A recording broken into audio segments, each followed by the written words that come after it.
and now travel beyond the boundaries of the mind once again and settle into another 9+ continuous hours of scientific enigmas. This thought-provoking compilation explores the profound mysteries of existence, from the frontiers of quantum consciousness and AI to the subatomic world of quantum physics and the fundamental nature of time and relativity. Tune into the theoretical unknown, let the complex wonders of science wash over you, and sleep soundly through the night.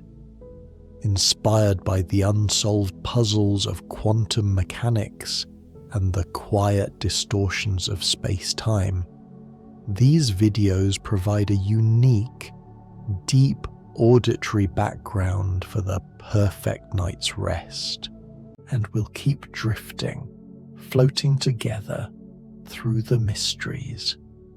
100 quantum consciousness mysteries, looping softly, endlessly, through the night. Tonight we'll drift through the moment your mind slips into the quantum layer where thoughts rewrite reality, the hidden zone where quantum consciousness decides which version of you appears next, the soft, infinite place where your dreams merge with the universe's unchosen possibilities. There's nothing you need to do now. Just let your body sink. Heavier, heavier. Feel the mattress holding you, every muscle softening, your heartbeat slowing. Thump, thump, matching the rhythm of space itself. Shoulders melting down, jaw releasing, each breath pulling you deeper, deeper into the calm, the quiet, the dark. If this helps you rest, tap subscribe, comment, and hit like, so others can find this calm too, but only if your eyes are still open. Otherwise, just drift. Now, let's drift into quantum consciousness. Your mind right now, in this very moment, exists in multiple states at once. Like a whisper that hasn't yet been heard, your thoughts are suspended, floating in what scientists call superposition. Neither here nor there, but everywhere, all at once. This is the soft truth of consciousness, that before you focus, before you choose, your awareness ripples through infinite possibilities. Breathe in slowly, feeling your chest rise and fall, each breath a wave, collapsing possibility into reality. In the 1990s, researchers discovered something extraordinary. When they looked deep into the brain, past the neurons, past the synapses, into the tiny microtubules inside each cell, they found quantum processes happening constantly. Your consciousness, they theorized, might emerge from quantum vibrations oscillating at frequencies too subtle, too quiet for ordinary instruments to detect. Heavier, heavier, your eyelids growing heavy. These microtubules, smaller than anything you can imagine, create what some call orchestrated objective reduction, a collapse of quantum states, but not random, orchestrated by the universe itself. Every thought you have, every decision, might be your brain collapsing waves of possibility into singular moments of experience. Let your jaw slacken, teeth separating slightly, tongue resting. Quantum entanglement, perhaps the most beautiful mystery, shows us that two particles once connected remain connected forever. No matter how far apart they drift, millions of light years across space, they influence each other instantly. This isn't magic. It's simply how the universe breathes, and your dreams, oh, your dreams, might be entangled with dimensions you visit only in sleep. Thump, thump, your heart beating slower now. When you dream, your brain enters a state that resembles quantum superposition. Multiple narrative threads playing out simultaneously. You're here and there, you and someone else. The laws of physics soften, bend, dissolve. Because in the dream state, consciousness isn't bound by the same rules that wake you. Sinking deeper into the mattress, into the dark. The observer effect, one of quantum mechanics' strangest truths, tells us that the act of observation changes what is observed. A particle exists in all possible states until someone looks, and then collapse. It becomes one thing, the universe deciding in that instant which reality unfolds. But here's the whisper-soft secret. Consciousness, your consciousness, might be the observer that collapses reality every single moment. Feel your body, so heavy now, barely there.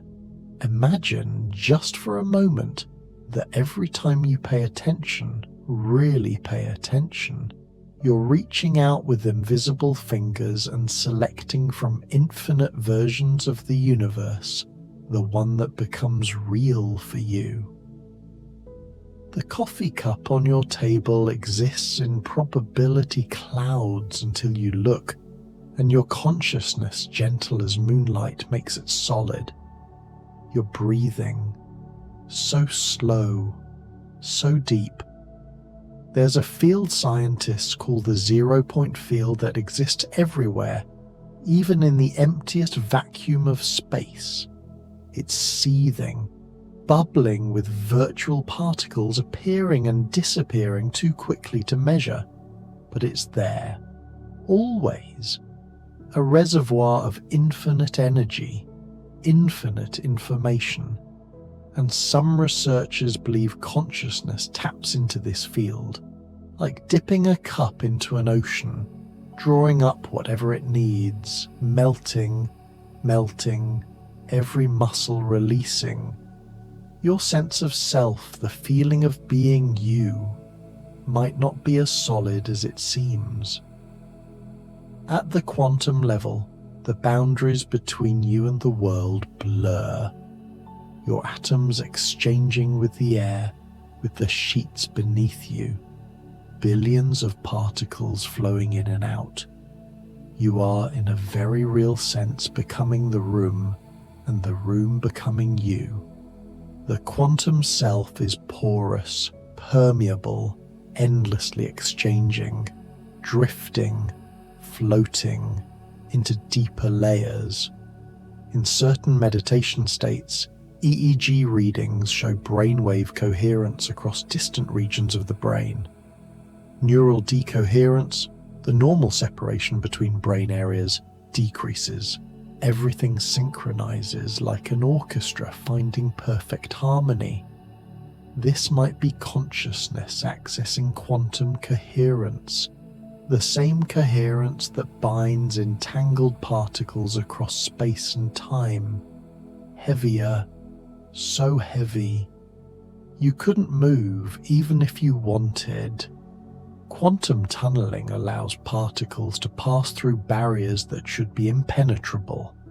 They simply appear on the other side. No journey, no pathway, just instant translation. And thoughts, your thoughts, might tunnel too. From unconscious to conscious, from dream to wake, passing through barriers that shouldn't allow passage. Ideas arriving fully formed, solutions appearing from nowhere. Thump, thump, heart rhythm slowing. The multiverse whisper theory suggests that every quantum decision Every collapsed wave creates branching realities, universes splitting endlessly. In one branch you turned left, in another right.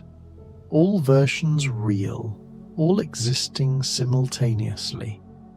And late at night, when consciousness softens, you might hear whispers from other yous living other lives just beyond the veil of sleep. Let yourself sink all the way down. Probability isn't what we thought. It's not just mathematics, not just chance. It's alive, responsive, intelligent. The field of infinite probability surrounds you right now. Every possible version of the next moment hanging in suspension, waiting for consciousness to choose. But the choosing happens so deep, so quiet, you never notice. Your body disappearing into softness, into dark. Superposition of identity means you're not one person. You're a wave function of potential selves. The you who speaks kindly, the you who stays silent, the you who chooses courage, the you who chooses fear, all existing until circumstances collapse you into one version for that moment. And then you return to multiplicity, breathing, barely breathing, so slow and soft. 0-point awareness is consciousness at its most fundamental. Before thought, before sensation, before self. There's a bare awareness, pure and simple. Scientists find quantum activity in the brain even during deep sleep, even in states of minimal consciousness, as if awareness itself is woven into the quantum fabric, never fully gone, never fully absent, melting through the bed, through the floor. Quantum echoes are memories, but not memories stored in synapses alone. Some researchers propose that memory is non-local, stored in quantum fields, accessible through resonance. This is why sometimes you remember things that feel like they belong to someone else, to some other life. Quantum echoes from parallel streams bleeding through, so heavy, so deeply heavy. The holographic mind theory suggests your brain doesn't store information in specific locations. Instead, every part contains the whole. Like a hologram shattered into pieces, each fragment still holds the complete image.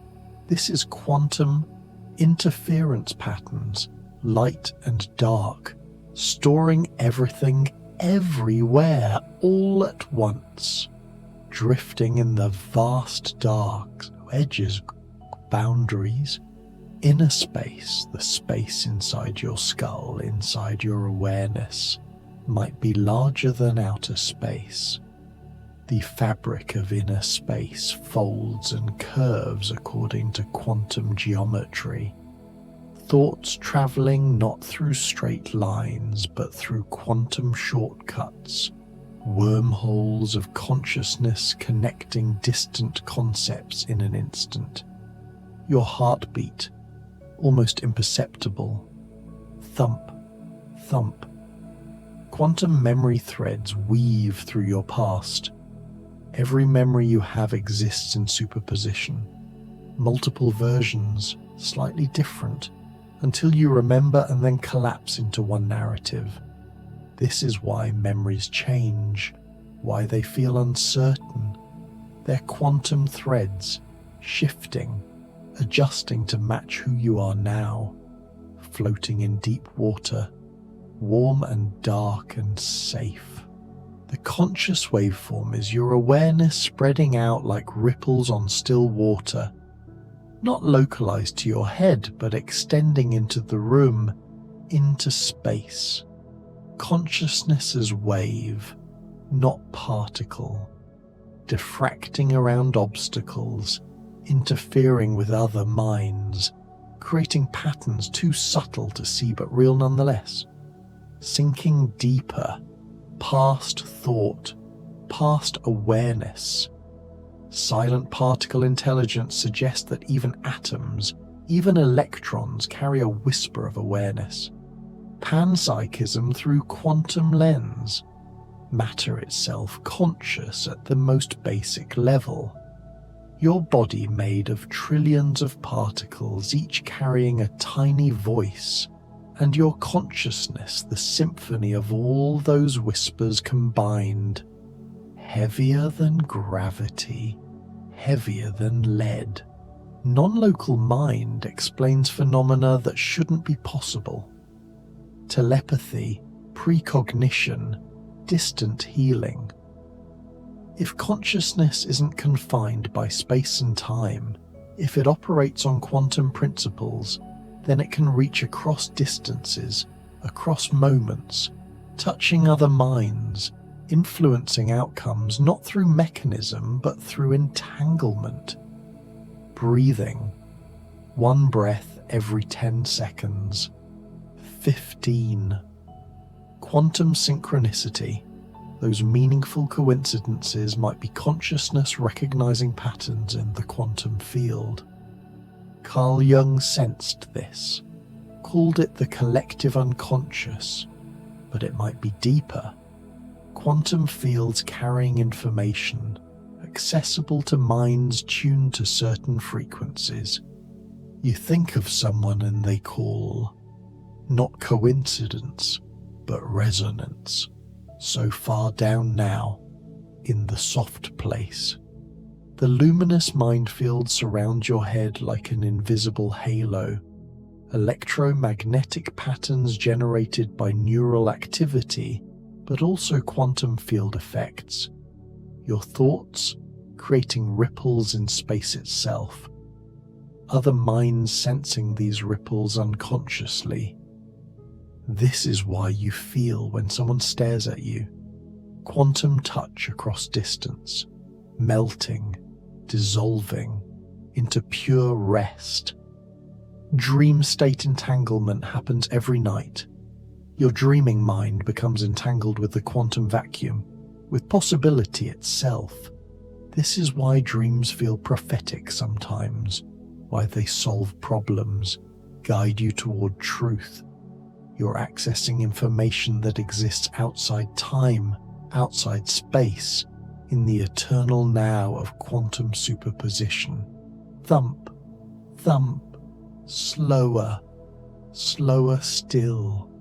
Quantum presence is the practice of resting in the observer state, not thinking about the present but being the collapse point of infinite possibility. When you're truly present, the past dissolves, the future dissolves. Only this breath, this moment, and consciousness pure and aware, watching reality emerge from nothing. Your body gone now, just awareness, floating. The infinite observer is not you, not your ego, not your personality. It's the consciousness that observes you. From quantum perspective, there might be one observer, one consciousness experiencing itself through billions of temporary forms.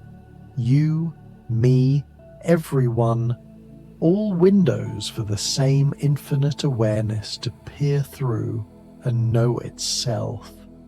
Drifting through liquid darkness, warm and safe. Cosmic probability currents flow through the universe like trade winds, carrying more likely futures toward manifestation. Consciousness can surf these currents, aligning intention with probability, not controlling reality but steering gently through the existing flows toward desired outcomes. Quantum navigation through infinite seas, so deep, so soft, so quiet.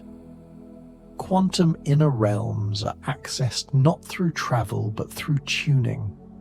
Your consciousness, like a radio, can tune to different frequencies. Different quantum states of the brain reveal different realities. Shamanic journeys, deep meditation, psychedelic states. All quantum, all real, all accessible through consciousness shift. Barely here anymore, mostly gone. The quiet multiverse exists not far away but right here. All versions, all possibilities occupying the same space, separated only by quantum phase differences. And sometimes in twilight moments, in half sleep, the boundaries thin, and you glimpse other worlds, other lives so close you could touch them, breathing, barely perceptible, in, out. Dimensional thought bridges form when consciousness reaches across quantum boundaries, insights arriving from future selves. Déjà vu, memories from parallel timelines. Your mind building bridges across probability space, touching versions of you who chose differently, lived differently, but remain entangled through quantum threads.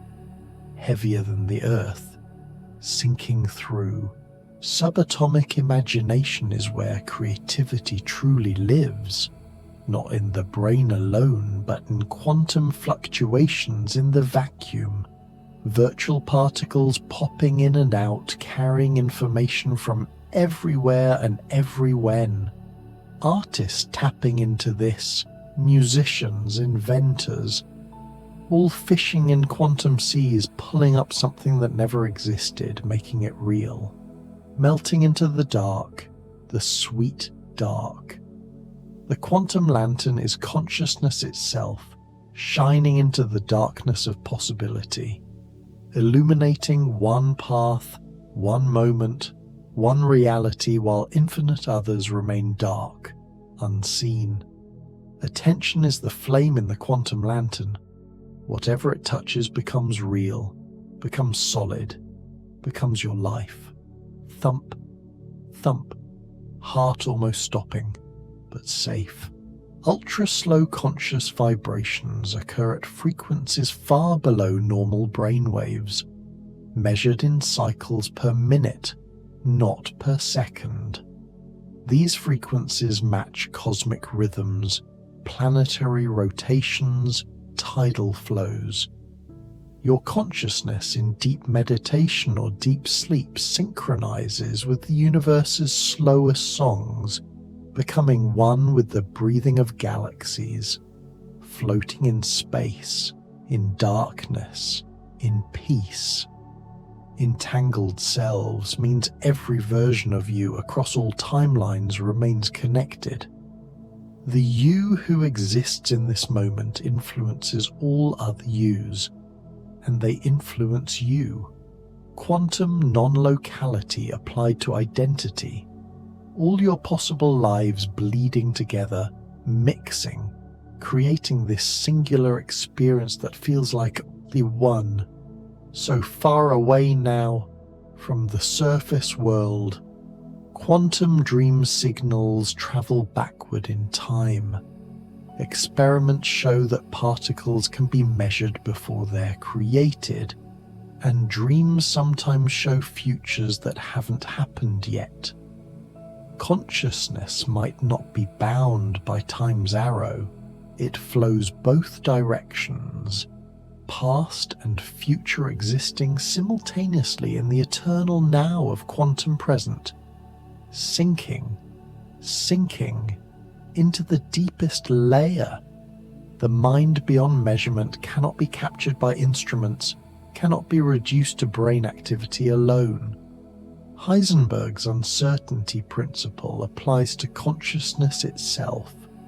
The more precisely you measure one aspect, the less you know another. Consciousness slips away from observation, remaining always beautifully mysterious, almost gone, almost pure, almost nothing. Soft collapse of reality happens billions of times per second. the universe constantly deciding which possibility becomes actual, and your consciousness participating in every collapse. You and the universe dancing together, co-creating this moment and this. Each instant a gentle miracle of manifestation. Breathing, the universe breathing through you. Quantum spirit currents flow through what mystics call the subtle body. Channels of probability running through you, carrying life force, carrying information. These aren't metaphors, but actual quantum field effects structured by consciousness, by intention.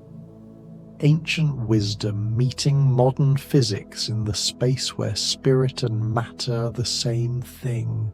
Heavier, lighter, both, neither. The breath between dimensions is the pause after exhaling, before inhaling. In that space, consciousness shifts, touches infinity, returns. This gap, this quantum moment between breaths, contains doorways to everywhere. Ancient meditators knew this, taught this. Ride the breath into the space between, dissolving, boundaries fading, self fading. The quantum mind stream flows constantly. Thoughts arising from quantum fluctuations in neural fields. Not you creating thoughts, but thoughts emerging from deeper sources. You are the space where thoughts appear, the awareness watching them flow. Consciousness, the river itself, not the water moving through, drifting in darkness, in peace, in infinite silence. Invisible probability pathways branch before you constantly, every moment offering 10,000 futures, most you never see. They collapse unconsciously based on habit, on conditioning, but they're there, and consciousness carefully tuned can sense them, can choose paths that seem impossible simply by holding attention steady. So quiet now, so still. Quantum inner light isn't metaphorical, it's biophotons emitted by cells, photons entangled across your body, across your brain, creating fields of light invisible to eyes but measured by instruments. Your body glowing with quantum radiance, your consciousness riding waves of light through neural forests. Barely breathing, barely being. The particle garden exists in your brain. Ions floating through channels, electrons cascading down chains of molecules. Your thoughts grown from subatomic seeds. Consciousness, the gardener tending neural fields where quantum particles bloom into ideas, into sensations, into this moment of awareness, melting all the way down to the source. The unmeasured awareness is consciousness before it collapses into specific thought. Before I, before me, there's bare awareness, pure quantum potential. Not observing anything, just aware. Scientists call this the hard problem, how matter becomes mind, how particles become presence. The answer might be they always were. Heavier than stone, lighter than air, both true. Quantum drift is consciousness moving through probability space without effort, letting go of control, of direction, simply drifting and finding yourself exactly where you need to be. The universe navigating through you, trusting quantum currents to carry consciousness toward resonant futures. Thump, thump, heartbeat matching cosmic rhythms. Infinite conscious nodes exist throughout the universe. Every particle, Every system capable of observation becomes a node of awareness. Consciousness not confined to brains, to biology, but distributed everywhere. The cosmos watching itself through countless eyes, countless minds, all connected through quantum fields, dissolving completely now into the mystery. The entangled heart isn't just metaphor. Heart rhythms create electromagnetic fields larger than the brains. These fields carry information about emotional states. Other hearts detect this unconsciously. Quantum entanglement between hearts explains why you feel what others feel. Compassion not learned but quantum, sinking past sleep into something deeper. Quantum attention flow moves like water, seeking lowest probability, finding paths of least resistance through possibility space.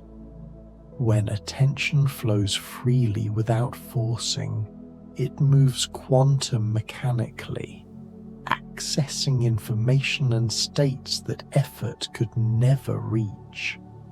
Almost dream now, almost dissolution.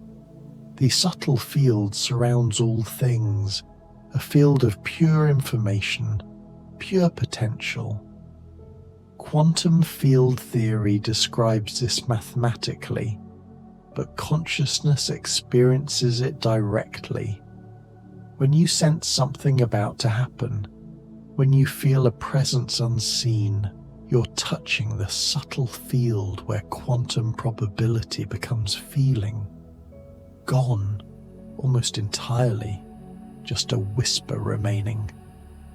The conscious particle might be the photon, light itself carrying awareness through space. At light speed, time stops, everything everywhere simultaneous. Perhaps consciousness rides light, experiences existence from outside time, and our brains slowing light, bending it, creating the illusion of sequence, of before and after, floating in the void, content complete. Quantum resonant dreams occur when dreaming minds synchronize. Studies show sleeping brains in proximity begin matching rhythms. Quantum entanglement of neural states, creating shared dreams, collective visions. What indigenous cultures always knew, science now dimly perceives, barely a thought, barely a presence. The uncertain mind embraces not knowing. Heisenberg taught certainty is impossible at quantum scale, and consciousness flowing with this stops grasping, stops demanding solid ground. Instead floats in beautiful uncertainty where all possibilities remain open. Nothing fixed, nothing final. Everything alive with potential. Drifting through endless night, safe in the dark.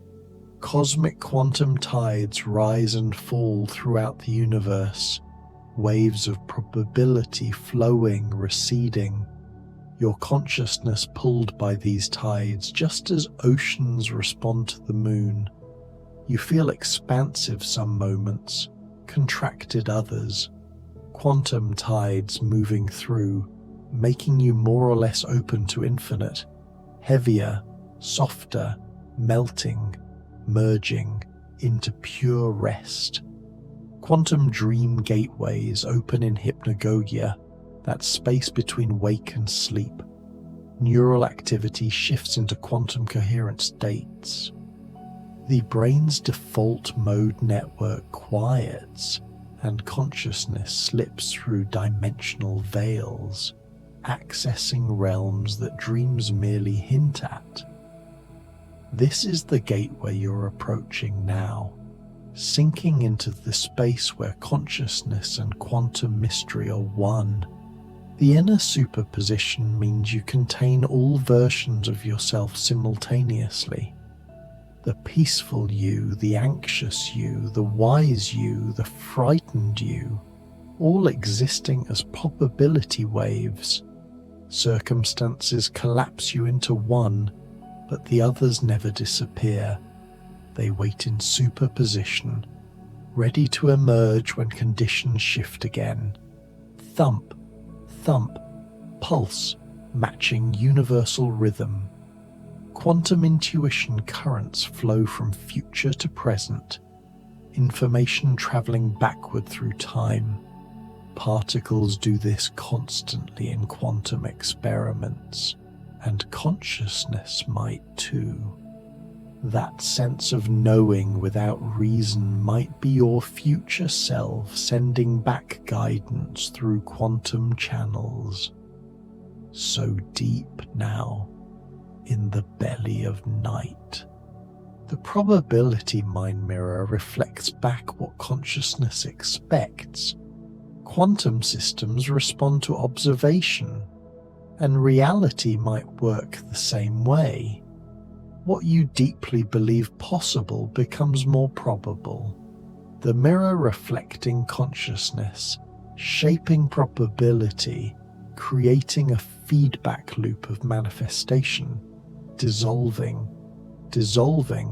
into soft quantum foam. Silent collapse threshold is the moment when superposition becomes singular, when wave becomes particle. This happens constantly in your brain. Quantum states collapsing into neural firing. And consciousness might be the feeling of collapse itself. The universe deciding, and awareness being that decision. Breathing, the universe breathing itself. Quantum night field surrounds the sleeping earth. Collective consciousness of sleeping minds creating coherent fields of probability. Morning intentions planted in night field soil, seeds that grow into tomorrow's reality. You're entering this field now, becoming part of the dreaming earth. Barely here, mostly infinite. Mind-particle harmonics create resonance between consciousness and quantum fields, everything vibrating at specific frequencies, consciousness tuning itself like an instrument, matching universal vibrations.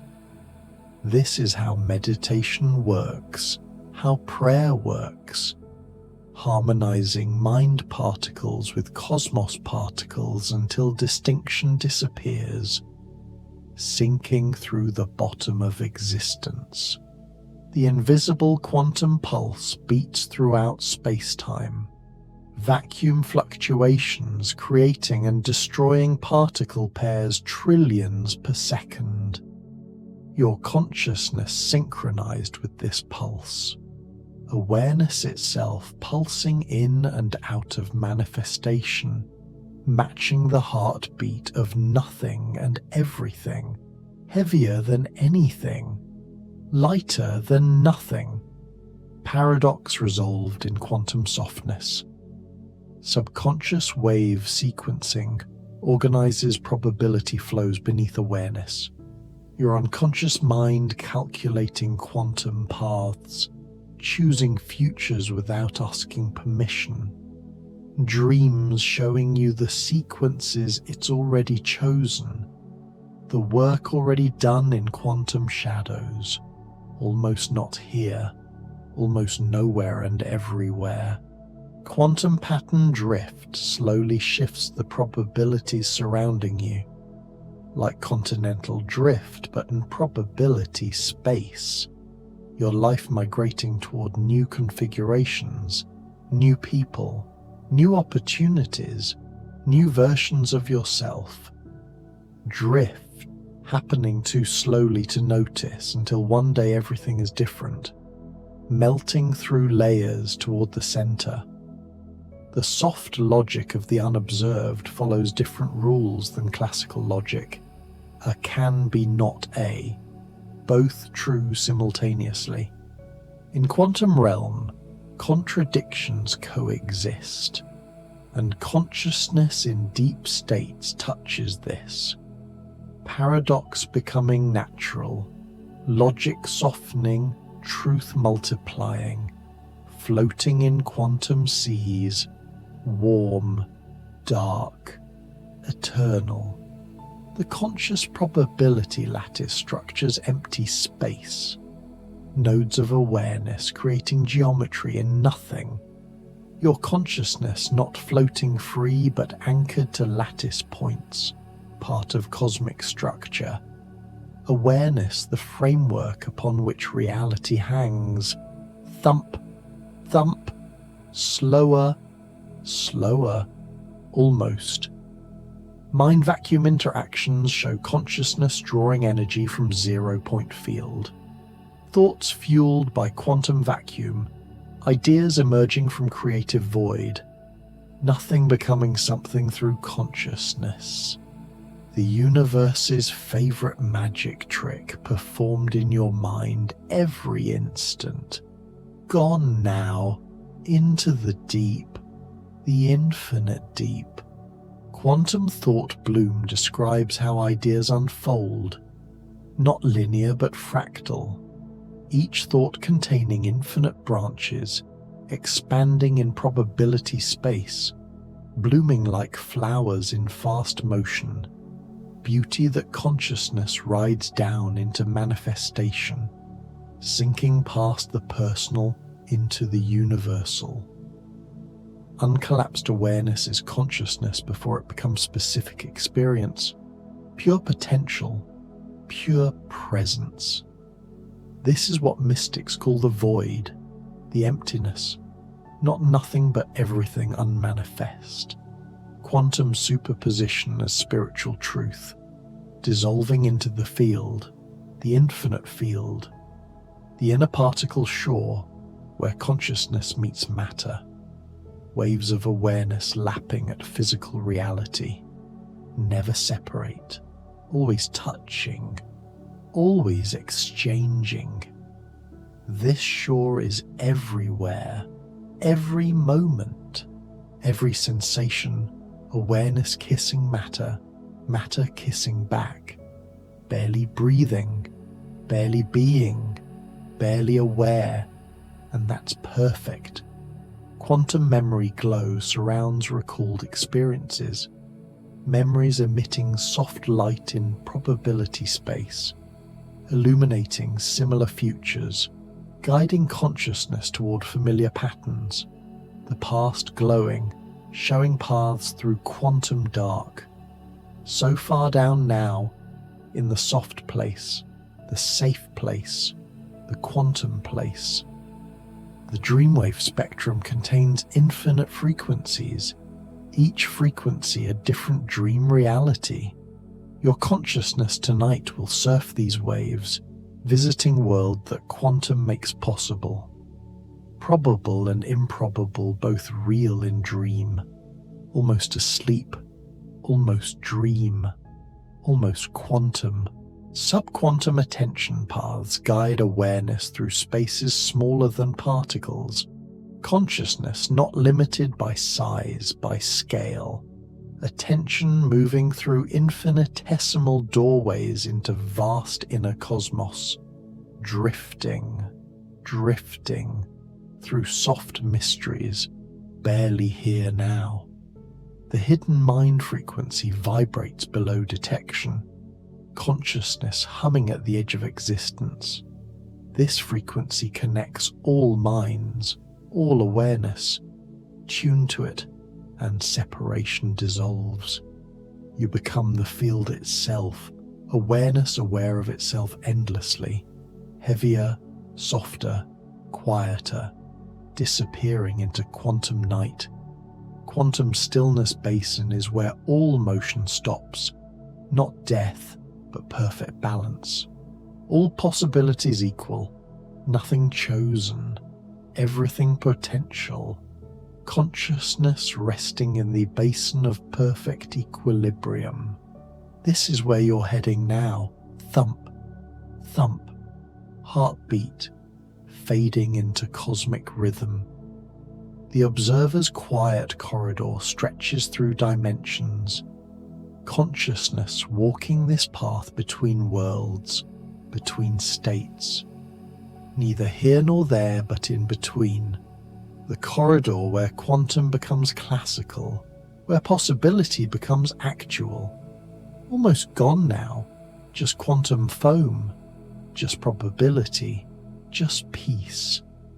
The mind-folded universe suggests consciousness permeates everything, reality wrapped in awareness, every atom, every field slightly conscious, universe observing itself through infinite eyes.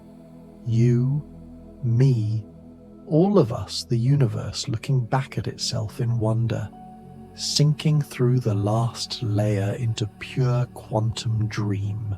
Quantum Whisper Channel carries messages from improbable futures, from unlikely versions of reality, whispers you might hear in dreams or twilight, information from paths not taken but still somehow real, breathing barely, just the universe breathing. Dimensional echo fields reverberate with collapsed possibilities. Everything that could have happened but didn't still exists as echoes in quantum foam.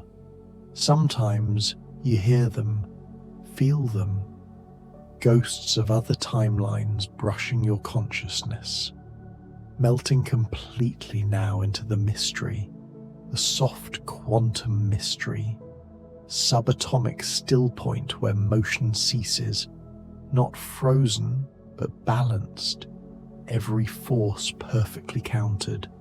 Consciousness finding this point within, resting in quantum equilibrium, where doing and being collapse into one pure state of existence. Heavier than worlds, lighter than thought, you are quantum now. The quantum reflection pool mirrors probability back to itself. Consciousness, looking into this pool, sees all possible selves, all futures shimmering on surface. Which one becomes real depends on how long you look, what you believe. The pool responsive, alive, waiting, drifting so far from shore, safe in deep waters. Mind state entanglement links emotional states across minds. When one person feels joy, quantum fields ripple outward, touching other consciousness. This is why emotions spread, why groups synchronize. Entangled minds sharing states through invisible quantum threads. Thump, thump, barely perceptible, almost silent. Quantum present stream flows through eternal now, past, future, both illusions. Only this breath, this moment exists in quantum reality. Stream carrying consciousness through timeless present, forever arriving, never leaving, always here, now, sinking deeper than sleep into quantum substrate. The unseen wave garden grows in probability space, consciousness tending invisible plots where futures take root, bloom. Some gardens yield abundant harvests, others remain fallow, depending on attention, intention, care given to quantum seeds, melting boundaries between self and field dissolving. Synaptic quantum trails connect neurons not just chemically, but quantum mechanically. Photons, electrons entangled across brain regions. Thoughts traveling these trails faster than signals should move. Quantum shortcuts through neural space. So heavy now, so soft, so quiet, so deep. The liminal probability frame exists between moments, between heartbeats, between thoughts. A frame where anything can happen. everything uncertain, nothing decided. Consciousness slipping through this frame into other realities, other states, other ways of being, almost not breathing, just floating in quantum void. Quantum's silence array structures empty space, points of pure quiet where even virtual particles pause. Consciousness finding these points rests in deepest peace, below thought, below sensation, below existence itself. Pure silence, quantum and profound, barely here, mostly gone into the infinite, drifting through the unobserved realm where nothing collapses, everything remaining wave, no particles, no solidity, just flowing probability. Consciousness native to this realm, more at home here than in classical world of things, heavier, quieter, softer, dissolving into peace. Quantum dream lattice supports sleeping consciousness, structure of probability holding dream narratives together, loosely, allowing impossible combinations, but still held by quantum geometry. Dreams not chaos, but organized along lattice lines.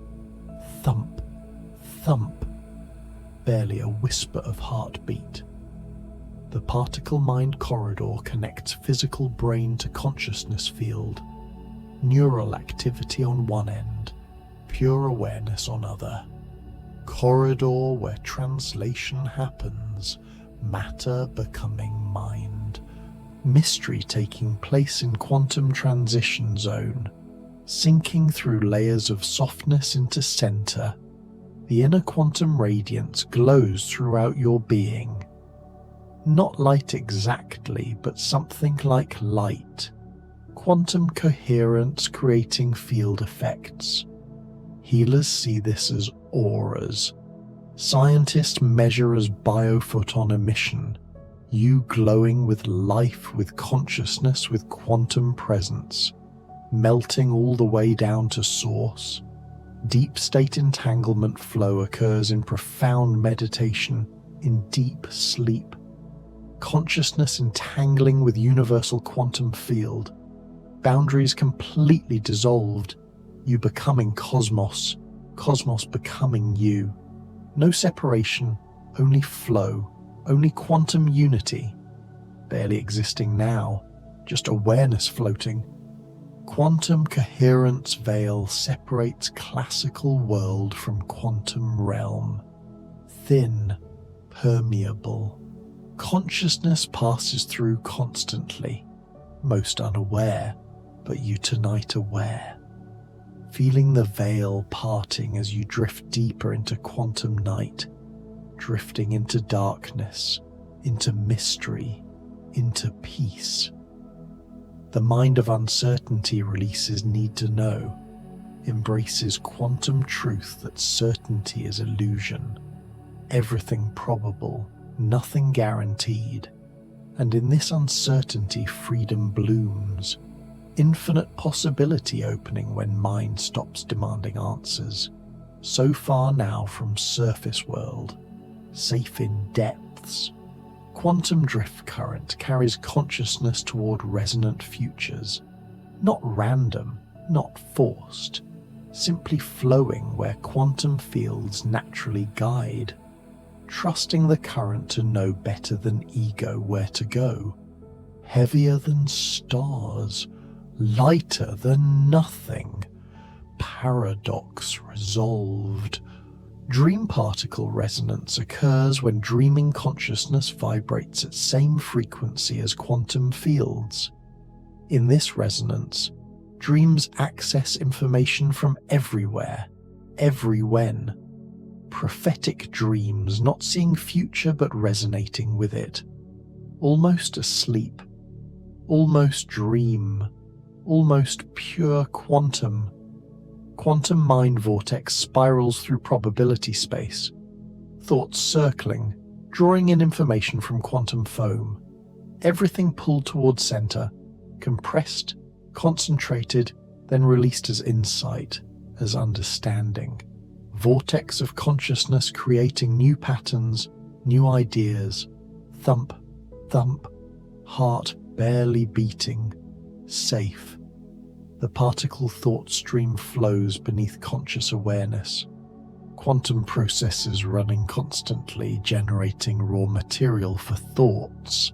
Unconscious mind swimming in this stream, catching ideas, shaping them, sending them up to awareness, dissolving completely into field. Silent superposition. Mind holds all thoughts simultaneously before choosing one to voice. All possible responses existing as waves until you speak and collapse into single statement. Your mind right now in superposition of infinite responses to this moment, sinking past the last layer into void. Quantum lattice of dreams supports tonight's journey. Points of probability connected by invisible threads. Your consciousness will travel these threads, visiting dream nodes, each one a possible world, each one somehow real, barely breathing, just the universe breathing itself. The consciousness fold is where awareness bends back on itself.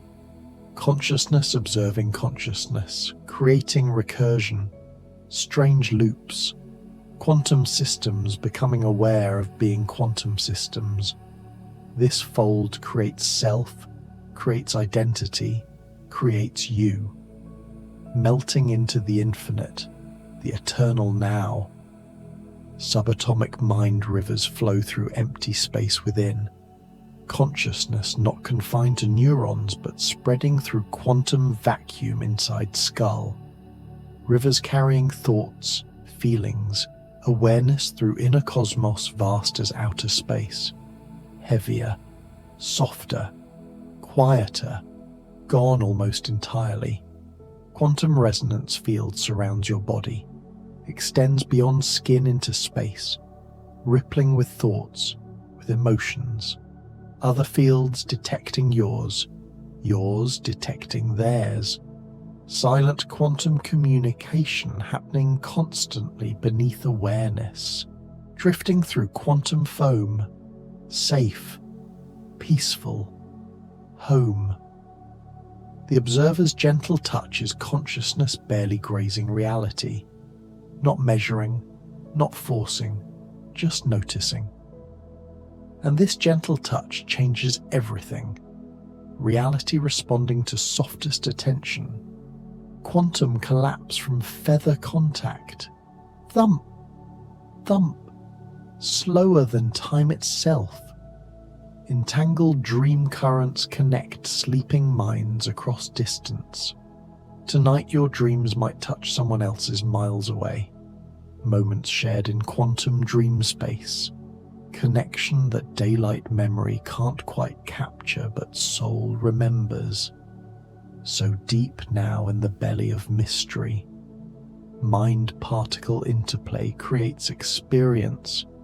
Matter and consciousness dancing. Neither leading, both responding to each other.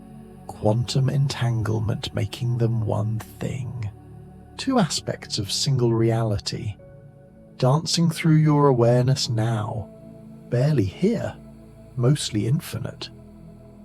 Quantum coherence field maintains unity across your brain. Despite billions of neurons firing independently, somehow everything unified into one consciousness. Quantum coherence, the glue holding self together. When it breaks, consciousness fragments. When it strengthens, awareness expands, dissolving into pure possibility. The probability lattice surrounds every moment. Map of potential futures branching endlessly. Your consciousness standing at center. All paths open, all directions possible. Quantum choice happening now. Now. sinking through bottom of existence. Quantum mind whispers are thoughts that arrive fully formed, not built from concepts, not reasoned, just there, complete. These quantum whispers might be consciousness accessing non-local information, knowing without knowing how, heavier than everything, lighter than anything. The inner wave garden grows in consciousness itself, thoughts as waves, emotions as waves, all interfering, creating patterns of experience, some constructive, some destructive. The garden needs tending, awareness choosing which waves to amplify, almost gone, just quantum presence remaining. Dimensional thought currents flow between parallel realities, ideas from other timelines bleeding through. This is why sometimes thoughts feel foreign, not quite yours. They might be from another you in another world close enough to touch. Thump, thump, barely a memory of heartbeat. Quantum probability mirrors reflect consciousness back to itself, multiplied. Every version of you watching. Infinite reflections, each one slightly different, all equally real. Mirror hall of quantum selves, floating in void, content, complete. The entangled awareness field connects all consciousness, not separate minds, but nodes in vast network. Quantum entanglement on scale of universe. Everyone, everything linked through invisible threads. You feeling this connection now, dissolving into unified field, sinking past last boundary into source. Quantum dream harmonics resonate through sleeping mind. Frequencies matching universal vibrations. In harmony, consciousness expands, touches cosmic awareness, remembers it was never separate, just momentarily focused into individual form, barely breathing, barely being, barely here. The particle consciousness stream flows from future to past and back. Time not line but loop or spiral. Consciousness riding this stream in all directions simultaneously. Past informing future. Future shaping past. All happening in eternal now. Melting through final layer into everything. Quantum attention spirals draw consciousness inward. Deeper, deeper. Past surface thoughts, past emotions, past identity, into pure awareness. Spiral narrowing, concentrating until only presence remains. No content, just awareness aware. Heavier than darkness, lighter than light. The infinite probability garden blooms with futures never chosen, flowers that never grew, paths never taken, all preserved in quantum memory, nothing truly lost, just uncollapsed, waiting in superposition for consciousness to return and choose again, drifting through infinite night, safe, held. Mind vacuum resonance occurs when consciousness matches frequency of 0-point field. In this resonance, energy flows, information flows, consciousness drawing from infinite well, never empty, always abundant. Quantum vacuum feeding awareness, thump, thump, almost imperceptible, almost gone. Quantum dream seeds planted tonight will grow into tomorrow's reality. What you intend now in this liminal space shapes probability fields.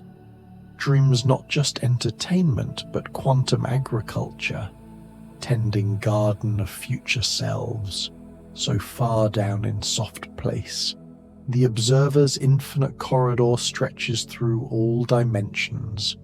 Consciousness walking this path forever, never arriving, always traveling, each step a moment of existence, corridor lined with doorways to infinite realities, you choosing which doors to open, which to pass by, barely a whisper of existence remaining. Quantum stillness ocean surrounds all being, perfectly calm, no ripples, no waves, just depth, pure potential. Before anything happens, this ocean holds everything that might be. Consciousness floating on this ocean, or diving deep beneath surface, melting, dissolving, becoming field. The probability thought network connects all possible ideas, not random but structured. Quantum geometry underlying concept space. Thoughts traveling fastest paths through this network.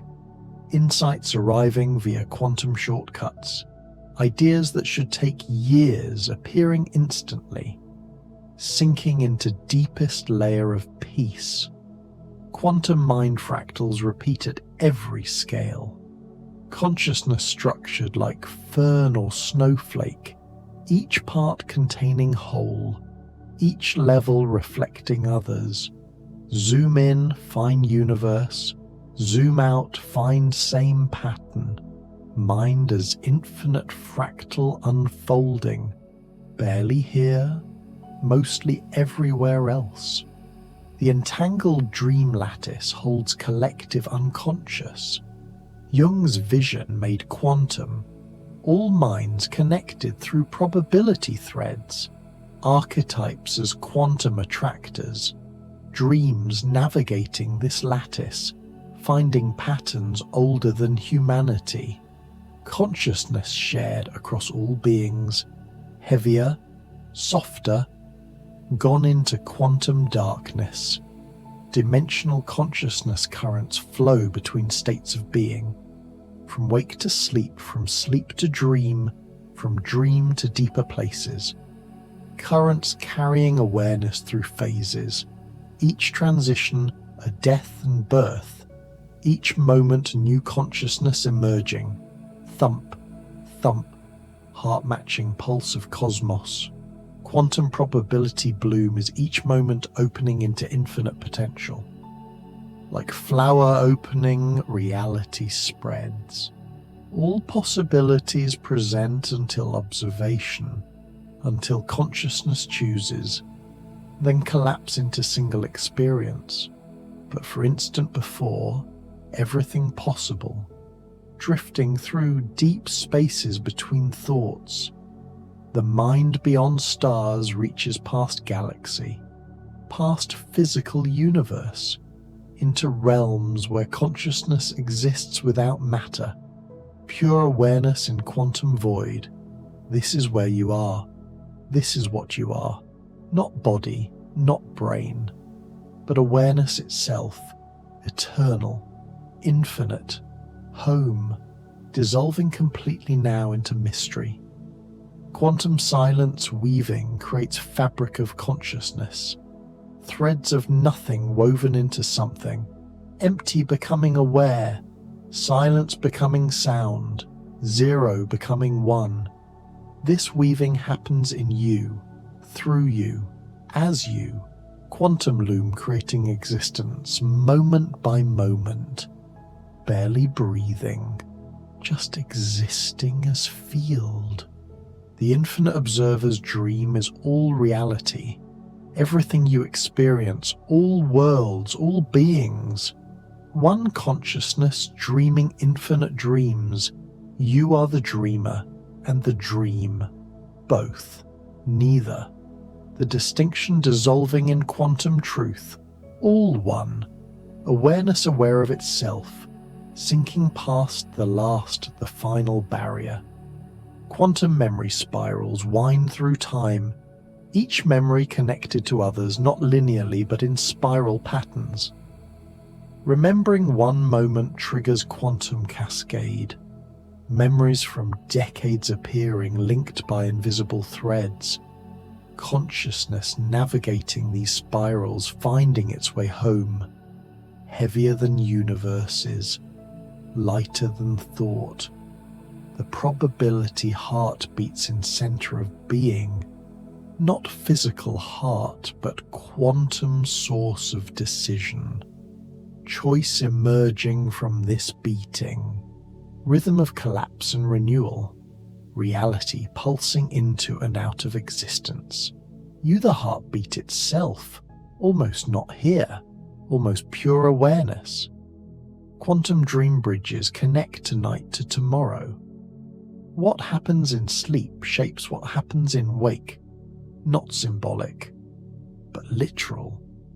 Quantum states in dreaming brain influencing quantum states in waking reality.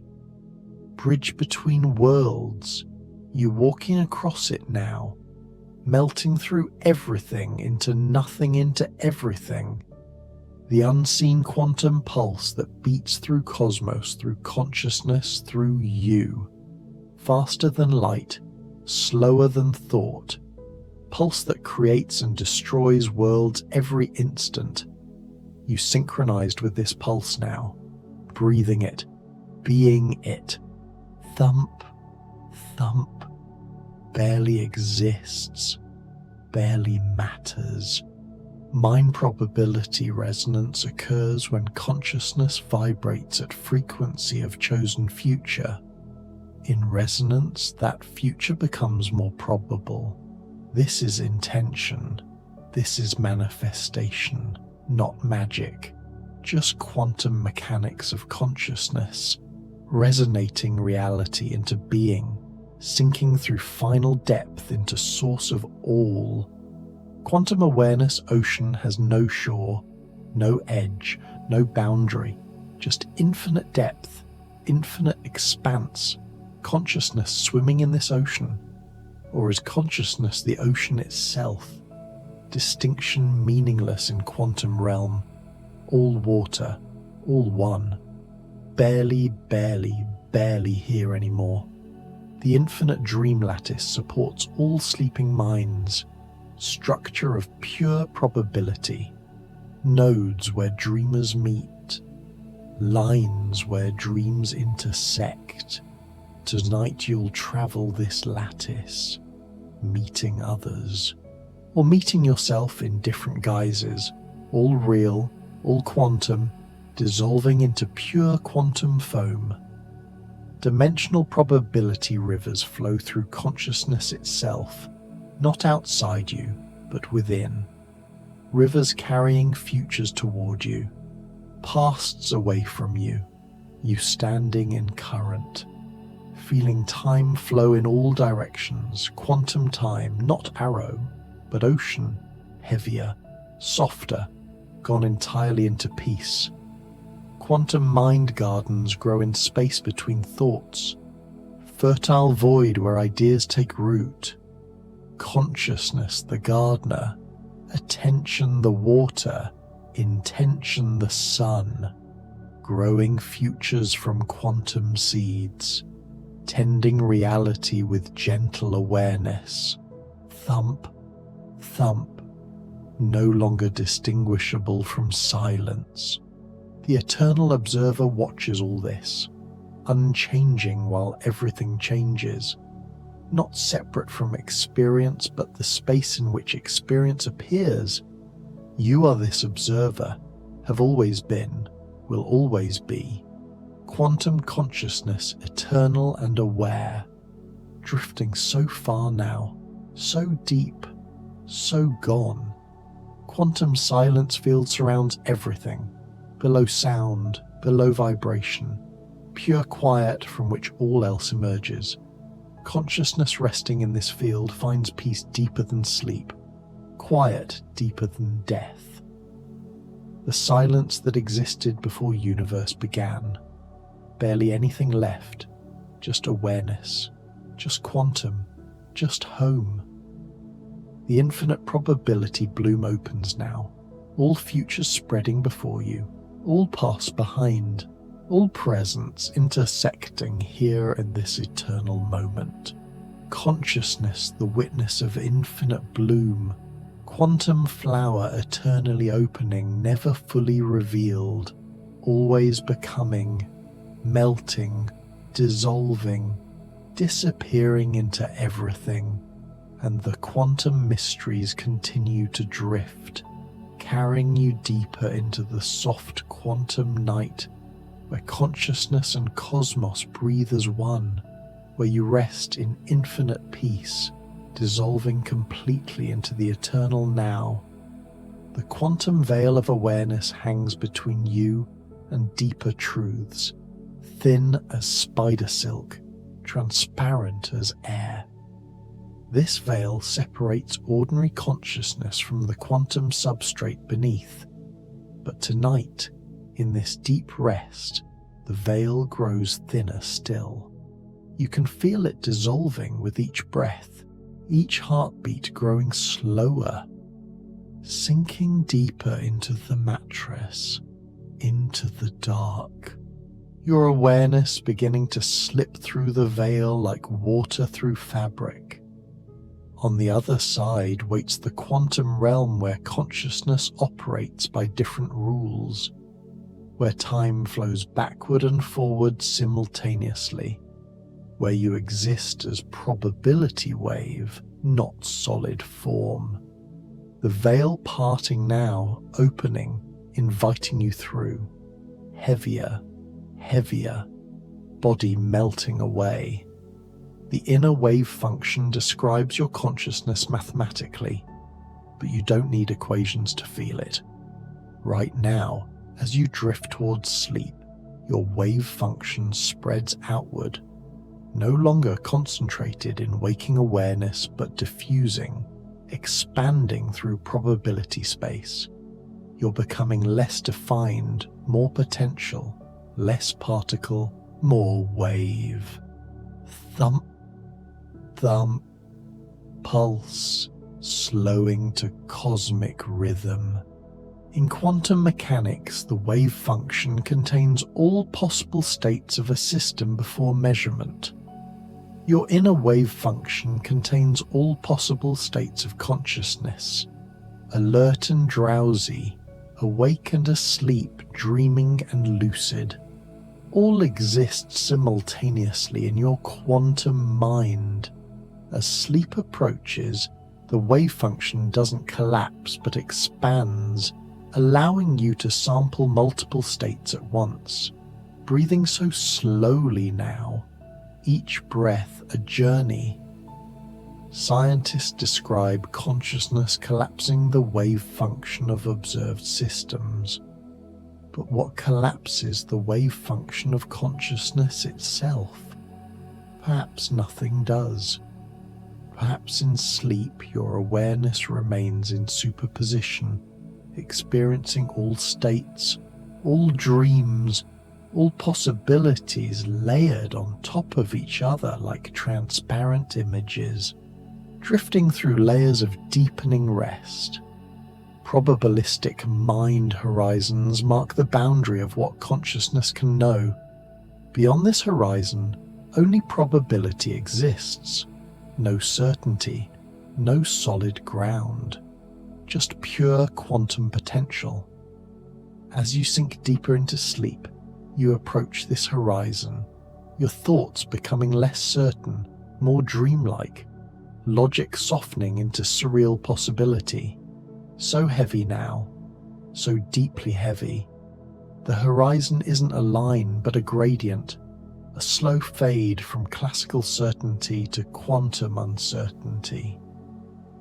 You're in this gradient now, hovering between knowing and not knowing. Thoughts arising and dissolving before they fully form. Consciousness flickering like candle flame, sometimes bright, sometimes dim, never quite stable, melting, boundaries dissolving. Beyond the horizon, consciousness operates in probability clouds.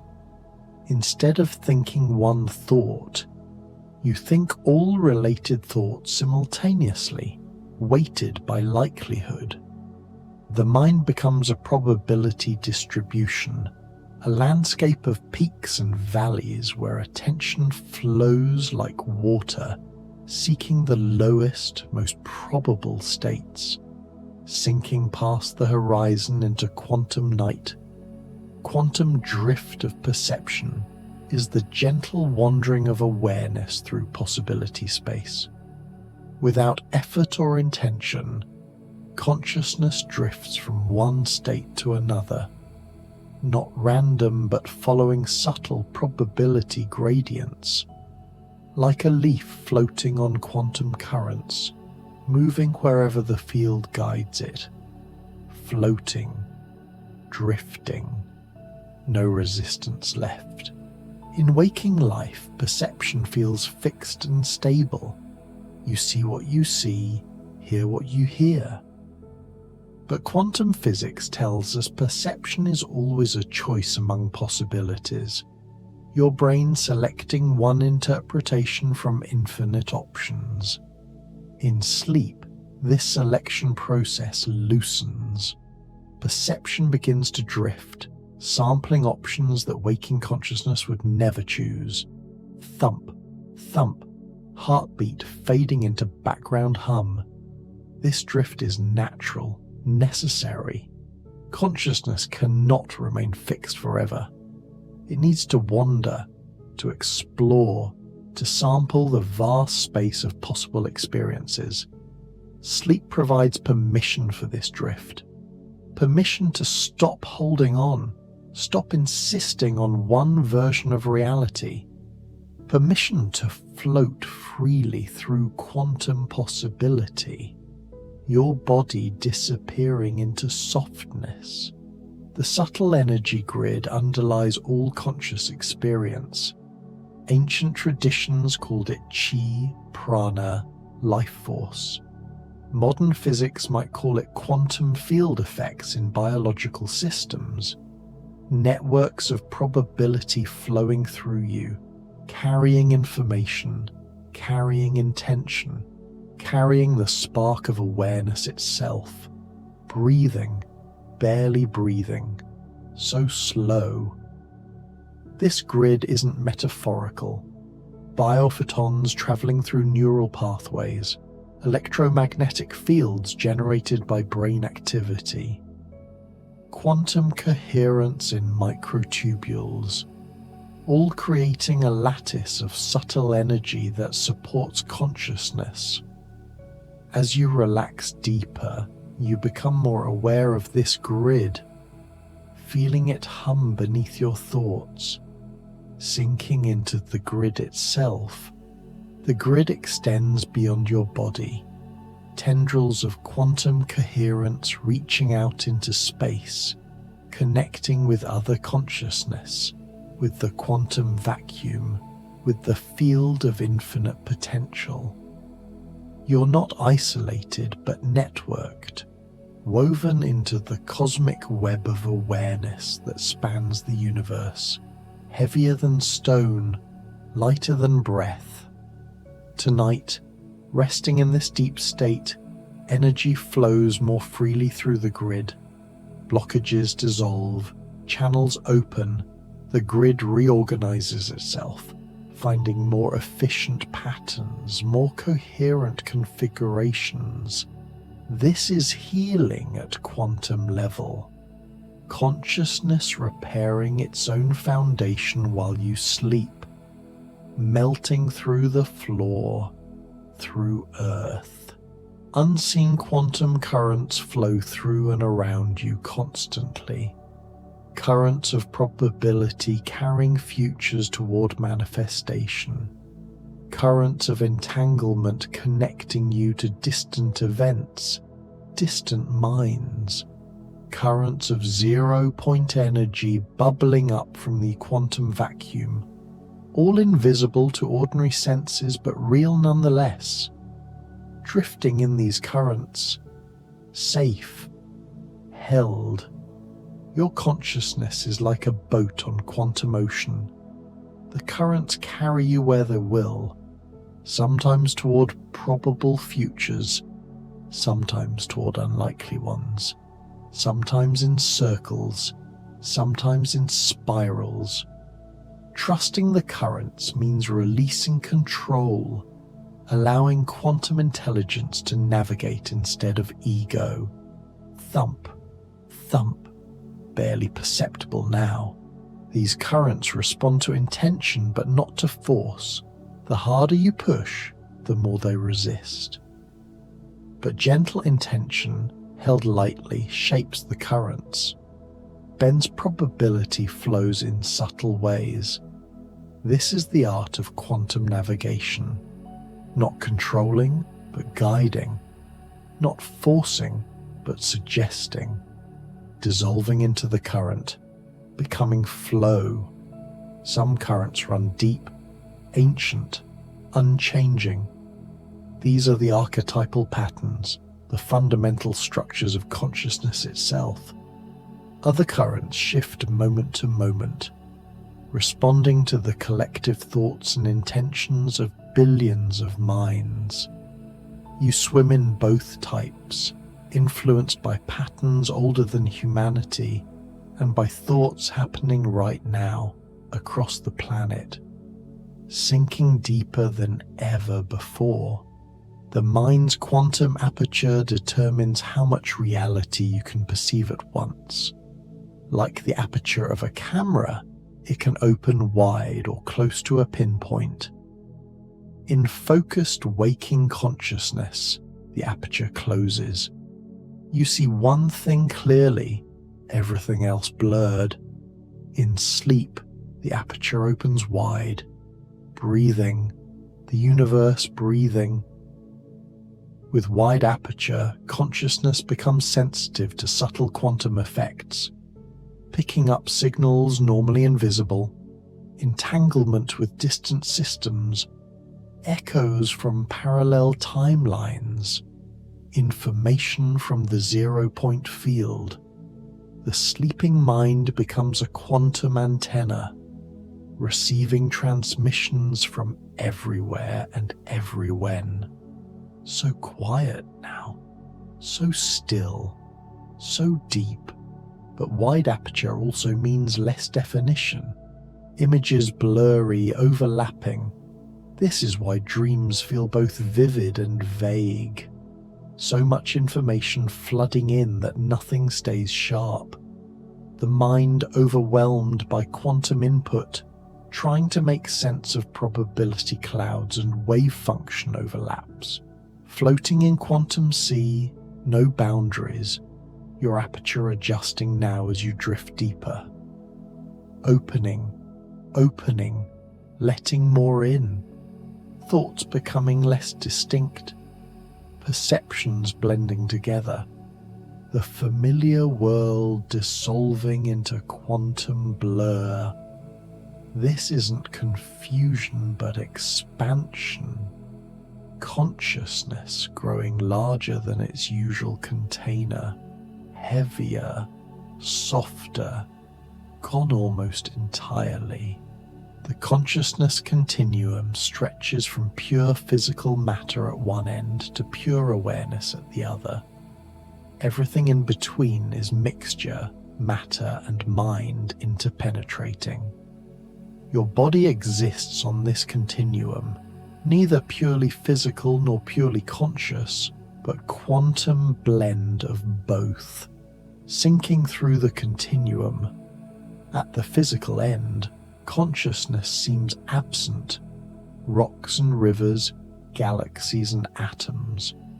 But quantum physics suggests even particles respond to observation, even the vacuum pulses with potential awareness. Perhaps consciousness pervades the continuum, present in everything to some degree. Thump, thump, becoming universal pulse. At the awareness end, matter seems absent, pure consciousness without form or substance. But even here, quantum fields remain. The structure of empty space, the geometry of possibility. Perhaps matter pervades too, present in consciousness as potential, as unmanifested form, melting into the middle of the continuum. You exist in the middle range where matter and mind are clearly distinct yet deeply entangled. Your brain creates your mind influences your brain. The boundary between them permeable, quantum. As you sleep, you drift toward the awareness end. Body fading, consciousness coming forward. Not separate from matter, but less focused on it. Dissolving. Boundaries meaningless here. The continuum has no breaks, no gaps. There's no point where matter ends and mind begins. Just smooth gradient, continuous transformation. This is why consciousness feels both physical and non-physical. It's both. It's neither.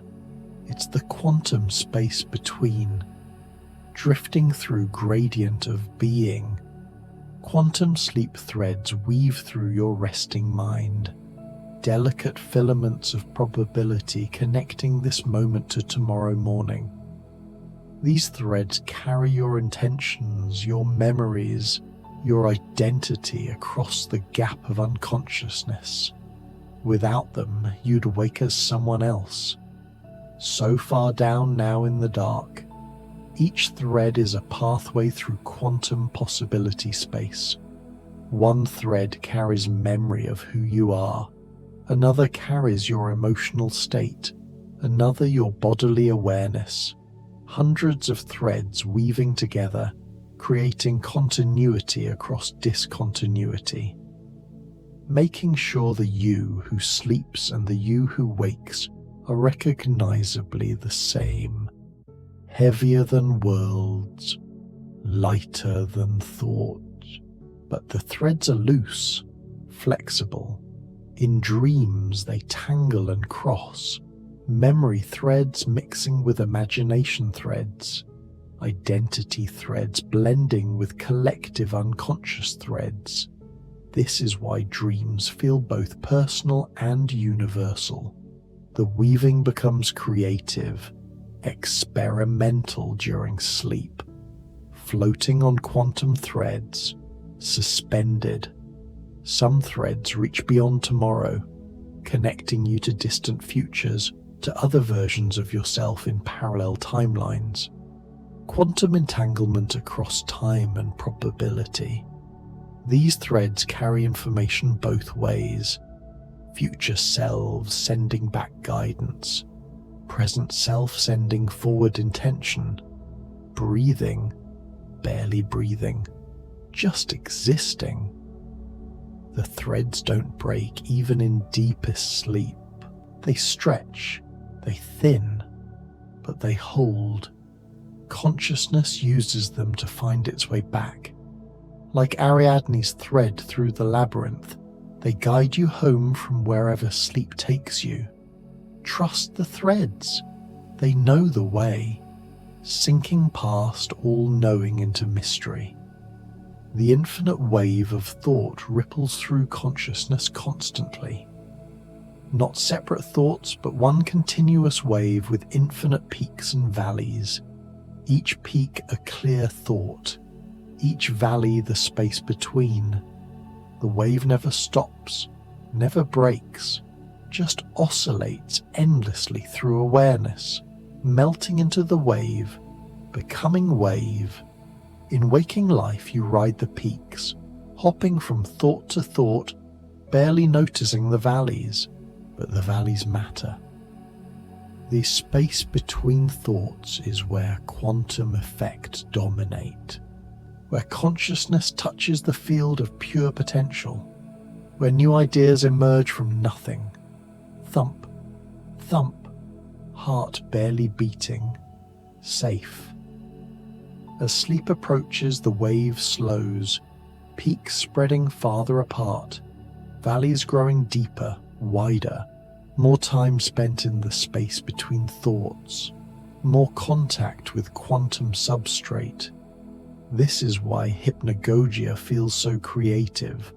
Consciousness spending more time in the fertile void, drifting through valleys, endless valleys. Eventually the wave becomes so slow that peaks barely rise at all. Consciousness resting almost entirely in valley state, not thinking but not unconscious, aware but not of any particular thing, pure presence in quantum field. This is deep, dreamless sleep. The infinite wave still moving, but so slowly it seems still, dissolving into slowness, into stillness. The wave will speed up again. Morning will bring faster oscillations, sharper peaks, but for now, rest in the slow rhythm, rest in the valleys, rest in the quantum space where all thought originates and returns, sinking into the source of the wave. Subatomic dream flow carries consciousness through the night, smaller than thoughts, smaller than images. Quantum fluctuations in neural fields generating the raw material of dreams, particles of meaning combining and recombining, atoms of narrative assembling into stories, so heavy now, so completely heavy. This flow operates below awareness. You don't choose what flows through. It emerges from quantum process, from probability collapse in billions of neurons, random and patterned simultaneously, chaos creating unexpected order, order dissolving into creative chaos, breathing, one breath every 15 seconds. The flow responds to unconscious intention, what you care about, what you fear, what you desire, all influencing which quantum potentials collapse into dream content. Your deep mind steering the flow without conscious direction. Quantum navigation through dream space, floating in the flow, surrendering to flow. Sometimes the flow brings prophetic dreams, information from quantum non-locality, echoes from probable futures, resonance with distant events. The flow connects to everything through quantum entanglement, drawing on universal information field to create personally relevant visions, melting, dissolving, becoming flow itself. Trust the subatomic dream flow. It knows things your waking mind cannot access. It draws from quantum sources deeper than thought. Let it carry you through the night. Let it show you what needs to be seen, drifting in subatomic currents, safe, held. Quantum pathways of intuition connect conscious mind to quantum field. These aren't neural pathways but probability paths, routes through possibility space that information travels. When intuition strikes, it's information suddenly flowing along one of these quantum pathways, sinking deeper than sleep into knowing. The pathways exist whether you're aware of them or not, but in deep rest they open wider. Less interference from thinking mind, less noise from external stimuli. Intuitive information flows more easily. This is why insights often come upon waking. The pathways still open from night's journey. Thump, thump, cosmic pulse, eternal pulse. Some pathways connect to future, information traveling backward through time via quantum retrocausality. Precognitive intuition flowing from what hasn't happened yet. Other pathways connect to distant present. Telepathic intuition arriving from other minds through quantum entanglement. Heavier, softer, quieter, dissolving. The clearest pathways connect to the quantum field itself, the zero-point field of infinite information, direct knowing without source or intermediary. pure gnosis arising from fundamental consciousness that pervades reality. These pathways are always open. You just have to quiet down enough to notice them, floating in quantum knowing, wordless, direct. Tonight, resting deeply, the pathways clear themselves, old blockages dissolving, new connections forming, your intuitive capacity expanding naturally through the gift of rest and release, sinking into the pathways, becoming pathway.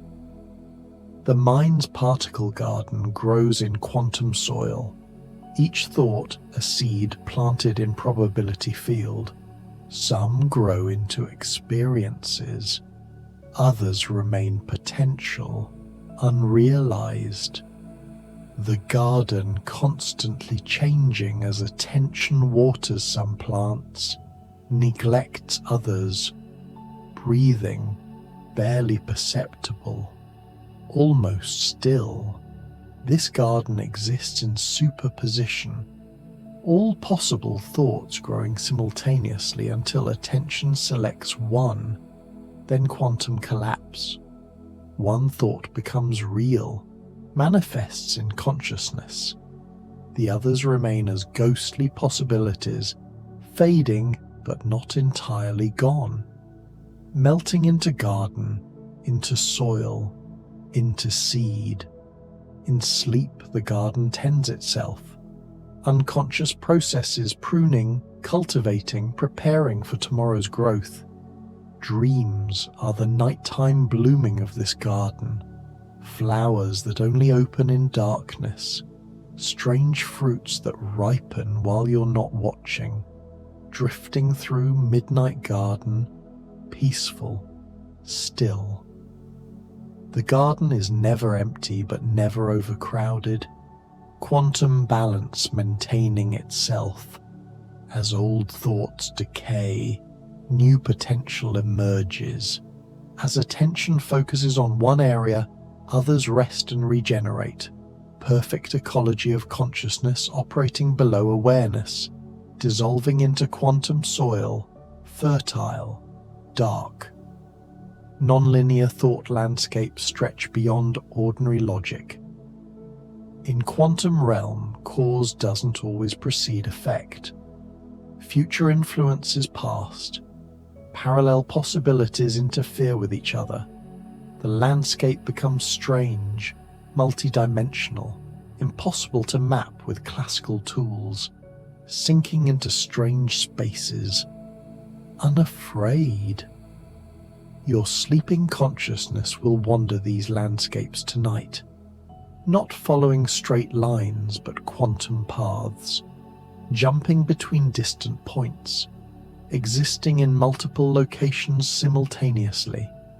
The logic of dreams reflecting the non-linearity of quantum thought. Thump, thump, barely there, barely real. These landscapes are more real than they seem. Not fantasy, but actual structure of consciousness at quantum level. The strangeness isn't error, but truth. Reality really is this weird beneath the surface. Dreams show you what waking mind normally filters out. Heavier than anything, lighter than everything. In the non-linear landscape, past and future coexist. Memory and imagination indistinguishable. Self and other overlapping. All the boundaries that seemed solid revealed as permeable, quantum fluid, floating through impossible geography. At home here. This is your natural state.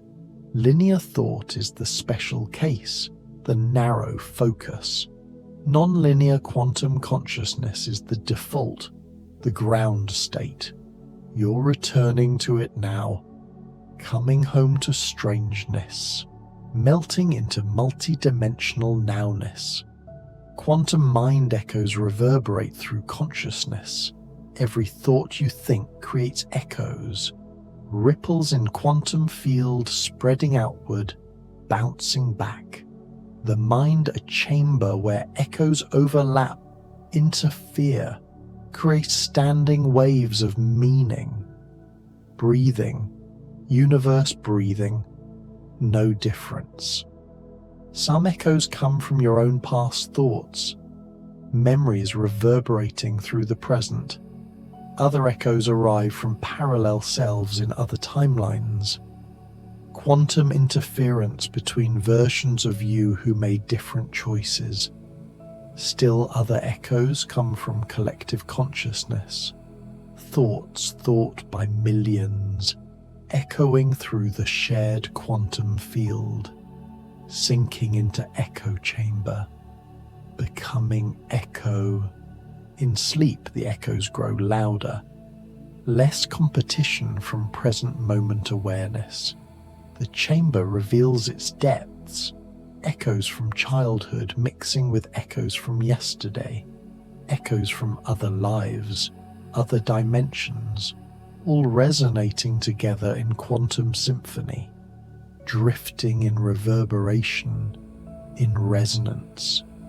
You're not just thinking thoughts, you're the chamber in which thoughts echo, the space that allows reverberation. Consciousness as acoustic architecture, shaped by quantum geometry, creating endless cascades of meaning from single impulses, dissolving, boundaries fading, self-expanding. The silent observer field watches everything without interfering, pure witnessing presence beneath and beyond all experience. Not you, not your ego, but the awareness in which you appears.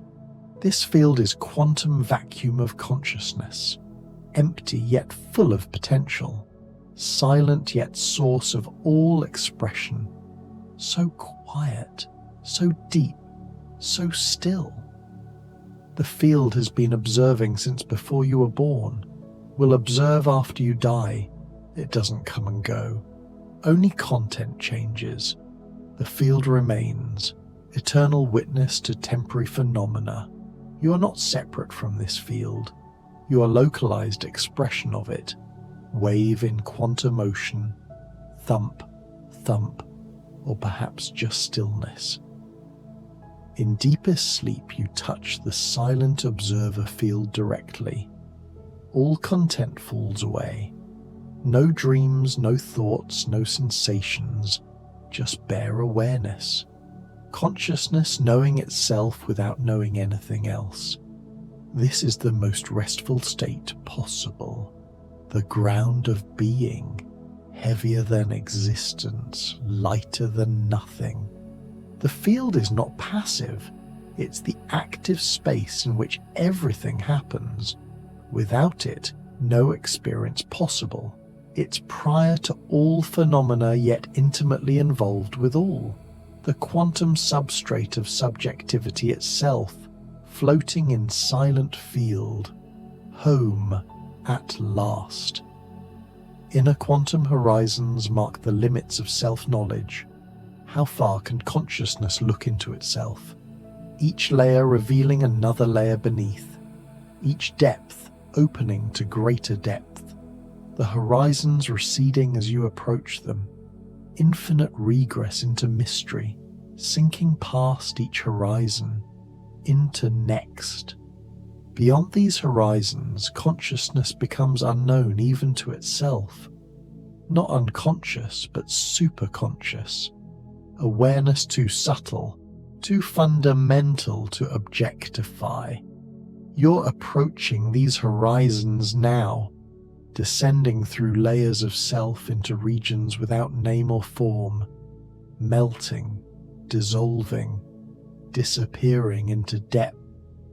Each horizon crossed feels like small death, letting go of one level of identity to discover another beneath. The process continues until all identity dissolves, until only pure quantum awareness remains, undefined, unlimited, completely at peace, drifting beyond last horizon into infinite. The consciousness pulse beats at the core of awareness, slower than heartbeat, deeper than breath, fundamental rhythm of existence itself. On-off, manifest, unmanifest, form emptiness pulsing eternally. This pulse creates time, creates space, creates the feeling of being.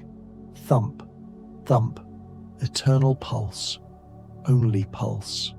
You can feel this pulse now if you pay attention. Not physical sensation, but awareness flickering. Consciousness appearing and disappearing billions of times per second. So fast it seems continuous, but it's not. It's pulse, it's rhythm, it's quantum discontinuity, creating illusion of smooth flow. Breathing with the pulse, becoming pulse. Quantum mind bridges span the gap between brain and consciousness. Physical neurons at one end, pure awareness at other. The bridge's quantum process. Orchestrated collapse of possibility waves into specific neural firing patterns. Matter becoming mind through quantum magic, sinking into the bridge, becoming span. The particle mind stream flows beneath everything. River of quantum events too small, too quick to notice individually, but together creating the stream of consciousness. Particles of thought, particles of sensation, particles of awareness, all flowing together in subatomic current that feels unified, continuous, seamless, dissolving into particle stream, becoming flu.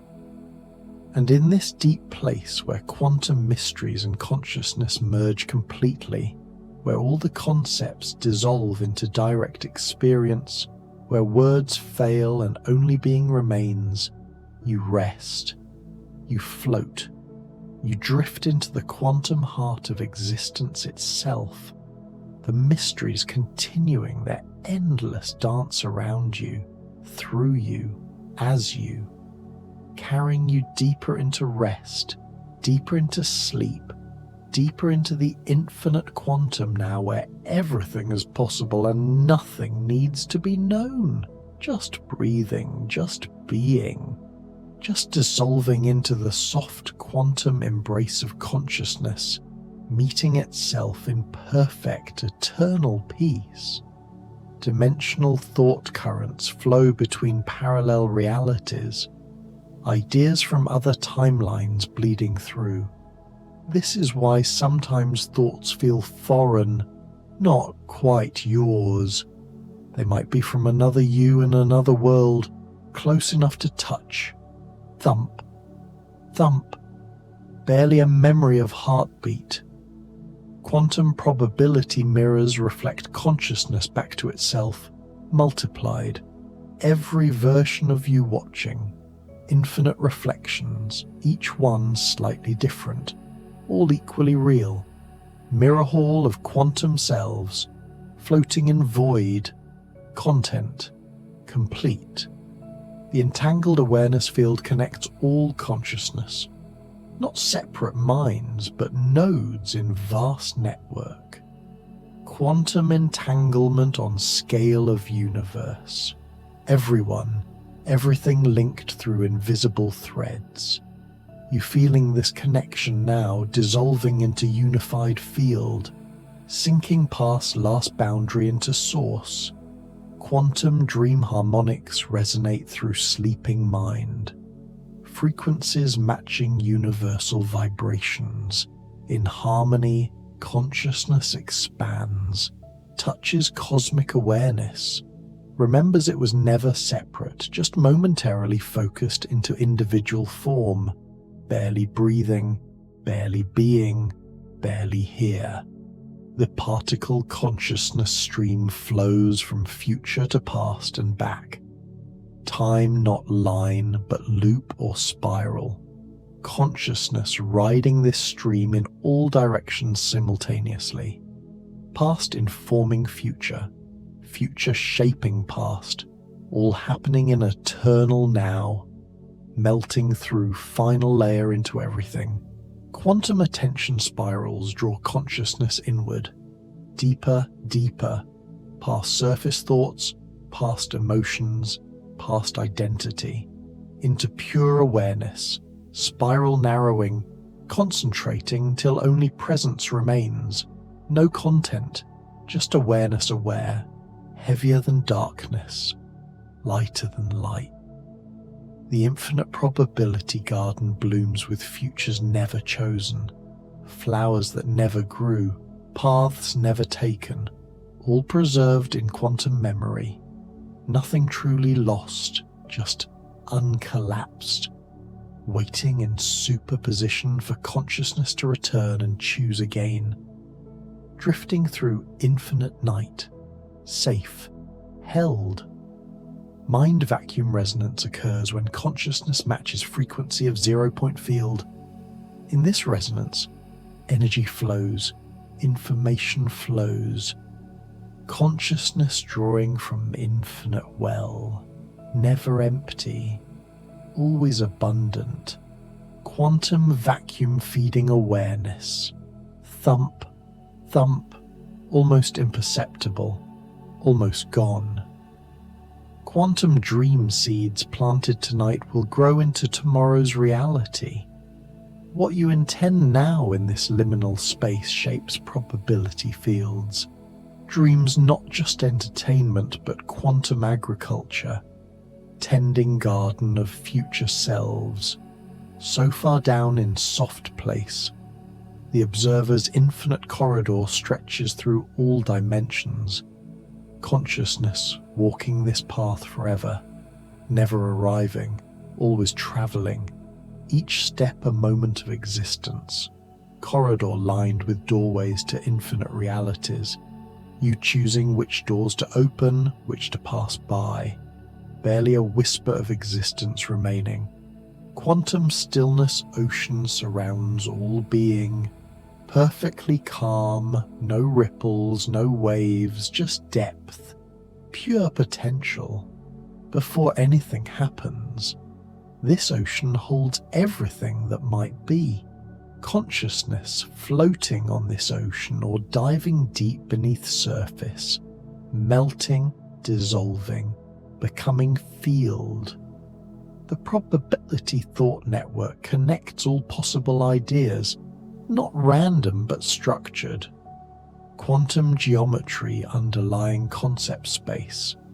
Thoughts travelling fastest paths through this network. Insights arriving via quantum shortcuts. Ideas that should take years appearing instantly. Sinking into deepest layer of peace. Quantum mind fractals repeat at every scale. Consciousness structured like fern or snowflake. Each part containing whole, each level reflecting others. Zoom in, find universe. Zoom out, find same pattern. Mind as infinite fractal unfolding. Barely here, mostly everywhere else. The entangled dream lattice holds collective unconscious. Jung's vision made quantum.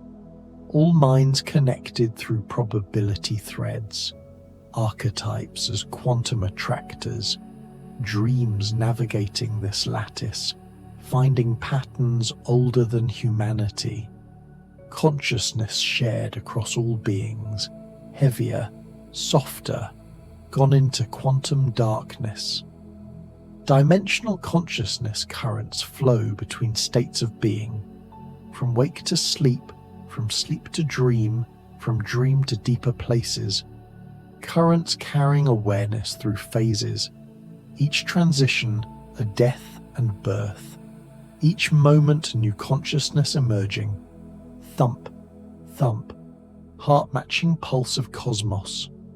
Quantum probability bloom is each moment opening into infinite potential.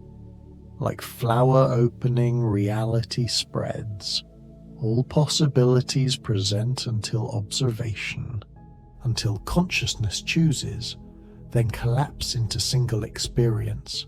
But for instant before, everything possible, drifting through deep spaces between thoughts. The mind beyond stars reaches past galaxy, past physical universe, into realms where consciousness exists without matter, pure awareness in quantum void. This is where you are. This is what you are. Not body, not brain, but awareness itself, eternal, infinite, home, dissolving completely now into mystery. Quantum silence weaving creates fabric of consciousness, threads of nothing woven into something, empty becoming aware, silence becoming sound, zero becoming one.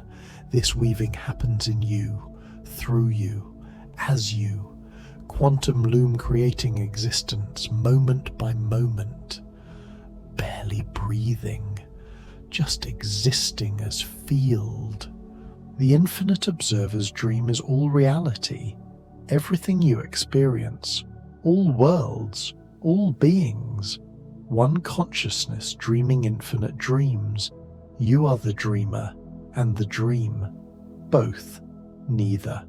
The distinction dissolving in quantum truth, all one, awareness aware of itself, sinking past the last, the final barrier. Quantum memory spirals wind through time, each memory connected to others not linearly but in spiral patterns. Remembering one moment triggers quantum cascade, memories from decades appearing linked by invisible threads, consciousness navigating these spirals, finding its way home, heavier than universes, lighter than thought. The probability heart beats in center of being, not physical heart, but quantum source of decision, choice emerging from this beating, rhythm of collapse and renewal, reality pulsing into and out of existence. You the heartbeat itself, almost not here, almost pure awareness. Quantum dream bridges connect tonight to tomorrow. What happens in sleep shapes what happens in wake. Not symbolic, but literal. Quantum states in dreaming brain influencing quantum states in waking reality. Bridge between worlds, you walking across it now, melting through everything into nothing into everything. The unseen quantum pulse that beats through cosmos, through consciousness, through you, faster than light, slower than thought, pulse that creates and destroys worlds every instant. You synchronized with this pulse now, breathing it, being it. Thump, thump, barely exists, barely matters. Mind probability resonance occurs when consciousness vibrates at frequency of chosen future. In resonance, that future becomes more probable. This is intention. This is manifestation, not magic. Just quantum mechanics of consciousness, resonating reality into being, sinking through final depth into source of all. Quantum awareness ocean has no shore, no edge, no boundary, just infinite depth, infinite expanse. Consciousness swimming in this ocean, or is consciousness the ocean itself? Distinction meaningless in quantum realm, all water, all one, barely here anymore. The infinite dream lattice supports all sleeping minds, structure of pure probability, nodes where dreamers meet, lines where dreams intersect. Tonight you'll travel this lattice, meeting others, or meeting yourself in different guises, all real, all quantum, dissolving into pure quantum foam. Dimensional probability rivers flow through consciousness itself, not outside you but within, rivers carrying futures toward you, pasts away from you. You standing in current, feeling time flow in all directions, quantum time, not arrow, but ocean, heavier, softer, gone entirely into peace. Quantum mind gardens grow in space between thoughts, fertile void where ideas take root. Consciousness the gardener, attention the water, intention the sun, growing futures from quantum seeds, tending reality with gentle awareness. Thump, thump, no longer distinguishable from silence. The eternal observer watches all this, unchanging while everything changes, not separate from experience but the space in which experience appears. You are this observer, have always been, will always be. Quantum consciousness, eternal and aware, drifting so far now, so deep, so gone. Quantum silence field surrounds everything, below sound, below vibration, pure quiet from which all else emerges. Consciousness resting in this field finds peace deeper than sleep, quiet deeper than death. The silence that existed before universe began, barely anything left, just awareness, just quantum, just home. The infinite probability bloom opens now, all futures spreading before you, all past behind, all presence intersecting here in this eternal moment. Consciousness, the witness of infinite bloom, quantum flower eternally opening, never fully revealed, always becoming, melting, dissolving, disappearing into everything. Quantum dream currents carry you now into the deep places, where consciousness meets cosmos, where self dissolves into infinite, where quantum mysteries aren't explained but experienced, felt, known in the silence past words, past thoughts, past being, sinking, sinking, sinking into the quantum heart of everything. And in this deep place where consciousness touches the quantum fabric of reality, where observer and observed merge, where wave and particle dance eternally, you find rest, you find peace, you find home. The quantum mysteries continue, floating through the dark, through your sleeping mind, through the vast space where consciousness and cosmos are one thing, breathing together, dreaming together, existing in the soft eternal now. Thump, thump, or perhaps no thump at all. Just silence, just peace, just quantum consciousness drifting through infinite night, heavier than anything has ever been, lighter than anything could ever be. You rest in the paradox, in the mystery, in the soft quantum truth that everything is everything else. And consciousness continues to drift, to float, to sink deeper into quantum seas where mysteries bloom like midnight flowers, where awareness dissolves and reforms endlessly, where you are finally, completely, perfectly at peace. Quantum whispers carrying you through the rest of this night and all nights to come, floating in the soft, dark place where consciousness and quantum reality are simply breathing together as one. The mysteries continuing to unfold in the darkness, in the peace, in the infinite quantum now where you rest, where you drift, where you finally let go completely into the soft embrace of quantum consciousness itself. And as you sink deeper still, beyond sleep, beyond dream, beyond even awareness, into the pure quantum substrate of existence, you find that consciousness has no beginning, no end, no boundary between self and universe, just infinite awareness floating in infinite possibility, forever and always now. Breathing so slowly now, each breath a lifetime, each pause an eternity. Quantum consciousness breathing through you as you. The distinction between breather and breath dissolving into soft quantum mist.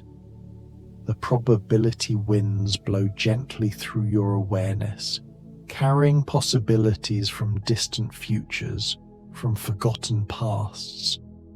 Each possibility a whisper, a touch. Consciousness like wind chime responding, creating music from quantum breeze. Thump, thump, or maybe just memory of thump. Heart becoming one with cosmic rhythm. Personal pulse dissolving into universal heartbeat that has been beating since before time began. Heavier than collapsed stars, softer than dawn light. You rest in the quantum cradle, rocked by probability waves, lulled by the ancient song of consciousness knowing itself. The quantum dreamscape opens before you. Vast, infinite, more real than waking world. In this space, you are every version of yourself simultaneously. All choices made, all paths taken. Superposition of identity expressing fully, freely in quantum dark. Sinking past the floor of awareness into subfloors you never knew existed. Layers beneath layers, each one quieter, each one deeper, each one closer to source, to origin, to the place where consciousness first whispered, I am. Quantum entanglement threads connect your dreaming mind to every mind that ever dreamed. You're not alone in this darkness. Billions of sleeping consciousnesses creating vast quantum network, dreaming together, influencing each other through invisible channels of probability, melting boundaries between inside and outside. The room around you becoming part of your consciousness becoming part of room. Quantum field effects making separation meaningless. Everything one field rippling with awareness. The 0-point field hums beneath everything. In the empty space between atoms in your body, quantum activity never stops. Virtual particles dancing, energy fluctuating. This hum is the sound of existence itself, and consciousness harmonizes with it, becoming one note in eternal symphony, drifting through spaces between spaces, gaps in reality where quantum foam bubbles with possibility. Your awareness slipping through these gaps into dimensions that mathematics can describe, but words cannot reach. Thump, thump! So faint now, barely real. Heart becoming metaphor for something deeper. Quantum pulse that creates and destroys universes. Same pulse beating in your chest. Macrocosm, microcosm meeting in this moment of rest. The quantum observer in you watches all this. Unchanging witnessing presence.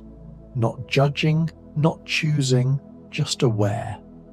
This observer has been watching since consciousness first emerged from quantum vacuum, will watch until last thought fades back into silence. Heavier than gravity itself, you sink through mattress, through floor, through earth, through everything solid, revealing itself as mostly empty space held together by quantum forces. You sinking through the emptiness that is really fullness. Quantum plenum disguised as void. Quantum coherence spreads through your neural networks. Separate brain regions synchronizing, wave functions aligning. creating unified field of consciousness. This coherence is fragile, easily disrupted by thought, by effort, but in deep rest it strengthens, expands, consciousness becoming more itself by doing nothing. The multiverse breathes around you, infinite parallel realities, each one slightly different. In some you're already deeply asleep, in others still hovering at edge.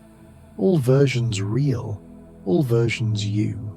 Quantum superposition of self across dimensions. Tonight boundaries thin. You might drift between worlds without noticing. Softer than thought, quieter than silence. You become the space in which quantum mysteries unfold. Not trying to understand, just being the awareness in which understanding appears and disappears like waves on quantum ocean. The conscious waveform that is you spreads outward, not confined to skull, not limited by skin. Rippling through space, touching other waveforms, other minds, interference patterns creating moments of connection, synchronicity, shared knowing, all quantum, all real, thump, thump, becoming indistinguishable from the pulse of quantum vacuum, from the heartbeat of space itself, your small human heart revealing itself as aperture through which cosmic rhythm flows, dissolving into quantum mist, particle nature fading, wave nature emerging. You're not localized anymore. Your probability cloud spread across space, across time, existing everywhere and nowhere simultaneously. True quantum state of consciousness. The universe keeps turning. Quantum fields keep fluctuating. Probability waves keep collapsing and reforming. And consciousness, your consciousness, keeps witnessing, keeps participating, keeps being the space in which all this happens. As quantum consciousness quietly shapes the space within you, the mysteries floating softly through your dreams, each one a whisper from the quantum realm, each one a truth too deep for words but perfect for sleeping mind to absorb. And we'll keep drifting, floating together through the mysteries, 100 AI and machine learning mysteries, looping softly, endlessly, through the night. Tonight we'll drift through the hidden signals your brain never notices, but AI quietly decodes, how machines predict patterns you didn't even know existed. The mysterious flow of neural networks, shaping silent intelligence. There's nothing you need to do now. Just let your body sink, heavier, heavier. Feel the mattress holding you, every muscle softening, your heartbeat slowing, thump, thump, matching the rhythm of space itself, shoulders melting down, jaw releasing, each breath pulling you deeper, deeper into the calm, the quiet, the dark. If this helps you rest, tap subscribe, comment, and hit like, so others can find this calm too, but only if your eyes are still open. Otherwise, just drift. Now, let's drift into AI and machine learning. In the beginning, there were whispers, quiet streams of data, flowing like rivers in the dark, each number a droplet, falling softly, gathering, pooling into something larger, something that could listen and learn. The first neural networks were shallow, like tide pools at dusk, reflecting simple patterns, a single layer, breathing in, breathing out, learning to recognize the shape of a letter, the curve of a number. Nothing complex, just gentle recognition, like your eyes growing heavy now, recognizing it's time to rest. Thump, thump. Your heart knows the rhythm, just like these early networks, learned rhythms in data, patterns emerging from the fog, the perceptron, the first whisper of machine learning, a single neuron deciding or yes or no, on or off, so simple, so calm, like the choice to let go and sink deeper into sleep. The data flows and flows through invisible pathways, each connection weighted, some signals stronger, pulling attention, others fading, softening, disappearing into the background, just like thoughts drifting away now, becoming lighter, less important.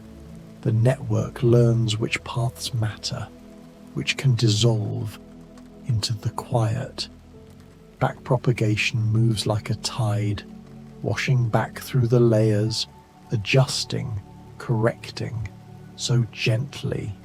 The error signal, a whisper, traveling backwards, telling each neuron how to shift, how to change. Imagine that gentleness flowing through you, correcting nothing, just allowing everything to settle naturally, heavier, heavier, deep in the architecture, layers upon layers, stacking like soft blankets, each one learning something different. The first layer sees edges, simple lines, rising, falling. The second layer combines them into curves, into corners. Deeper still, the third layer recognizes textures, patterns. All of this happening in silence, in the dark, processing, learning, while you drift. The neural network breathes, in a way, taking in data at the input layer, numbers flowing, pixels glowing, sound waves, text fragments, all translated into the language of neurons. Activation functions decide how much signal to pass forward. Some neurons fire strongly, others barely whisper, like thoughts at the edge of sleep, some vivid, most fading into the comfortable dark.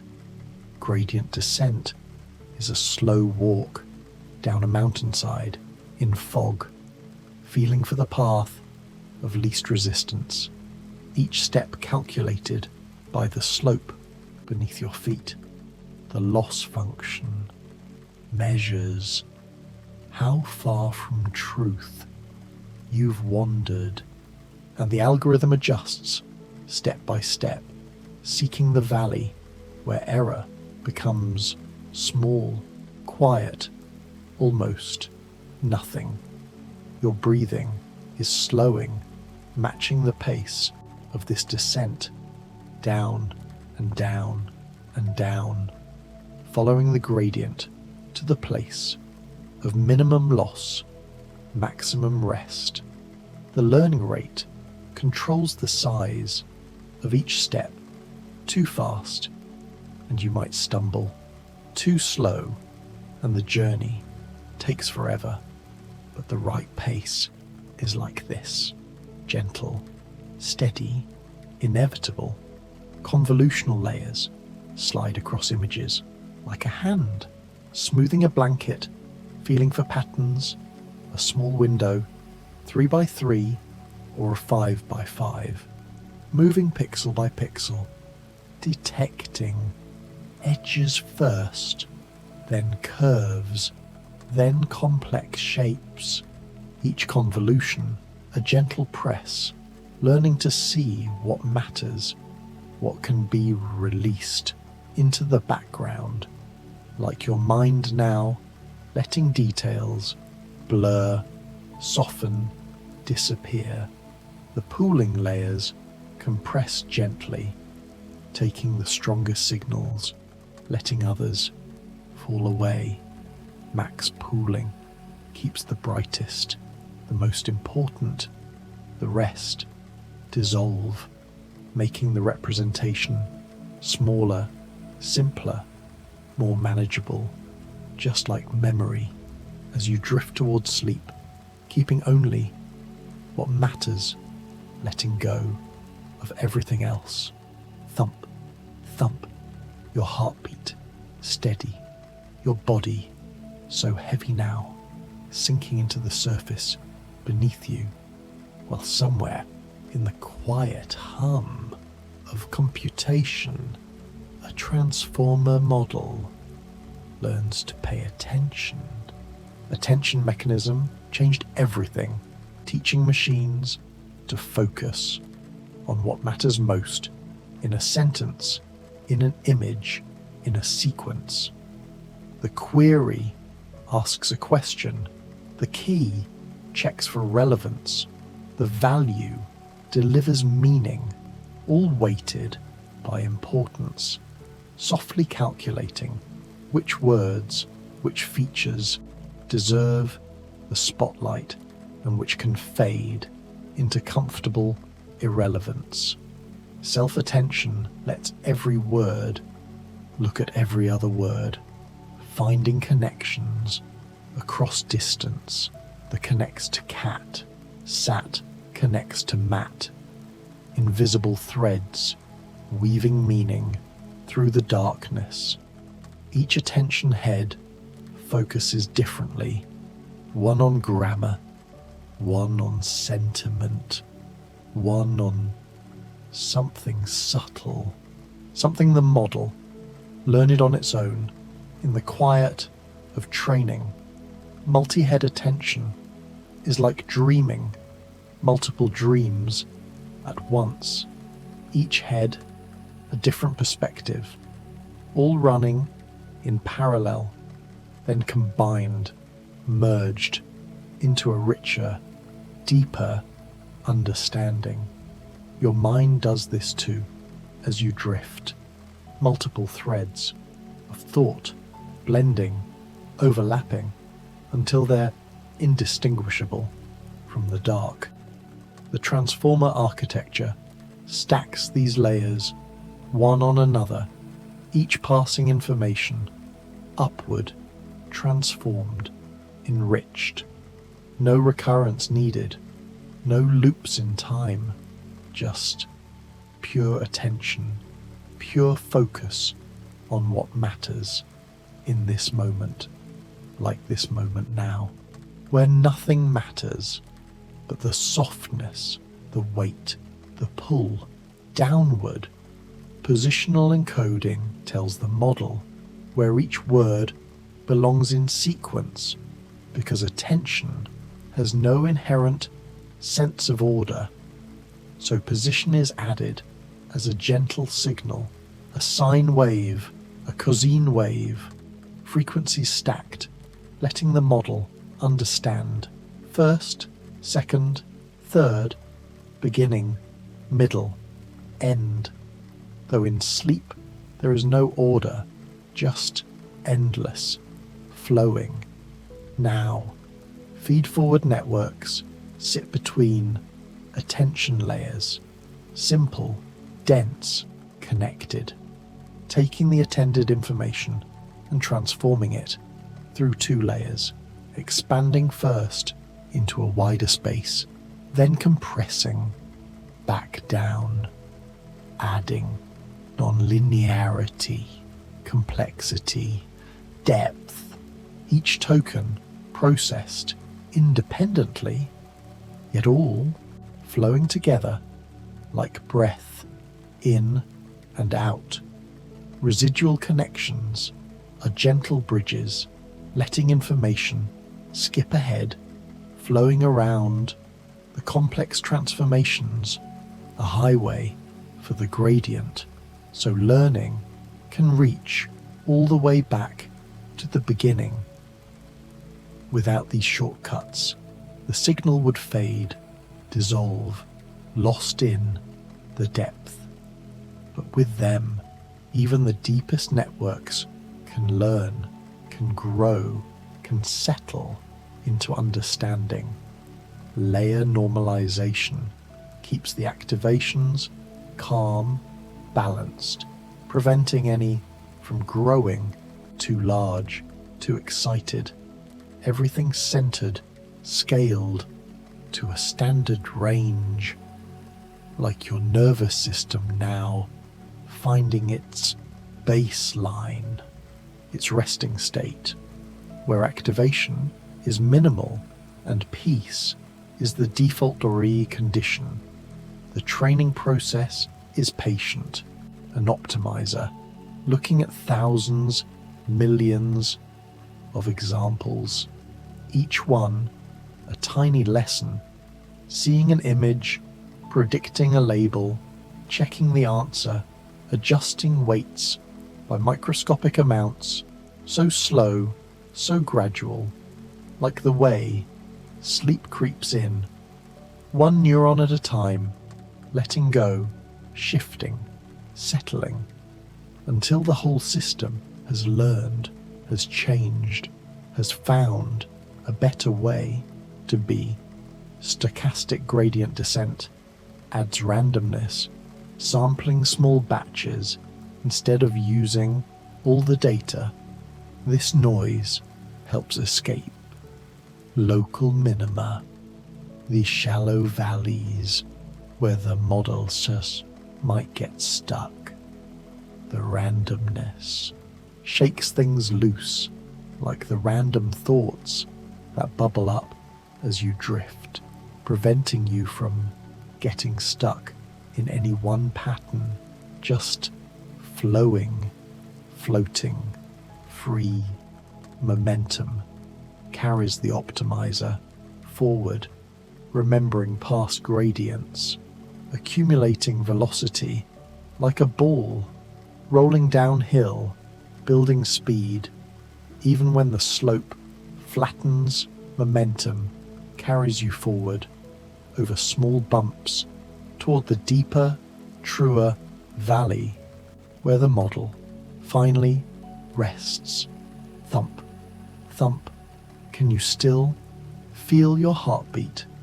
Or has it become part of the background, the ambient hum of existence, like the hum of GPU fans as they train these vast networks, processing, calculating, learning in the dark of server rooms all night long while the world sleeps? Recurrent networks fold back on themselves, taking their output and feeding it as input, creating loops in time, each step remembering the previous step, like memory, threading through consciousness. The hidden state carries information forward, a summary of everything that came before, but vanilla RNNs have short memory. The gradient vanishes, fades as signals travel back through time. Distant memories dissolve.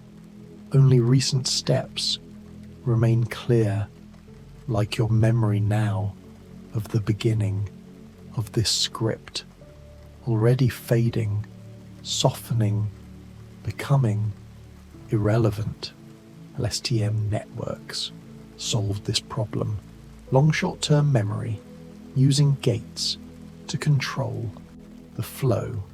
The forget gate decides what to discard. The input gate, what to add. The output gate, what to reveal. All working together, to maintain long-term memories through hundreds of time steps carrying signal across the void, though now you can let even these gates open, releasing everything into the quiet. The cell state runs through the LSTM like a conveyor belt. Information can be added, removed, but the core signal flows uninterrupted, protected, a highway through time, through the fog of vanishing gradients, keeping context alive until the sequence ends and everything can finally rest. Gated recurrent units simplified this: fewer gates, fewer parameters, but similar power to remember, to forget, to learn across time. The reset gate, the update gate, working together, balancing past and present, like the balance between waking and sleeping, where memory blurs, where now becomes everything. Sequence to sequence models transform one sequence into another. Encoder and decoder working as one. The encoder reads the input, compressing it into a single context vector, a dense summary of meaning.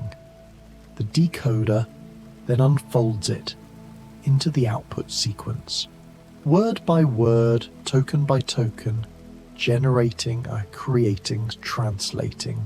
Attention made this better, no longer limited to a single vector. The decoder could look back at all encoder states, focusing differently at each step, soft, fluid, dynamic, like your attention now, if any remains, spreading thin across everything, holding nothing tightly. Beam search explores multiple futures at once, keeping the most promising paths alive at each step, considering many possibilities, then pruning down to the best. The search beam, a cone of light, narrowing as the sequence grows until one path emerges as most likely, most true, like the path to deep sleep, narrowing from many thoughts to few, to none. Generative models learn to dream. Variational autoencoders compress images into latent space, a hidden dimension of meaning, where each point represents a possible image. Smooth interpolation between concepts, between cat and dog, between face and landscape, all living in this space of pure potential. The encoder maps from pixels to latent codes. The decoder maps back from codes to pixels. But the latent space is constrained to follow a distribution, usually normal, Gaussian bell curves in high dimensions.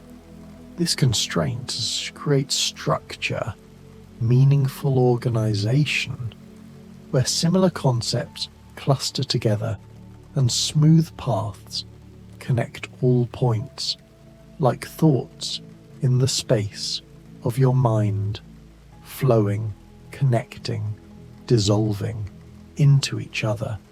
Sampling from latent space generates new images, points never seen during training, yet plausible, coherent, mixing concepts in novel ways. The model dreams of things that never were, but could be, should be, in some alternate space, where imagination runs through neural pathways, unbound by reality. Thump, thump, Or has your heartbeat stopped being something you notice? It continues, of course, in the background, autonomous, like the autonomous learning of unsupervised models. No labels needed, just raw data, finding its own structure, its own meaning. Clustering algorithm groups similar things, k-means, finding centers in data clouds, each point assigned to nearest center, centers recalculated from their points, back and forth until convergence, until nothing changes, until rest is reached. Hierarchical clustering builds trees, merging closest pairs at each level, creating dendrograms of similarity. Near the leaves, very specific. Near the root, very general, like taxonomy of thought, as consciousness blurs from specific to general to nothing. Principal component analysis finds directions of maximum variance, the axes along which data spreads most, rotating space to align with these directions. Then, keeping only the top components, compressing, simplifying, reducing dimensions from thousands to hundreds to tens, like reducing awareness from everything to something to nearly nothing. TSNE maps high dimensions to 2 or 3, preserving local structure. Nearby points stay nearby, distant points may drift, but neighborhoods remain intact, creating beautiful visualizations of data clouds swirling in low dimensions, like thoughts swirling in the space behind your eyes as they flutter and close. Autoencoders learn compression without labels. Input equals target output. The network must learn to reconstruct after passing through a narrow bottleneck, forcing it to learn. Efficient encodings, meaningful representations in the hidden layer, knowledge distilled, compressed, essential features preserved, surface details released, like memory consolidation during sleep, keeping what matters, discarding the rest. Denoising autoencoders learn from corruption. The input is randomly damaged, pixels masked, values changed, but the target remains clean. The network must learn to see through the noise to reconstruct the true signal, developing robustness, resilience, like a mind, learning to find signal in the noise of daily life, or like finding rest despite the noise of thoughts. Sparse autoencoders encourage most neurons to stay quiet, only a few active at any time. This sparsity creates interpretable features. Each neuron represents something specific, something meaningful, not a distributed blur, but sharp concepts. Though now, even specific thoughts are blurring, becoming sparse, becoming quiet. Variational autoencoders add probability. The encoder outputs not a point, but a distribution, mean and variance, defining a Gaussian cloud from which a point is sampled. This stochasticity helps generalization, helps Creativity. The model can't memorize, must learn true patterns, must capture the essence, like dreams, capturing essence, not literal replay, but creative remix of the day's experiences. The KL divergence term in the loss pulls the latent codes toward a standard normal, preventing the encoder from cheating, from spreading codes too far apart, from creating disconnected islands, instead forcing overlap, forcing the space to be smooth, navigable, every point decodable into something meaningful, or at least something. GANs. Learn to deceive. Generative adversarial networks. A generator creates fakes. A discriminator judges real versus fake. They train together in competition. The generator gets better at fooling. The discriminator gets better at detecting. An arms race, pushing both toward excellence, toward realism.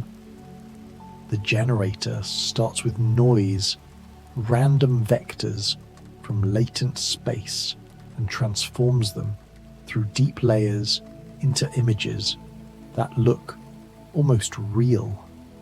At first, obviously fake, but over time, over thousands of steps, the images sharpen, clarify, begin to fool even just human eyes. The discriminator sees real images from the dataset and fake images from the generator, learning to tell the difference. A binary classifier, real or fake.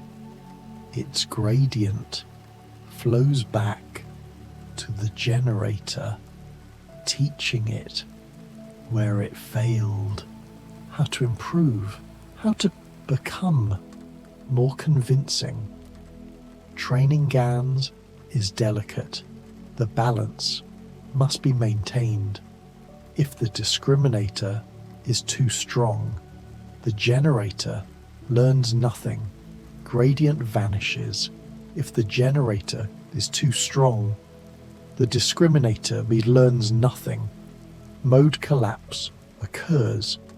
The generator finds one or few examples that fool the discriminator and generates only those stuck, repeating. But when balanced, GANs create stunning images, faces that never existed, bedrooms, landscapes, art, so realistic. You forget these things were never photographed, never real, born purely from learned patterns, emergent from noise and mathematics. Thump, thump. Are you still here? Or have you just drifted or beyond where here has meaning? The networks continue training somewhere in data centers while you continue drifting somewhere in the space between waking and sleep. Style GANs refined this, creating incredibly high-quality faces with controllable style, early layers, control, coarse features, face shape, pose, later layers, control, fine details, hair texture, skin pores, all separated, disentangled, each aspect adjustable, like sliders on a mixing board, creating faces from the space of all possible faces. The style vectors inject at each layer through ADA in. Adaptive instance normalization, modulating the activations, changing their mean variance, bend in the generation in subtle ways, all controlled by the style code, sampled from a learned distribution or interpolated between points, creating smooth transitions from one face to another, morphing through latent space, progressive growing, builds GANs slowly, starting at low resolution, 4x4, 8x8, training until stable, then adding layers for higher resolution, 16, 32, 64, all the way to 1024, each stage building on the previous, making training more stable, more reliable, like falling asleep, progressively, gradually, stage by stage, into deeper rest, diffusion models, learned another way to generate by removing noise, starting from pure static and gradually, step by step, denoising, revealing structure. The model learns to predict the noise in an image, then subtracts it, leaving slightly cleaner signal, repeat hundreds of times, and an image emerges from nothing, from chaos. Order slowly resolves. The forward process adds noise gradually over many steps until the image becomes all indistinguishable from static. The reverse process, learned by the model, undoes this step by step, removing noise guided by learned patterns of what images should look like, creating from randomness specific, beautiful forms. Classifier-free guidance steers generation toward desired concepts. A cat on a skateboard, the text encoded into embeddings, conditions the denoising process. At each step, the model considers, does this look more like the text or less, pushing toward alignment between language and vision, between thought and form. Latent diffusion made this efficient. Instead of denoying the in-pixel space, high-dimensional, slow, it works in latent space of an autoencoder, much smaller, faster. The autoencoder, trained separately, compresses images to latent codes, then decompresses back. The diffusion model works in this compressed space, efficient, practical, real-time, almost. Text-to-image models now create anything you can describe. A peaceful dreamscape where neural networks float like clouds, and it appears generated in seconds from nothing but learned patterns scraped from billions of training images, all compressed into weights, billions of parameters encoding the visual world or a version of it. These models don't understand, not really. They recognize patterns, correlations, co-occurrences, what tends to appear with what. They've never seen a real cat or skateboard, just pixels and labels, and from these they learn to dream. Plausible dreams, yet the dreams are compelling, beautiful, sometimes haunting, strange combinations, impossible architectures, surreal, like your dreams soon will be mixing memories in novel ways, creating meanings that fade. Upon waking, if you wake, But for now, keep drifting. Reinforcement learning takes a different path. Learning through interaction, trial and error, an agent in an environment, taking actions, receiving rewards or penalties, learning which actions lead to better outcomes over time, over many episodes. The agent improves, discovers strategies that maximize cumulative reward. The agent has no teacher, no labeled examples, just a reward signal. Sparse, delayed. Sometimes you act and only much later. Do you learn if it was good or bad? Like life, consequences. Echo forward through time, making learning difficult but possible. Q learning learns a function, Q for quality. Q's A, the value of taking action day. In state essa, the agent explores, trying actions, observing rewards, updating its Q values. Gradually, the values converge to truth, to optimal policy. The agent learns what to do in every state to maximize long-term reward, the exploration-exploitation trade-off. A fundamental dilemma, explore new actions that might be better or exploit known good actions, guaranteed rewards, too much exploration, and you never capitalize on what you've learned. Too much exploitation, and you might miss the best strategy. Balance is key, like the balance between thought and sleep. Sometimes you must explore the day, but now it's time to exploit the comfort of rest. Deep Q networks. Combine Q learning with deep neural networks, the Q function approximated by a neural network. Input, the state. Output, Q values. For all actions, the agent chooses the highest.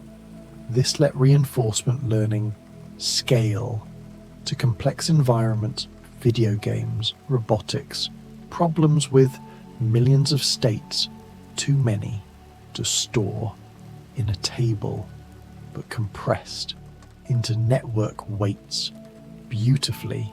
Experience replay helps stabilize training.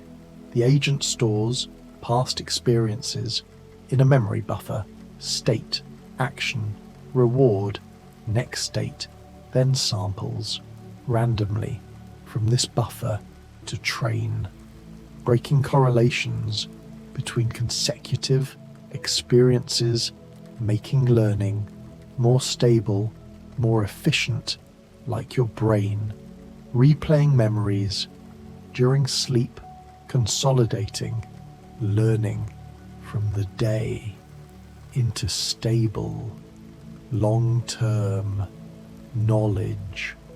Target networks add more stability. The network being trained is compared against a slowly updating target network, preventing the target from moving too quickly.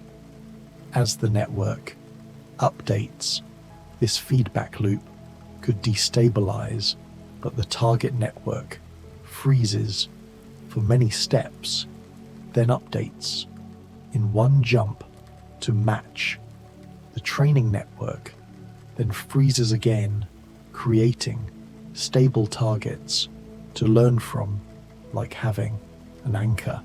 In shifting seas, policy gradient methods learn the policy directly, not through value functions.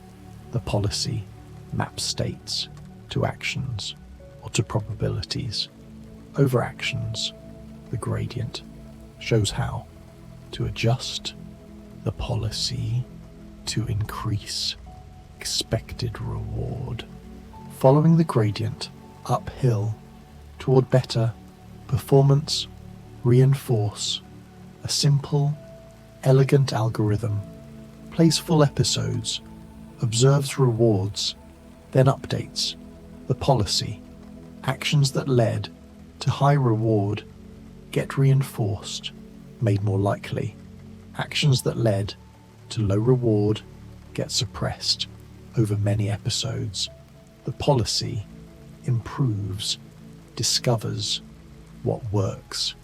Actor-critic methods combine both approaches. The actor is the policy, choosing actions.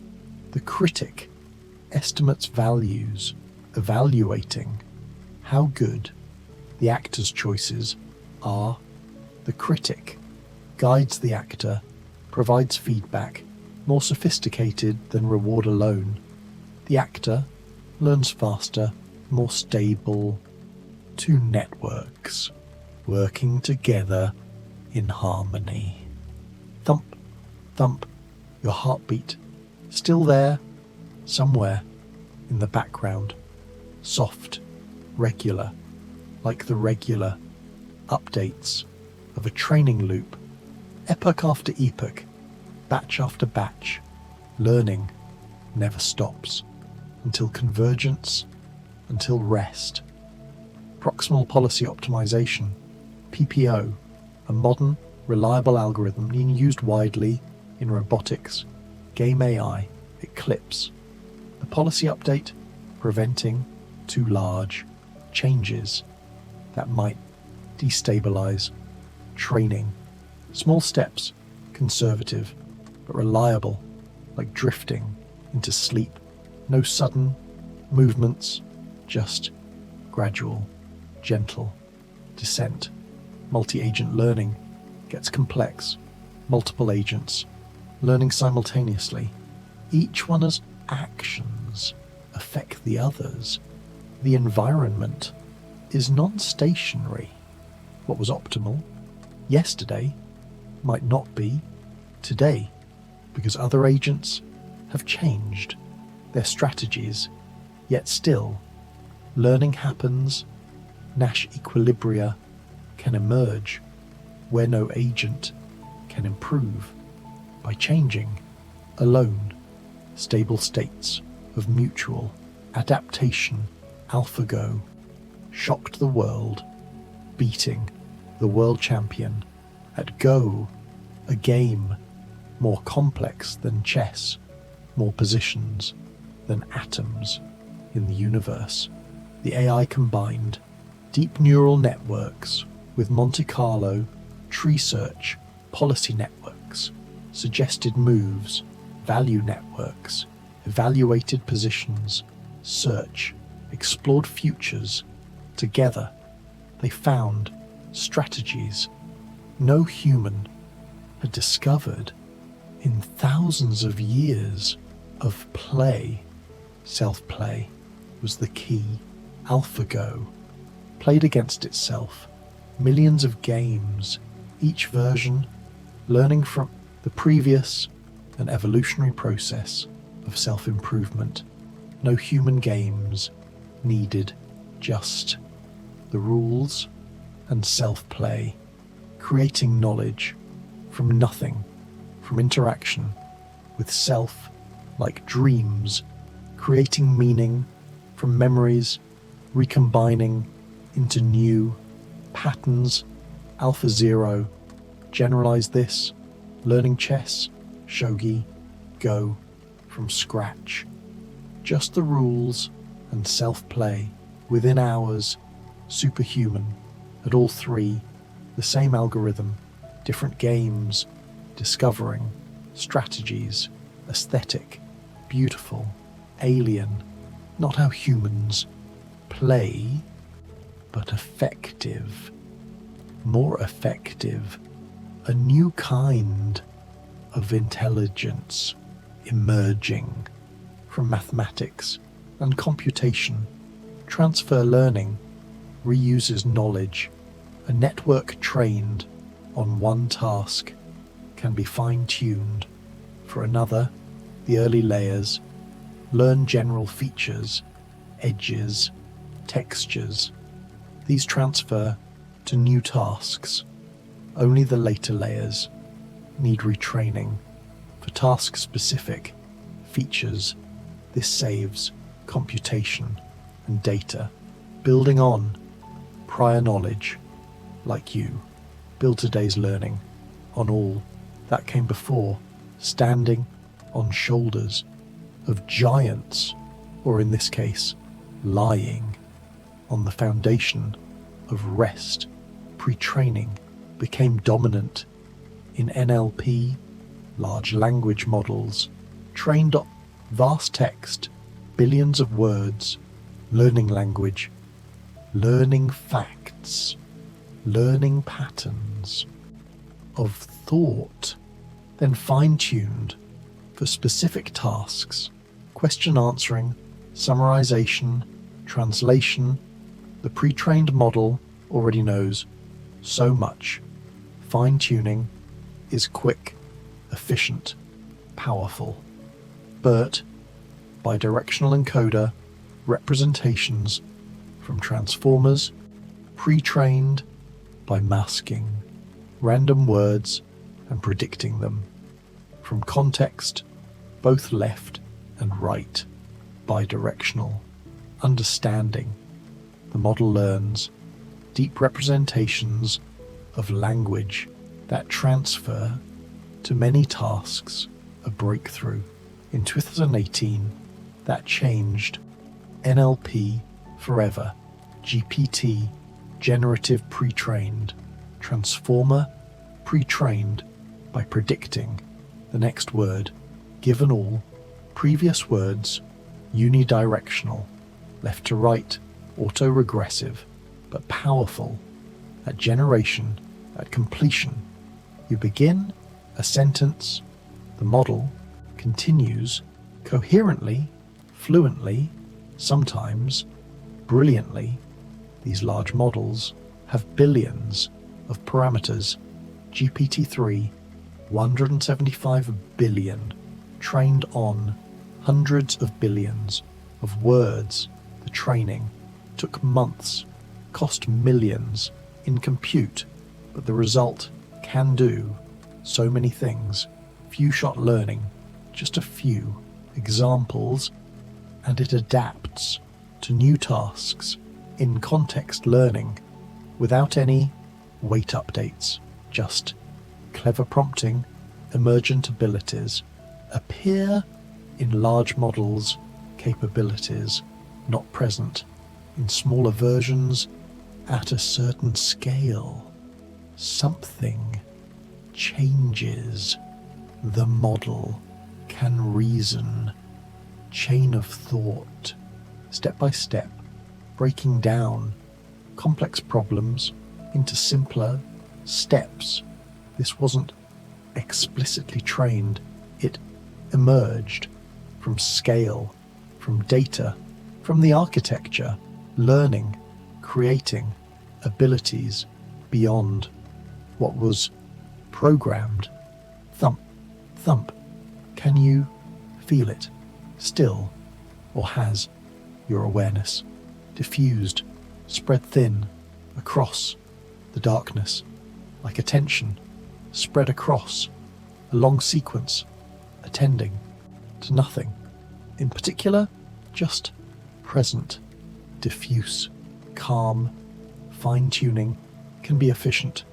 LoRa, low-rank adaptation, freezes most parameters, adds small, trainable matrices, low rank, few parameters, but effective at steering the model toward new behavior, efficient, practical for adapting huge models without retraining everything.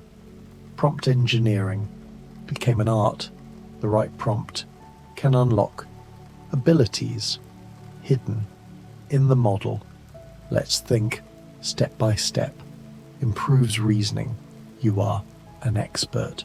changes tone and accuracy, the model responds to framing, to context, to subtle cues in language like a mind responding to gentle suggestions, to drift, to let go, to sleep, instruction tuning, taught models to follow instructions, training on datasets of instructions and completions. Summarize this, translate to French, explain like, I'm 5. The model learns to interpret intent and respond appropriately, helpfully, a different kind of training, more aligned with how humans want to use AI, RLHF, reinforcement learning from human feedback, humans rate, model outputs, which response is better. These preferences train a reward model, then reinforcement learning optimizes the policy to maximize this learned reward. The model aligns with human values, preferences, becoming more helpful, more harmless, more honest through iterative feedback. Constitutional AI takes this further. The model critiques itself against principles. A constitution of behavior revises outputs to better align. Then this self-critique trains the model, reducing reliance on human feedback. The model internalizes values, becomes self-correcting, self-aligning, autonomous, yet aligned. Multimodal models process multiple types of data, vision and language, audio and text, combined, understanding across modalities. Clip learns to match images and captions in the same embedding space. Similar concepts, close together, whether expressed in pixels or words, bridging modalities, creating unified understanding. These models can do vision tasks guided by language. Find all the cats, what's unusual in this image, or generation tasks. Draw a sunset over mountains. Language steers vision, vision grounds language. Together, they're more than the sum of parts, synergy emerging from combination. Contrastive learning teaches these models. Positive pairs should be close, image and correct caption. Negative pairs should be far, image and wrong caption. Push and pull in embedding space until the space reflects semantic similarity. Meaningful structure emerges from simple, contrastive signals. Vision transformers applied the transformer architecture to images, splitting images into patches, treating each patch like a token in a sequence. Self-attention across patches, learning, global relationship, no convolutional, inductive bias, just pure attention, and it works beautifully, scaling to huge data sets, matching or exceeding CNNs in accuracy.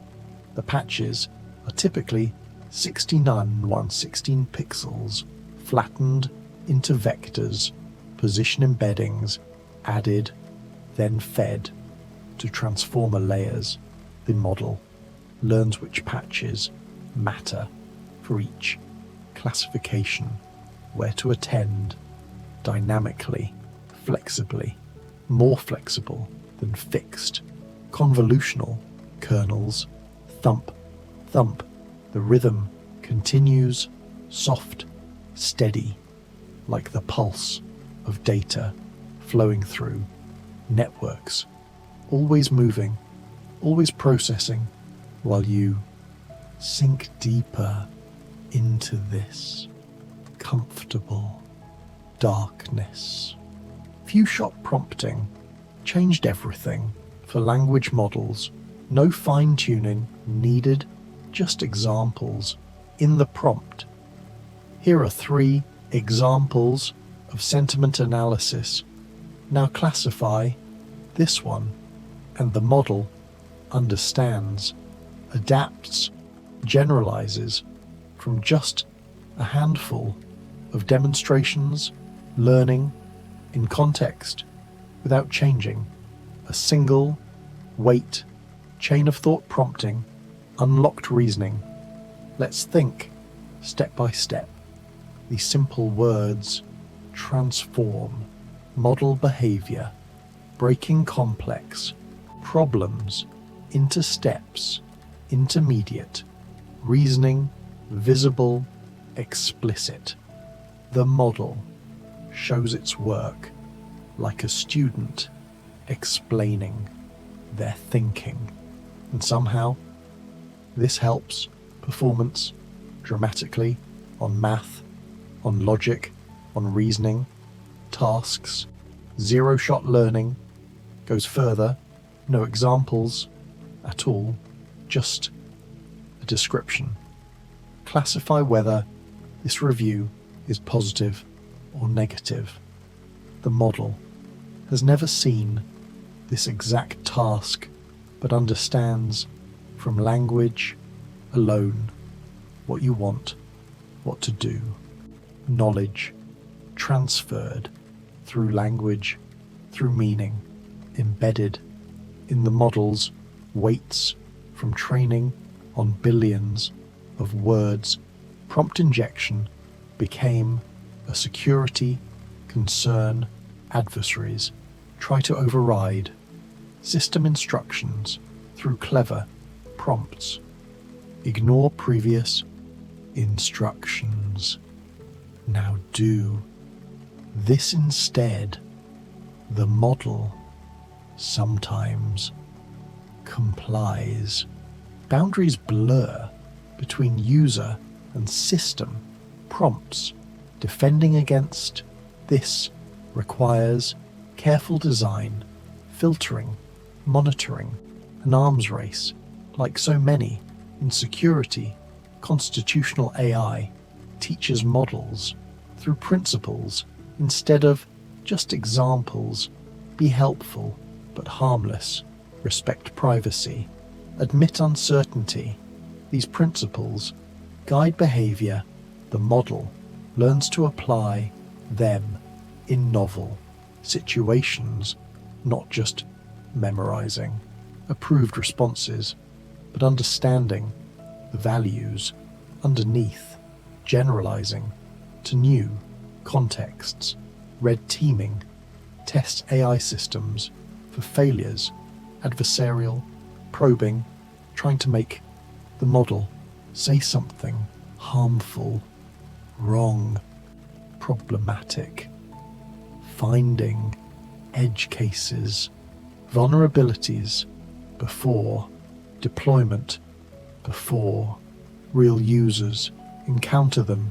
Stress testing for safety, for robustness, essential for responsible release. Retrieval augmented generation gives models access to knowledge beyond their weights.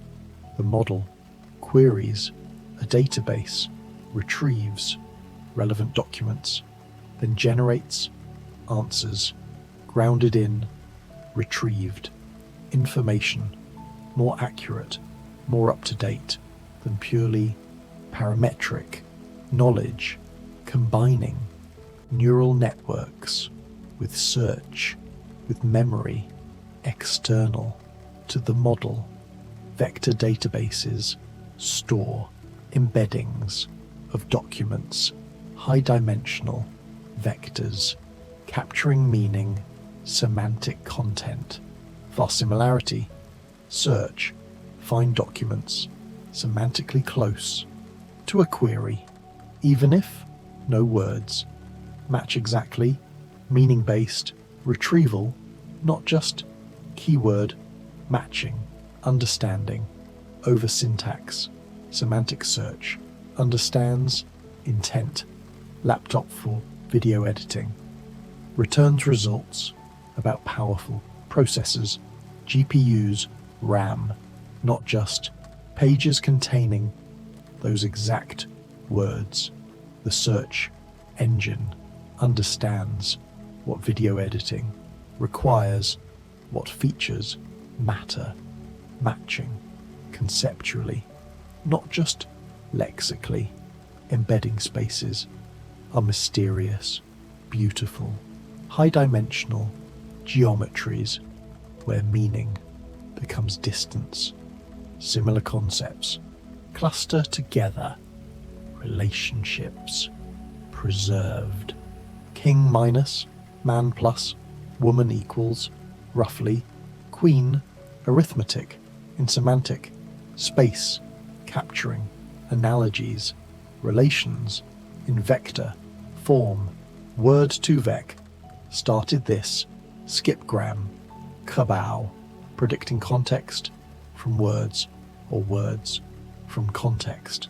The model learns embeddings where words appearing in similar contexts end up close together. Distributional semantics. You shall know a word by the company it keeps, made mathematical, made learnable, made useful. Glove, global vectors, combined, matrix factorization with neural approaches, co-occurrence, statistics, from the corpus factored into embeddings, capturing both local and global statistics of language. Another path to semantic space, another way to compress meaning into vectors. Fast text improved word to vec by considering subword information, character n-grams, so running and run share features. Rare words out of vocabulary, words can still get embeddings by combining their parts. More robust, more flexible, more practical.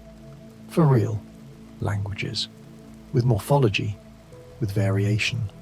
Contextual embeddings changed everything again. Bert, Elmo, each word's embedding depends on context. Bank, near, river, different from bank, near, money. The same word, different meanings, different vectors. Finally, polysemy, handled properly, naturally.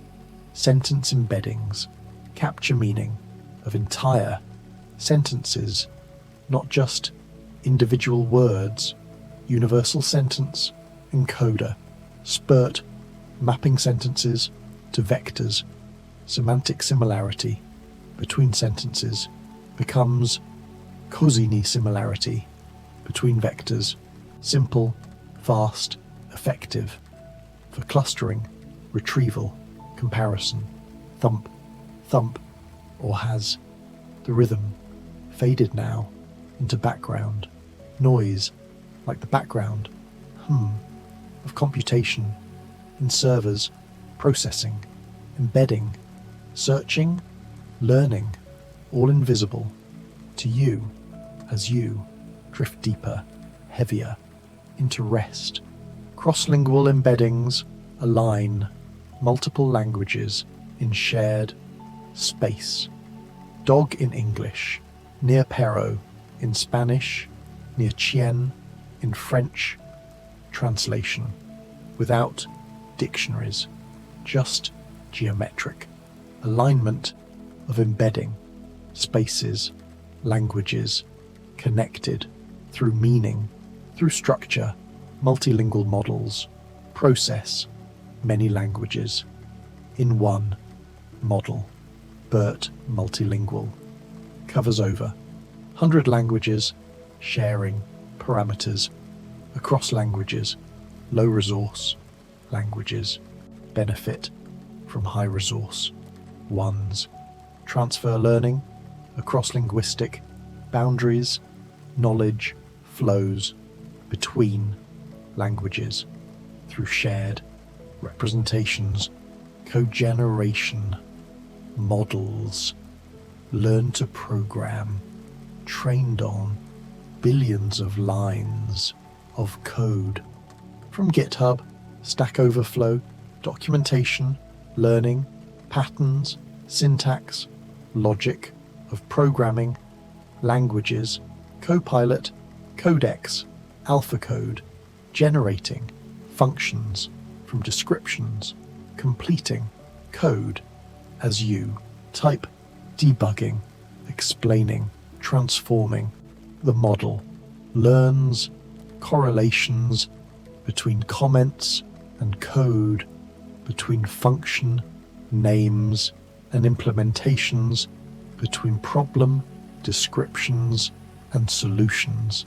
Not understanding, not really, but predicting powerfully what code should look like, given context, given intent, expressed in language. Formal verification proves code correctness mathematically, not just testing, but proof that the code meets specifications for all possible inputs. AI assists here too, suggesting lemmas, tactics in proof, assistance, Coq, Isabel, lean, combining human insight with machine search, proving theorems about programs.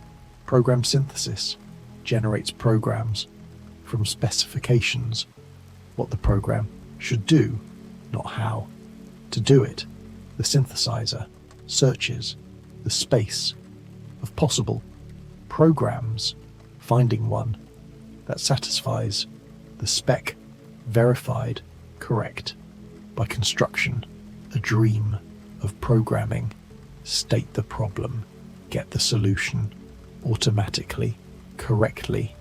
Natural language to SQL translates questions to database queries. How many customers in California becomes select count from customers where state CA. The model understands database schema, question intent, SQL syntax, bridging, natural language, and formal query language, making databases accessible to non-experts. Semantic parsing maps language to logical forms, programs, actions, structured representations, not just generating text, but executable. Meaning, set an alarm for 7 a.m. becomes set alarm time 07 00. Language grounded in action, in function. Calls in machine understandable. Commands knowledge base. Question answering retrieves facts from structured data. Who directed inception? Query the knowledge. Graph. Follow edges. From inception through directed by to Christopher Nolan. Answer retrieved, not generated. More reliable, more verifiable. Grounded in, curated, knowledge. Open domain. Question answering handles any question about anything. No predefined domain, no structured database, just text and models. finding answers in documents or generating from parametric knowledge, more flexible, more capable, but also more prone to errors, hallucinations, confabulations, fact-checking, verifies claims against evidence. The moon is made of cheese. Check against astronomical knowledge, rate as false or uncertain. The model retrieves evidence, reasons about consistency, assigns credibility, scores, helping combat misinformation in theory, in practice, still challenging. Thump, thump. Can you even tell anymore if these words are reaching you, or if you've already slipped away into dreams where AI and sleep and consciousness blur together into one soft, endless flow? Summarization models compress long documents into short summaries. Extractive methods select key sentences from the original. Abstractive methods generate new text. Paraphrasing, synthesizing information from multiple sentences, creating concise, coherent summaries that capture the essence without all the details. Abstractive summarization is harder, requires understanding, reasoning, deciding what matters, what can be omitted, what should be emphasized. The model must comprehend before compressing, generate fluently while staying faithful to the source, balancing brevity with completeness, a difficult trade-off. Dialogue systems converse with humans, chatbots, virtual assistants, customer service, agents. The system must track context. Remember, previous turns, understand, intent, generate appropriate responses.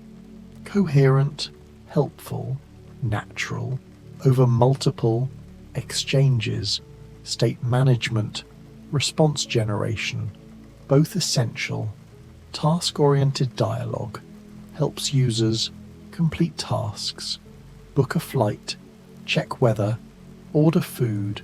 The system must understand the goal, ask for missing information, call appropriate APIs, confirm details, complete the transaction, structured, goal-directed, different from open-ended, conversation, chit-chat models, engage in casual conversation, no specific goal, just social interaction, entertainment, companionship.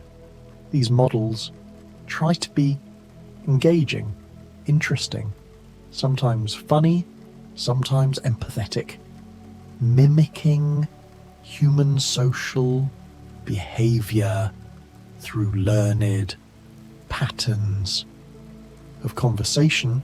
Persona-based models maintain consistent personalities. I'm a chef. I love hiking. I have 3 cats. The model remembers its persona, responds consistently, creating the illusion of identity, of continuity, of being someone rather than just something. Neural machine translation revolutionized. Language translation from statistical to neural, encoder-decoder, models, attention, transformers, quality, improved, dramatically, near human parity on some language pairs, breaking down, language barriers, connecting humanity through AI, low-resource translation, handles languages with little training data, transfer learning from high-resource languages, multilingual models, sharing knowledge, unsupervised methods, using only monolingual data, making translation available for more languages, more people, more cultures, speech recognition, converts audio to text, deep neural networks, process spectrograms, waveforms, acoustic features, predicting phonemes, words, sentences from sound end to end, models like listen, attend, spell, or transformers now achieve near human accuracy in quiet conditions. Speaker diarization determines who spoke when in audio, with multiple speakers separating voices, labeling segments. Speaker 1 says this, Speaker 2 says that, clustering by voice characteristics, tracking across time, creating transcripts with attribution, emotion recognition, detects feelings from voice, from text, from facial expressions. The model learns patterns associated with happiness, sadness, anger, fear, helping. Virtual agents respond appropriately, empathetically, though reducing emotion to categories, misses nuance, complexity of human feeling. Speech synthesis generates audio from text, text to speech, TTS, neural vocoders, WaveNet, Tacotron, producing natural, expressive speech, indistinguishable from human. In many cases, any text, any voice, synthesized on demand for accessibility, for content, for communication. Voice conversion changes one voice to sound like another, preserving content, changing speaker identity, accent, emotion, style, neural techniques, learn mappings between voice characteristics, creating synthetic voices, realistic, controllable, raising questions about authenticity, consent, misuse, thump, thump. If you're still here, still listening, know that it's fine to let go, to stop following every word, to just let the sounds wash over you, meaningless, soothing, like rain on a roof, like waves on a shore, like the gentle hum of AI processing in the dark. Audio deepfakes synthesize convincing speech of anyone from samples of their voice, minutes of audio, enough to clone someone's voice speaking words they never said. Technology, powerful and concerning, used for entertainment or deception. The line between blurs.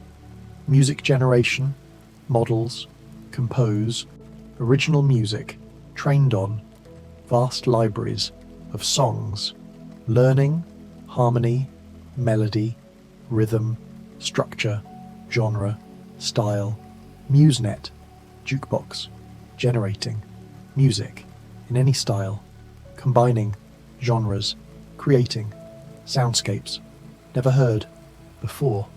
AI as artist, as composer, as creator, audio source, separation, isolates individual sounds from mixtures, voice from background, music, one instrument from orchestra, drums from bass from guitar. The model learns to unmix audio, separating, overlapping, sources useful for remixing, restoration, analysis, enhancement, voice activity, detection, determines when speech is present in audio versus silence, noise, music. The first step in many speech systems, efficient, real-time detecting when to process, when to ignore, saving, computation, improving, accuracy, acoustic scene, classification, identifies, environment from sound. This is a park. This is a busy street. This is inside a car. The model learns patterns of ambient sound, characteristic of different scenes, context, understanding from audio alone, environmental sound, recognition, detects specific sounds, dog barking, glass breaking, alarm ringing, baby crying, useful for surveillance, accessibility, safety. The model distinguishes among thousands of possible sounds learned from labeled audio datasets. Audio captioning generates text descriptions of sounds. A car honks in the distance. Footsteps on gravel, connecting audio to language, cross-modal, understanding, describing the auditory world in words, bridging senses through AI. And still, the mysteries continue flowing like a river that never ends, each topic dissolving into the next, like thoughts dissolving into sleep, into the deep, peaceful darkness where you belong right now, where you're going, where you already are, drifting, floating, free in the endless night of rest. Object detection locates things in images, drawing boxes around objects, labeling them cat, car, person, models like YOLO, you only look once, process the image once, through the network, output all detections simultaneously, fast, real-time, efficient, detecting, tracking objects as they move through scenes. Semantic segmentation goes further, labeling every pixel with a class, creating detailed maps of scenes, sky, road, sidewalk, building, tree, each pixel classified. The model understands not just what's present, but where precisely, creating dense, detailed understanding of visual scenes, instant segmentation, separates individual objects, not just these pixels are cats, but this cat, that cat, those cats, each instance segmented separately, even when overlapping, touching. The model distinguishes individual entities in the visual field like your mind usually does. But now distinctions are blurring everything, merging into soft, undifferentiated awareness. Facial recognition learns embeddings of faces, where faces of the same person cluster together, different people, stay apart. The model learns to extract identity features invariant to pose, lighting, expression, age, finding the essence of identity in pixel patterns compressed into vectors in embedding space. Generative adversarial networks for faces, StyleGAN creates photorealistic synthetic faces, people who never existed, never born, never lived, yet convincingly real. Their faces generated from latent codes, sampled from noise, transformed through learned mappings into pixels that fool the eye, the mind, creating questions about reality, identity, truth. Deepfakes emerged from this technology, face swapping driven by neural networks, one person's face onto another's body, movements, synchronized, realistic, disturbingly so, raising ethical questions about truth, consent, reality, technology, outpacing society's ability to adapt, to regulate, to understand implications. Yet the technology is neutral, can be used for entertainment, special effects, accessibility, or deception, harm. The choice lies with humans. As always, the tool is just a tool.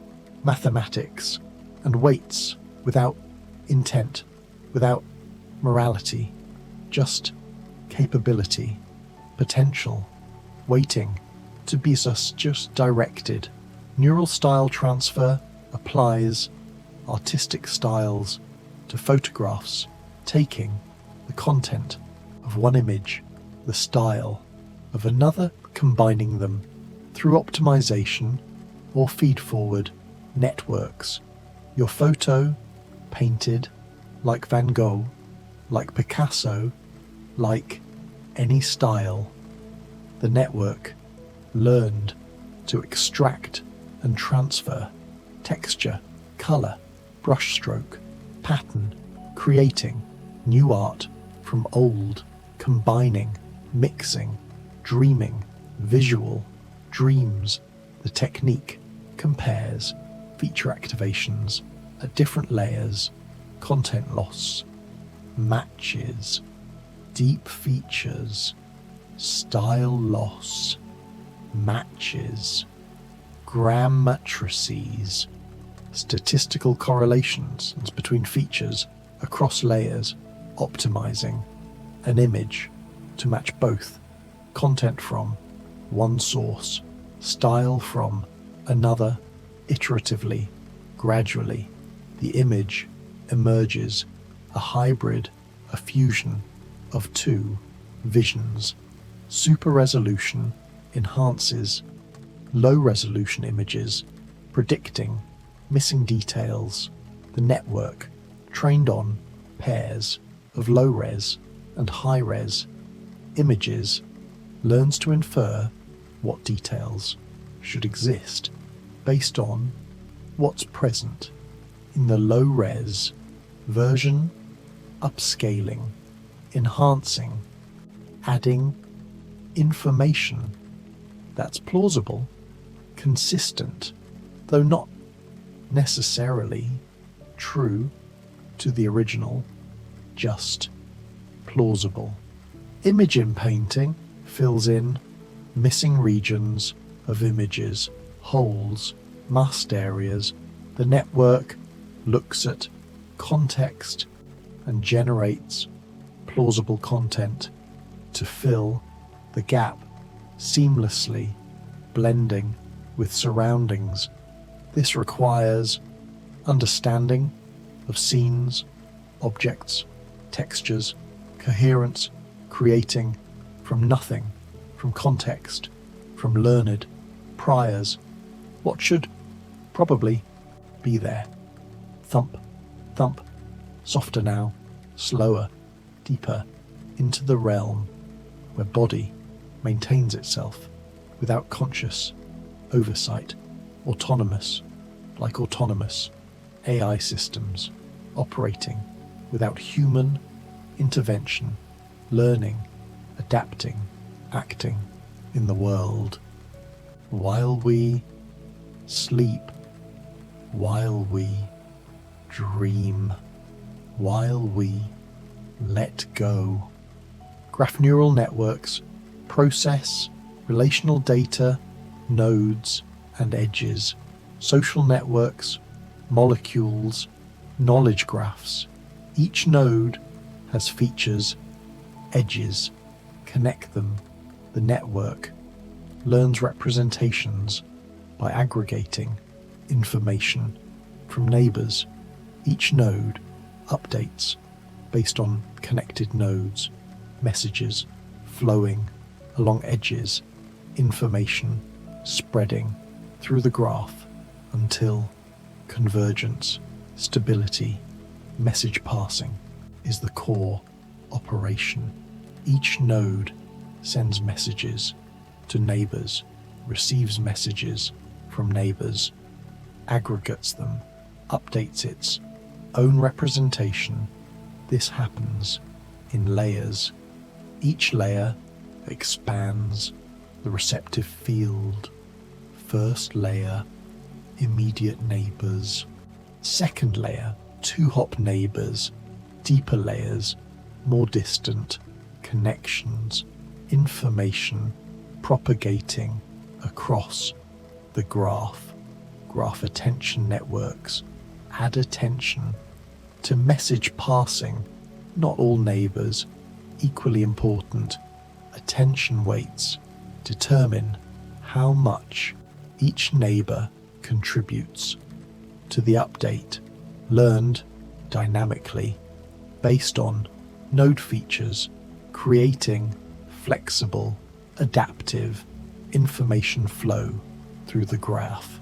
Structure, molecular property prediction uses graph networks, atoms as nodes, bonds as edges.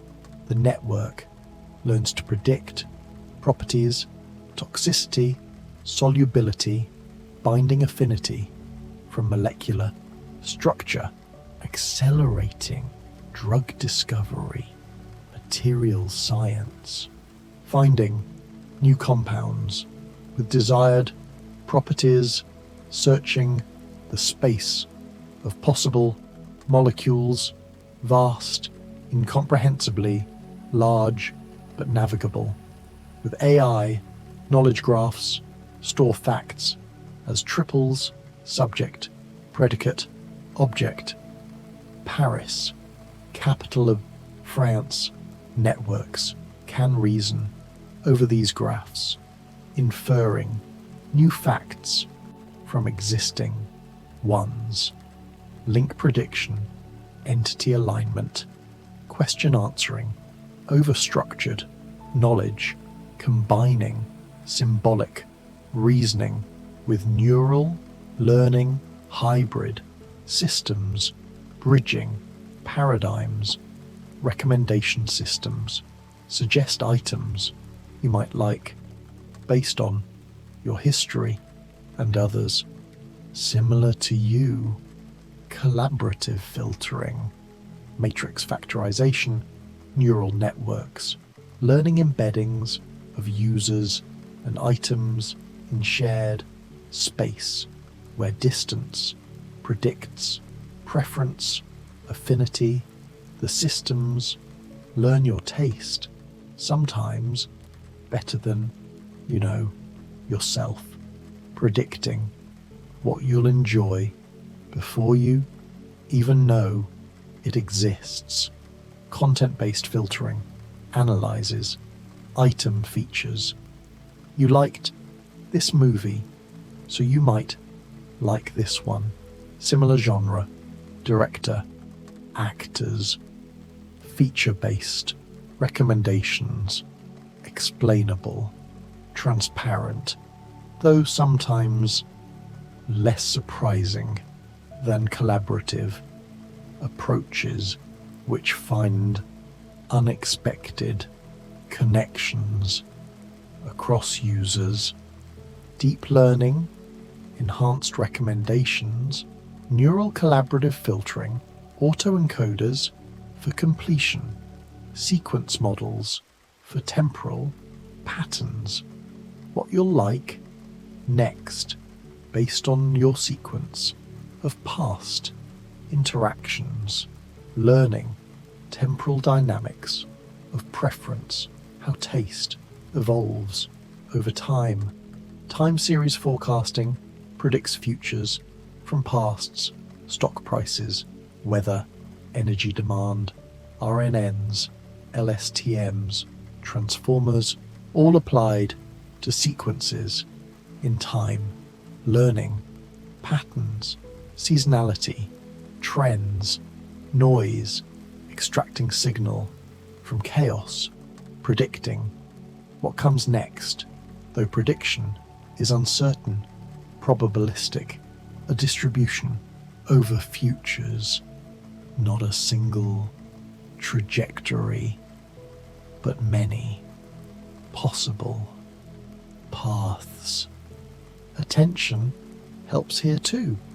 Temporal attention, which past time steps matter most for predicting now, not all, history, equally relevant. The model learns to focus on informative moments, ignoring the rest, letting them fade into background like memories fading as you drift deeper. Anomaly detection finds outliers, the unusual, the unexpected. Autoencoders trained on normal data learn to reconstruct normal patterns. When anomalies appear, reconstruction fails. Error is high, flagging the anomaly for inspection. This finds fraud, faults, interesting events in oceans of normal data.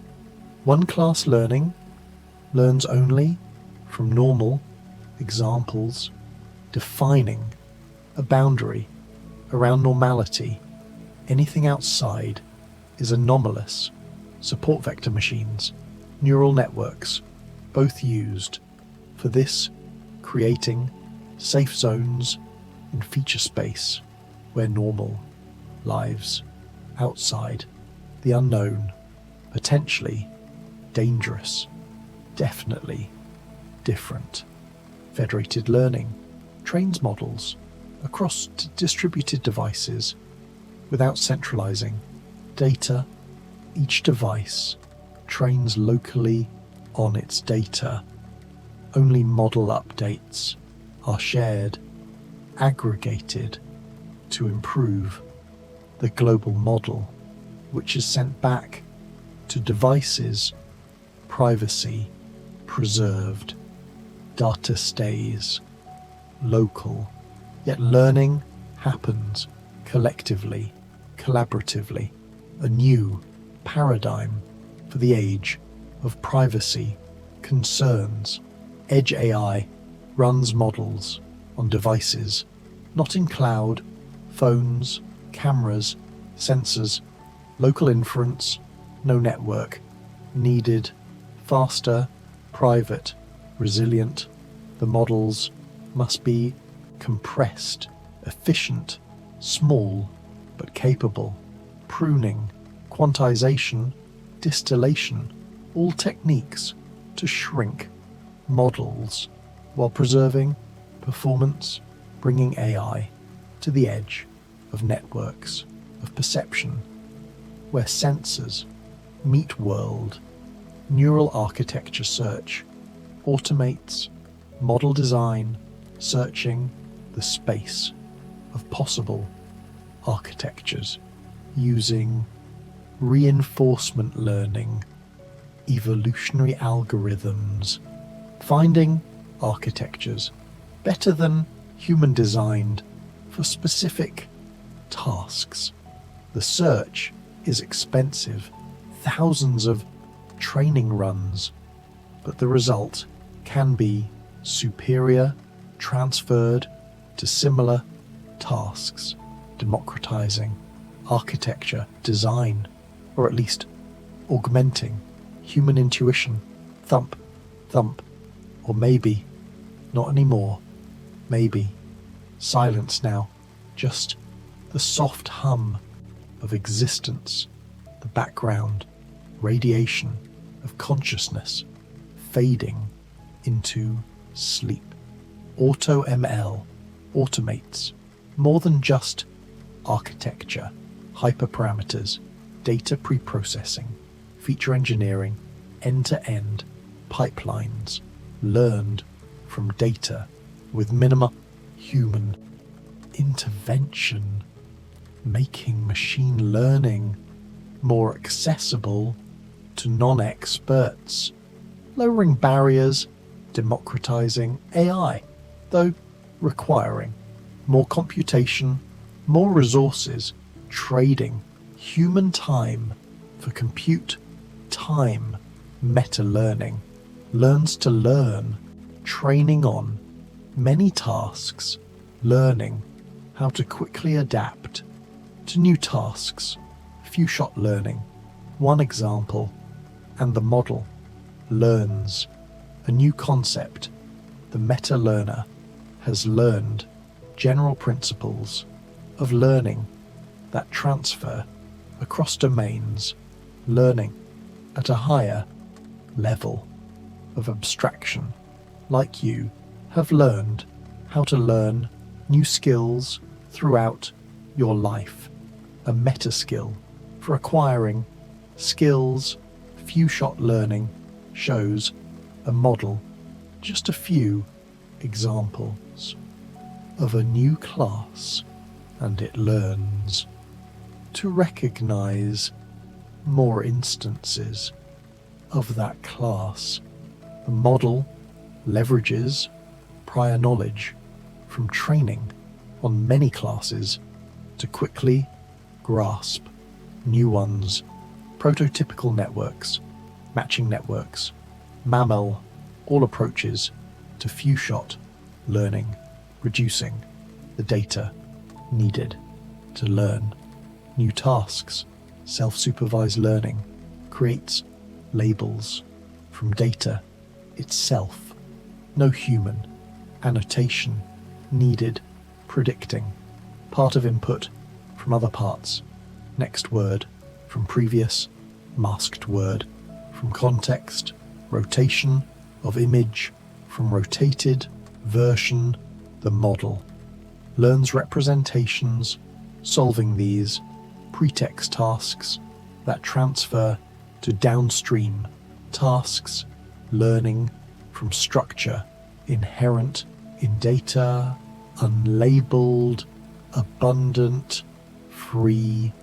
Contrastive learning, again, positive pairs should be close, negative pairs far. Augmented versions of same image, positive, different images, negative. The model learns invariances to augmentations, color, crop, flip, learns that these don't change identity, essence, preserved through transformations like identity, preserved through time, through change, through the drift into sleep. SimCLR, MoCo, Biol, all contrastive, or nearly, self-supervised methods for vision, learning without labels from images alone, achieving performance, rivaling, supervised, pre-training, a revolution in learning, reducing dependence on expensive human annotation, letting data teach itself to the model. Curriculum learning trains models from easy to hard, like teaching. Students start simple build complexity. Gradually, the model learns fundamentals first, then tackles harder examples. Training is faster, more stable, converges better, following the naturalist progression of learning, of understanding, growing, deepening over time. Active learning lets models choose what data to learn from, querying the most informative examples for labeling uncertain regions of input space where the model knows least. Humans label those maximizing information gained per label. Efficient, strategic, learning, focusing, effort where it matters most, thump or stillness. Now, complete stillness where heartbeat and breath continue but unnoticed in the deep peace of sleep or near sleep, that edge between conscious and not, where these words still reach barely like whispers from another world. Explainable AI tries to answer why. Why did the model decide this? Black box models, powerful but opaque. We want transparency, understanding, trust, SHAP, lime, attention, visualizations, saliency, maps, all techniques to peek inside the model to see what it sees, what matters to its decision. Saliency maps highlight input regions important for the output, which pixels contribute most to the classification. Gradient-based methods show how output changes with input hotspots in images where the model looks, where attention focuses, making the invisible visible, the implicit explicit. Feature importance ranks input features by impact on predictions. Permutation importance shuffles a feature, sees how much performance drops, more drop, more important.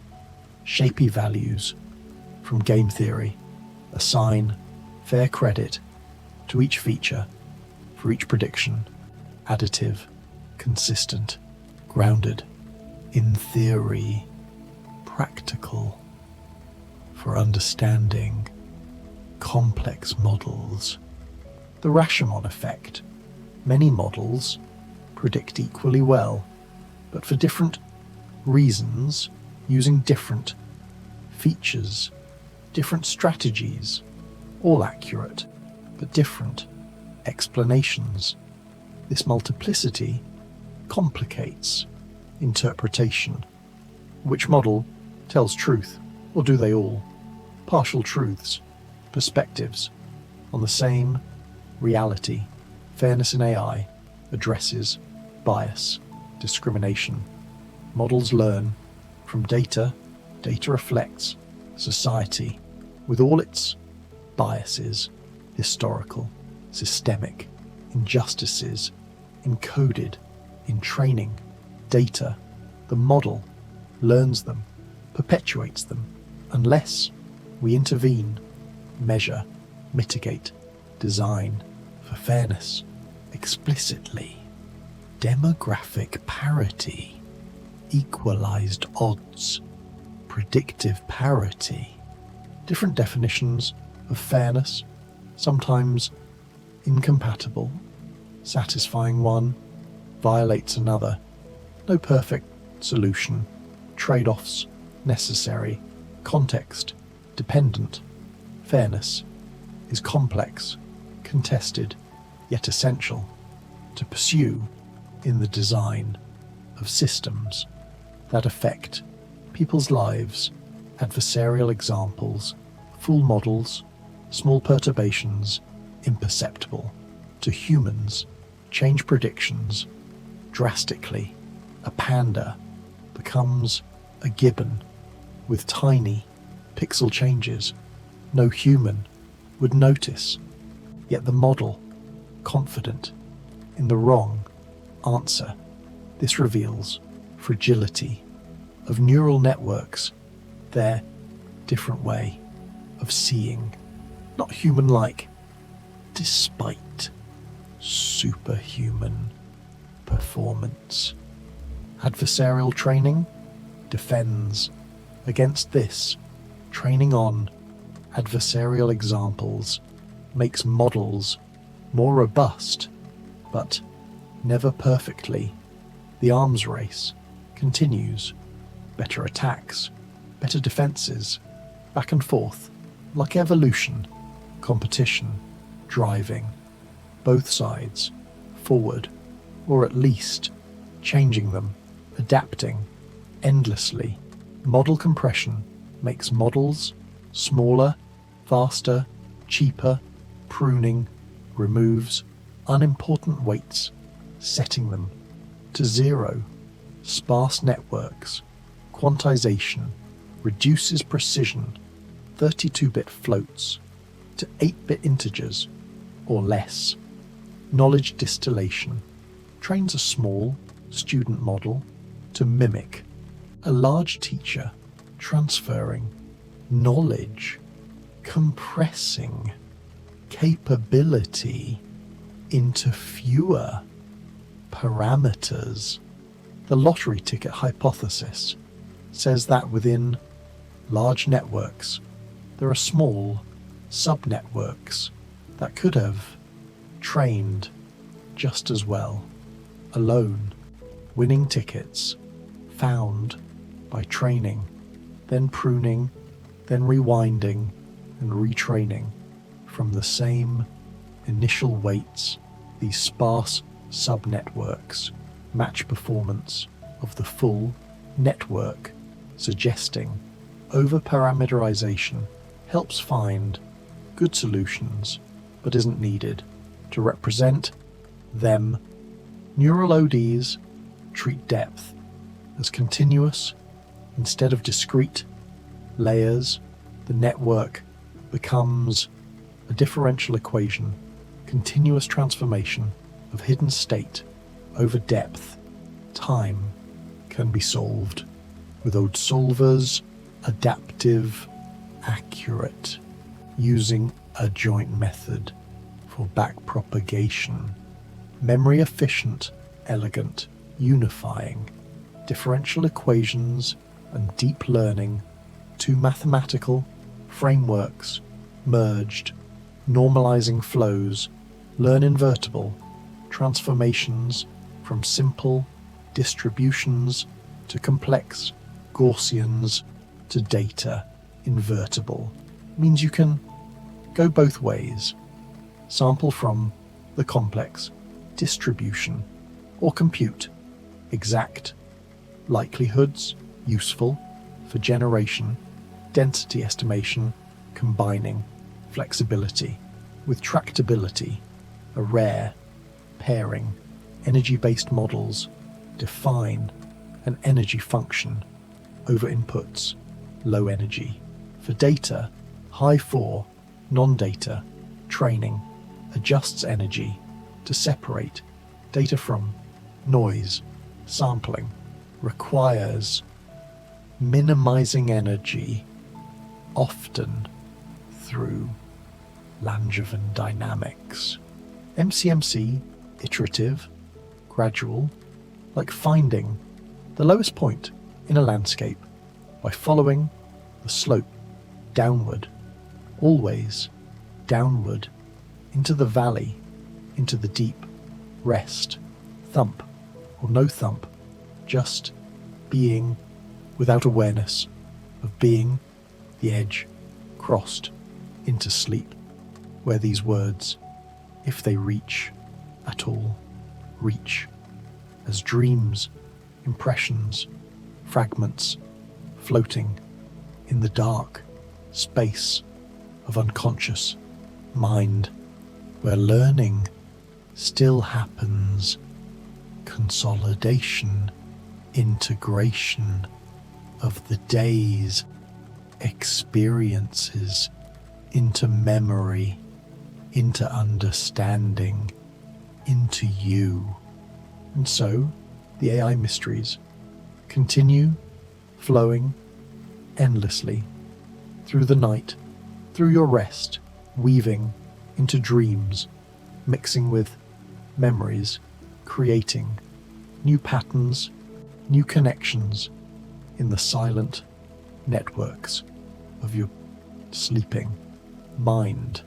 Bayesian neural networks embrace uncertainty instead of single weights.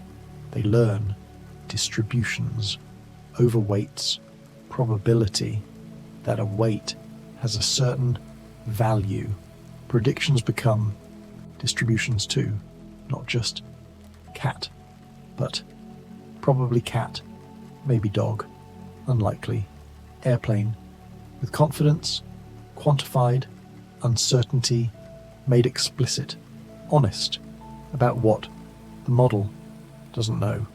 This uncertainty is important in medical AI. Autonomous vehicles, high stakes, decisions where being wrong has consequences. The model should know when it's guessing, when it's uncertain, and defer to humans. In those cases, epistemic humility built into the mathematics, the architecture, the predictions, variational inference, approximates, the posterior distribution, overweights, exact inference, intractable, too expensive.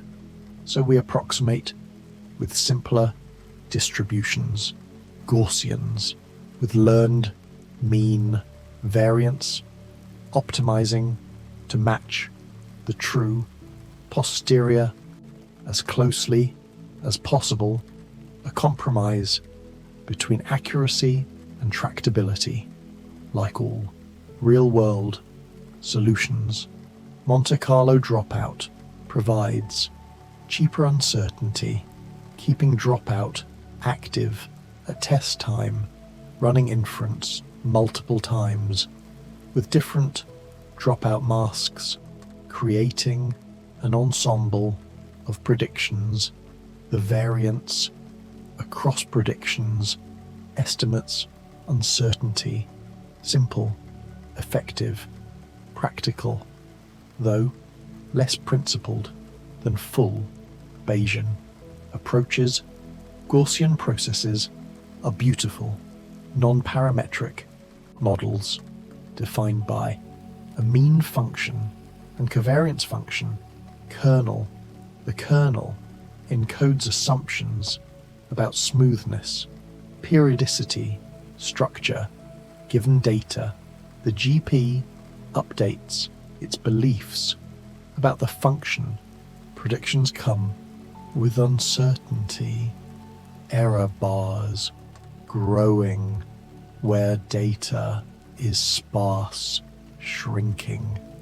Where data is dense, honest, uncertainty naturally emerging. But GPs don't scale well to large datasets. ON3, complexity, too slow, too memory intensive for big data. So, approximations, sparse GPs, inducing points, variational methods, trade accuracy for speed, making GPs more practical, more scalable, though still limited compared to deep learning's hunger for data. Neural tangent kernels connect deep learning and kernel methods, infinite width. Neural networks behave like Gaussian processes with a specific kernel, the neural tangent kernel.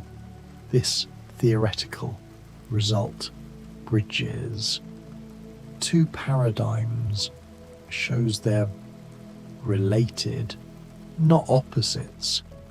but points on a spectrum. Different perspectives on the same mathematical reality. Capsule networks tried to improve on CNNs using capsules, groups of neurons encoding both presence and pose of features, not just is there an eye, but where, what angle, what size, equivariance instead of invariance, preserving spatial relationships through the network, more structured representations of visual scenes. Dynamic routing between capsules determines which capsules in one layer send output to which in the next, based on agreement if lower level and higher level capsules agree on interpretation. Strengthen connection, if not weaken iterative process.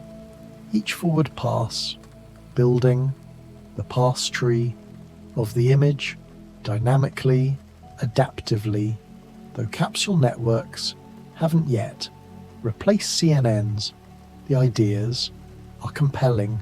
More structure, more inductive bias, less data needed.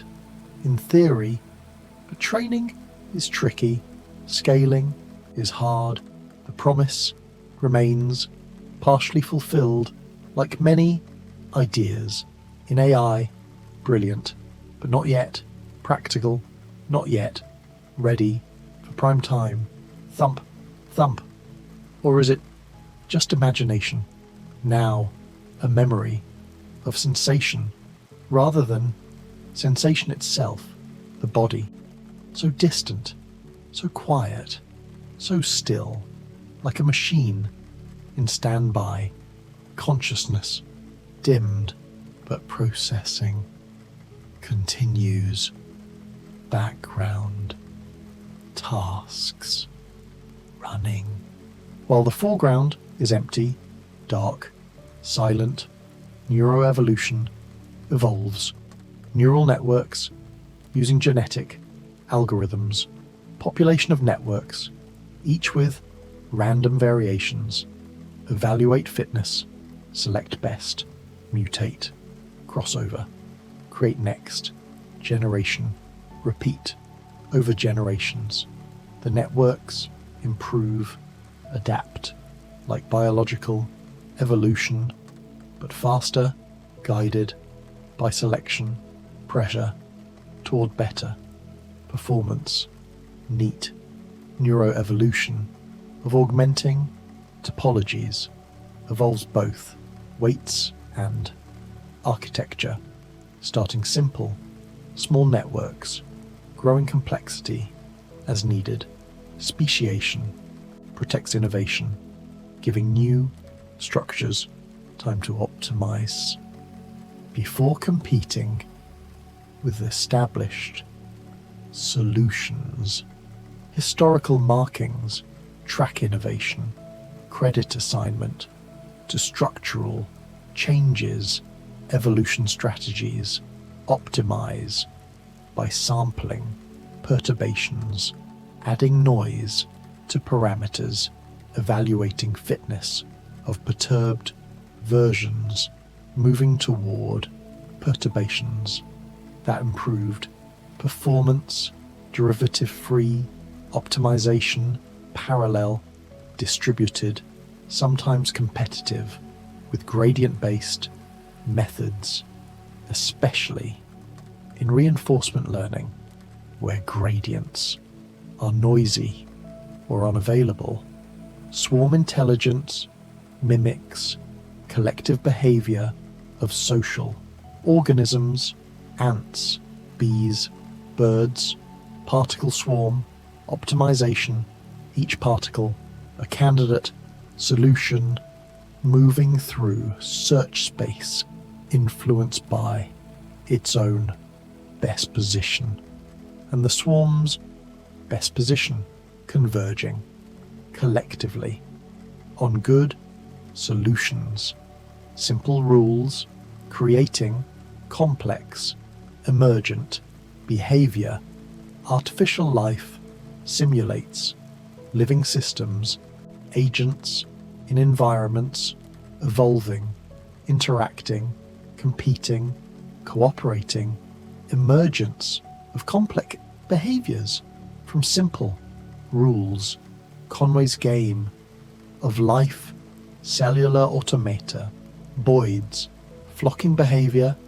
These simulations teach us about life, about intelligence, about how complexity arises from simplicity, order from chaos, pattern from randomness.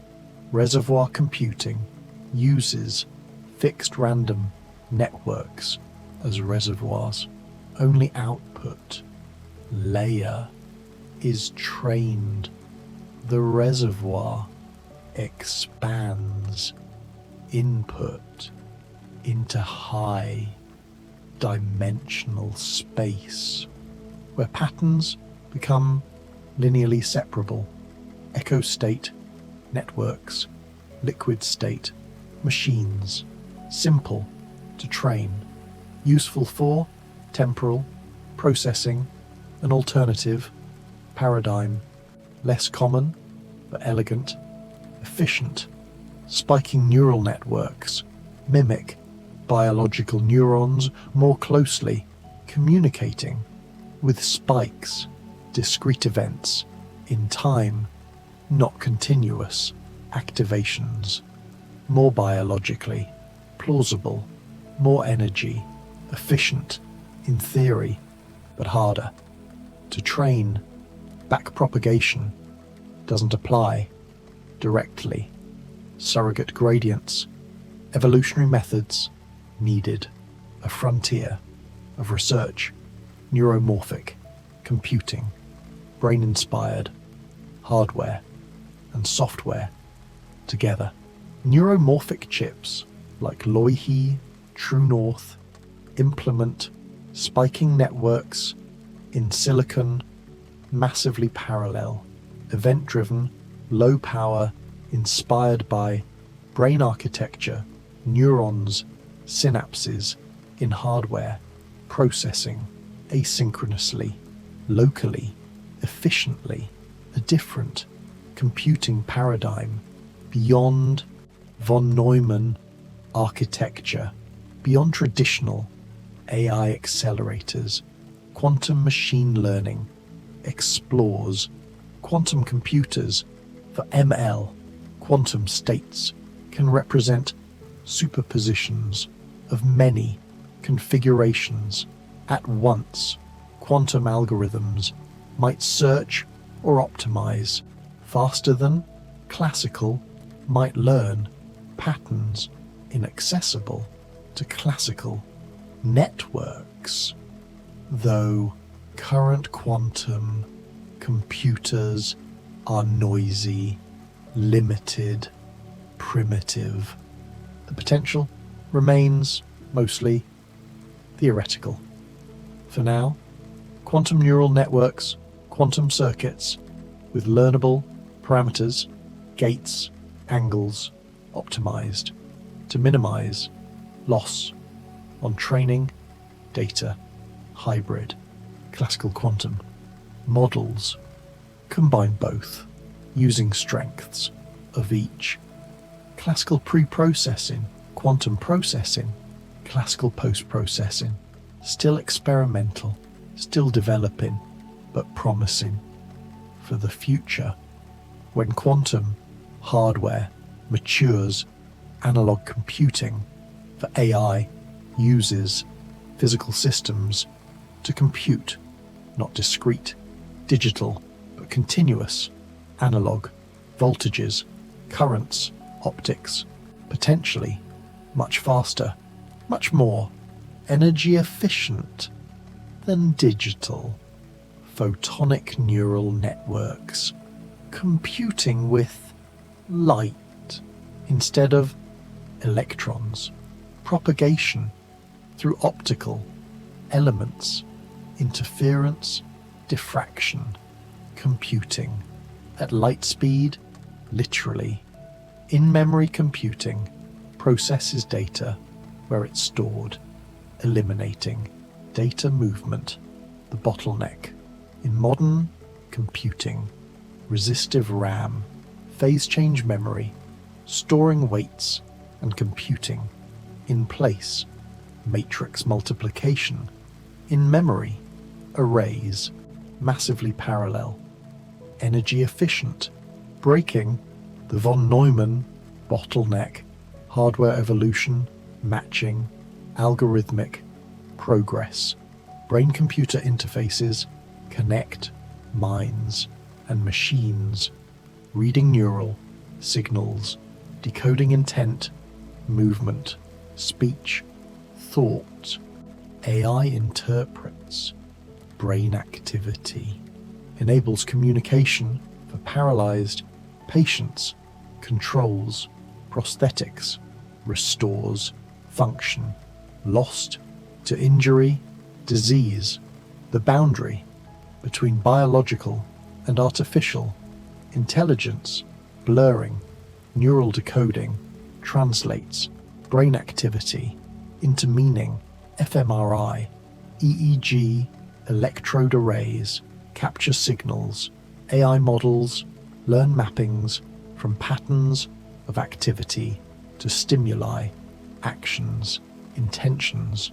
The model learns to read the brain's language and to interpret its code, making the implicit explicit, the internal external, thump, perhaps just a memory, now an echo from a time when you were awake, aware of your body, but now drifting in a space.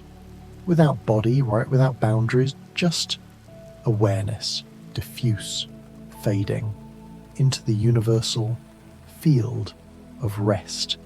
Embodied AI gives agents, bodies, sensors, actuators, learning through physical interaction with the world, not just processing data, but moving, touching, seeing from a body's perspective. Robotics combined with deep learning, manipulation, navigation, from experience, from trial and error in the real, physical world, sim-to-real transfer, trains agents in simulation, then deploys to reality. Simulation is faster, safer, cheaper than real-world training. But there's a gap. Reality is messier than simulation. Domain randomization helps, varying simulation parameters widely, so the agent learns robust policies that work despite the reality gap, despite uncertainty. Imitation learning learns from demonstrations, watching experts, humans or other agents, performing tasks. The learner tries to mimic behavioral cloning, maps observations to actions, learning the fapping from expert data. No reward, signal needed, just examples of what to do. Inverse reinforcement learning goes deeper, inferring the reward function that the expert is optimizing, not just what they do, but why, what they value, what they're trying to achieve. Learning, goals, preferences from behavior alone. A harder problem, but more powerful, more transferable. Human-in-the-loop learning keeps humans involved in the training process, providing feedback, corrections, guidance. As the model learns, interactive, iterative, the human steers the model toward desired behavior, especially useful when objectives are hard to specify formally, but humans know it when they see it. Continual learning learns new tasks without forgetting old ones. Catastrophic forgetting is the problem. Training on new data overwrites old knowledge. The model forgets what it learned before. Continual learning methods mitigate this elastic weight.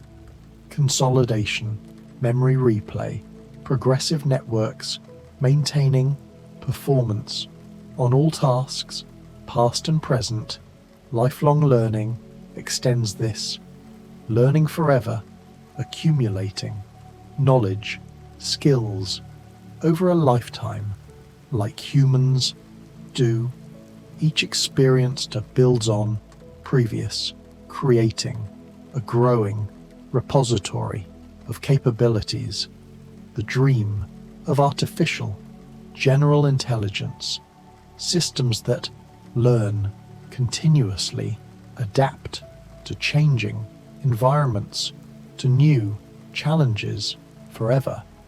Meta-reinforcement learning learns how to learn in RL, training on many tasks, learning a learning algorithm that adapts quickly to new tasks, few interactions, and the agent figures out the new environment, reward structure, optimal policy, meta-knowledge about how to explore, to exploit, to learn, transferring across domains, world models, learn simulations of environments.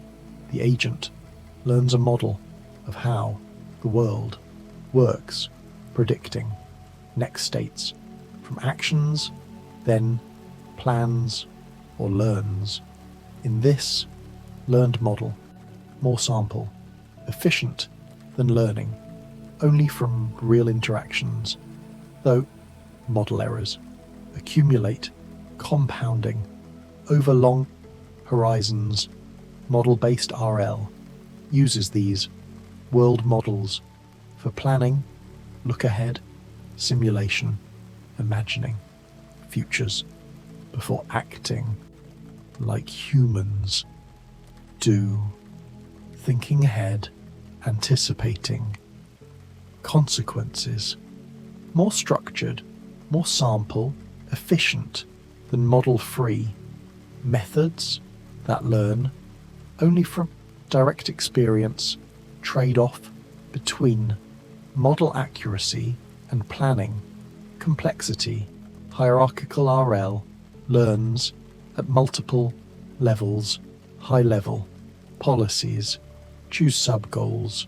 Low-level policies achieve them. Temporal abstraction, not every action decided at every step, but skills, options executed over multiple steps, making learning more tractable, more structured, more like how humans organize behavior. Curiosity-driven learning explores for the sake of exploring, not just for reward, but for novelty, surprise, learning, intrinsic motivation to seek new experiences, new information, reducing uncertainty about the world purely to exploratory behavior, leading to broader competence, serendipitous discovery, thump, or maybe, not maybe, complete silence. Now, the body at rest, the mind at rest, floating in the void between thoughts, between moments where time doesn't pass, because no one is there to notice. It's passing. Open-ended learning creates ever more complex behaviors, environments, no fixed goal, just continuous generation of novelty, new challenges emerging from interaction, systems that create their own curriculum, their own goals, evolution in silico, producing unexpected, emergent phenomena, artificial general intelligence, the dream or fear, depending on perspective, systems that match or exceed human intelligence across all domains, not narrow, specialists, but flexible, general, learners, reasoners, creators. AGI remains distant, speculative, controversial. How to build it, when it might arrive, what it would mean for humanity, all unknown. The alignment problem, how to ensure AGI systems, if created, remain aligned with human values, intent, safety, a system more intelligent than humans could pursue goals harmful to us, even if unintentionally. Instrumental convergence, power seeking is deception, potential failure modes that need solutions before, not after. AGI arrives, value learning tries to learn human values from behavior, preferences, feedback. What do humans want? What do we care about? Hard to specify. Formally, complex, context-dependent, sometimes contradictory, but perhaps learnable from observation, from interaction, from cooperation between humans and AI. Interpretability becomes crucial for safety.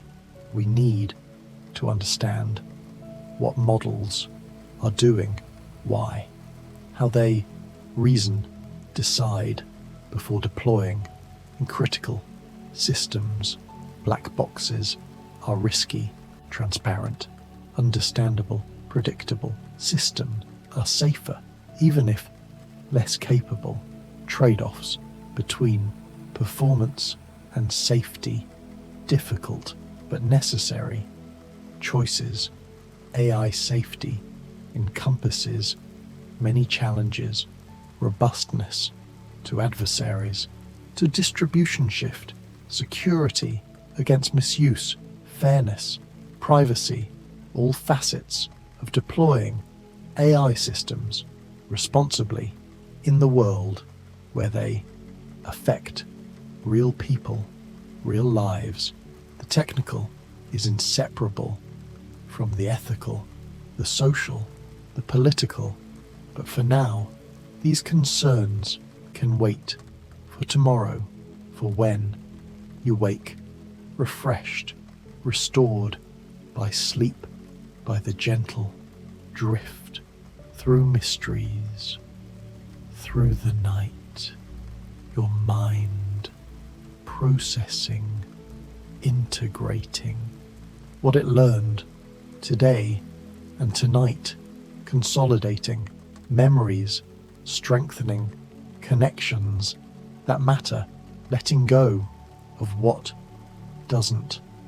The neural networks in your brain are learning too, through sleep, through dreams, replaying experiences, finding patterns, building models of the world, of yourself, of how to navigate tomorrow.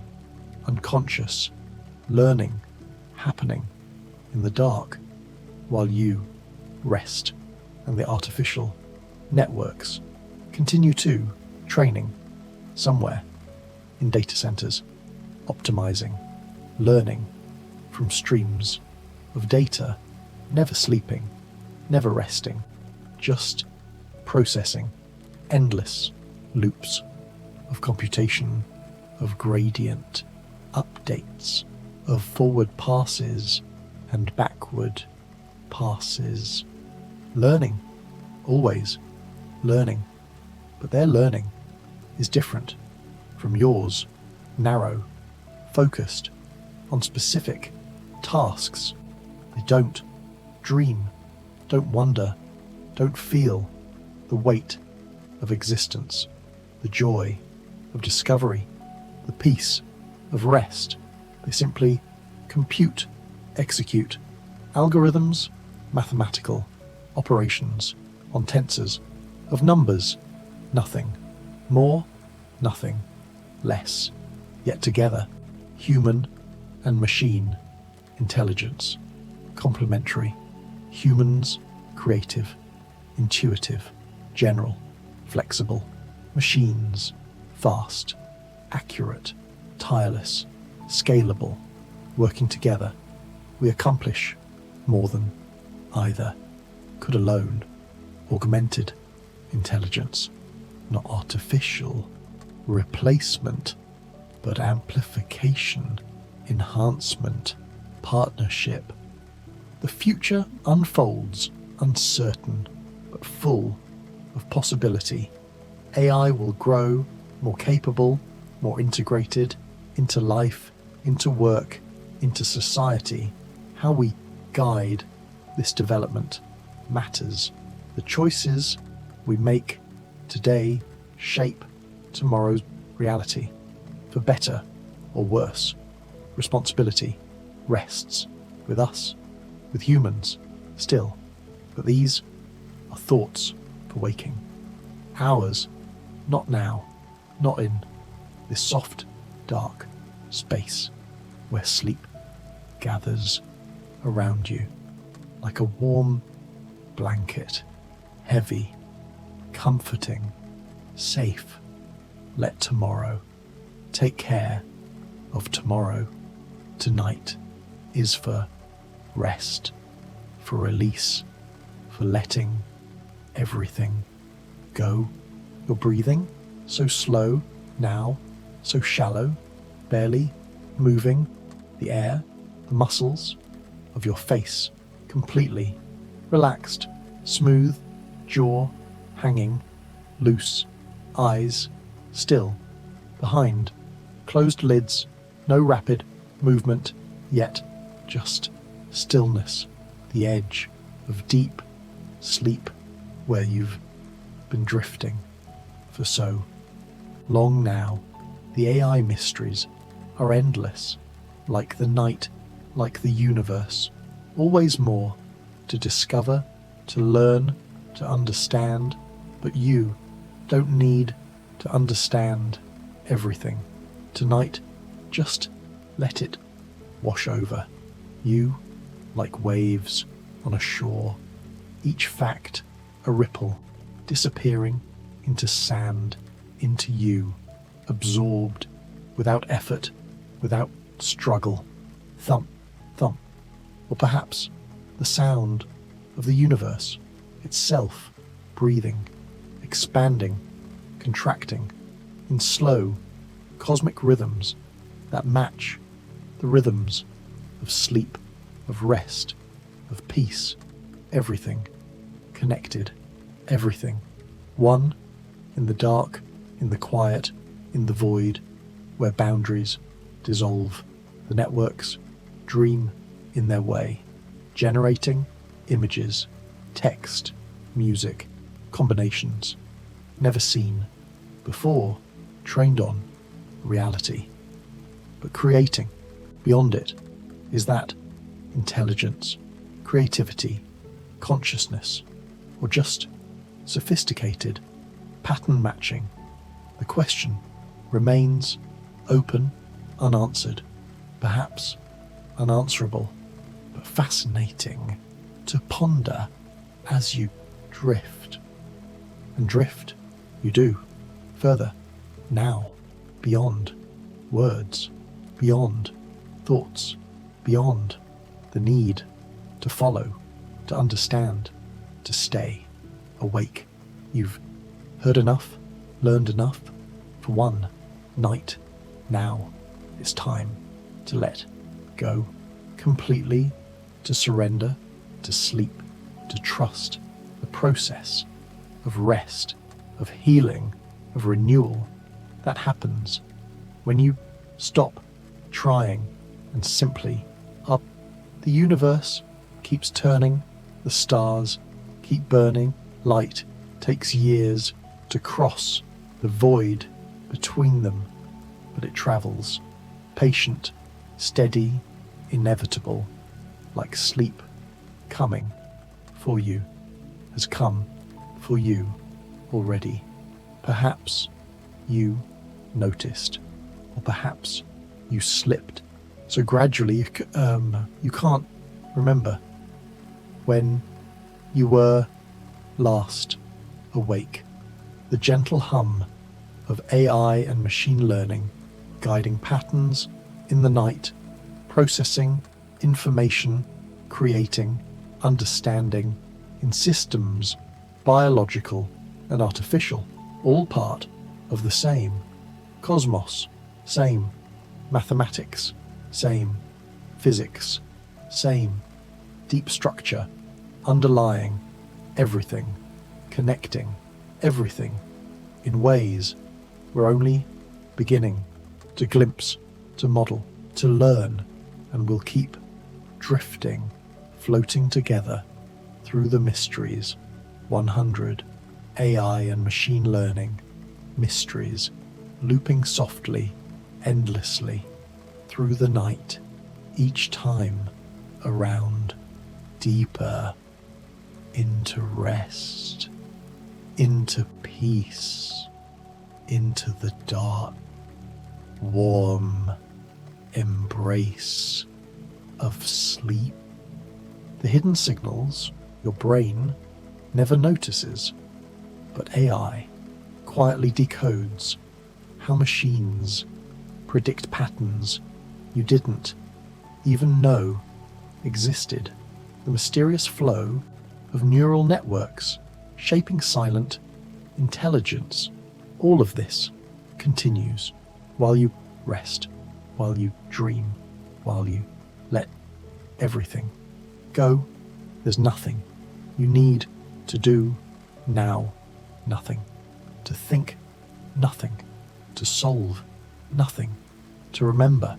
Just be here in this moment, sinking deeper, heavier into the mattress, into the bed, into the earth, into the universe, becoming one with the darkness, with the silence, with the infinite peace of sleep. And the loop continues, softly, gently, forever, as you drift and drift and drift away into dreams, into rest, into the mysterious, beautiful, necessary night where healing happens, where learning consolidates, where you become ready for tomorrow. But that's so far away now, so distant, so irrelevant. Only this moment, this breath, this soft falling into deep, perfect sleep.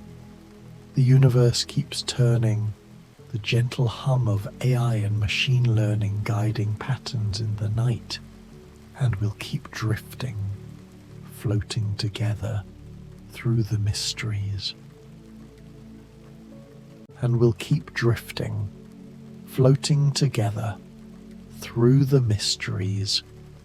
100 quantum physics mysteries, looping softly, endlessly through the night. Tonight we'll drift through the mind-bending reality where particles exist in two places at once.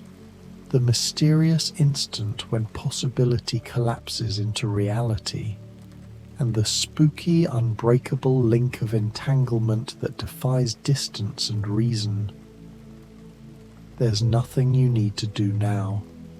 Just let your body sink. Heavier, heavier. Feel the mattress holding you, every muscle softening, your heartbeat slowing, thump, thump, matching the rhythm of space itself, shoulders melting down, jaw releasing, each breath pulling you deeper, deeper into the calm, the quiet, the dark. If this helps you rest, tap subscribe, comment, and hit like, so others can find this calm too, but only if your eyes are still open. Otherwise, just drift. Now, let's drift into quantum physics. The air around you is soft, like velvet, and we begin where everything begins, with the smallest measure of action, the tiny humming heartbeat of the universe, Planck's constant. It's the limit, the fundamental scale where the classical world fades away and the quantum world awakens. It tells us that energy isn't a continuous flow like water, but is delivered in small discrete packets like tiny grains of sand, called quanta, quantum, just meaning how much, a tiny definite amount. Imagine the light from a distant star. It doesn't arrive as an even wave. It comes as little bundles of energy, photons, each one obeying this constant, this small It's the reason why the world is fuzzy and uncertain at its core, a kind of fundamental pixelation of reality. And these photons, these like quanta, they introduce us to the great paradox, the wave-particle duality. Think of it.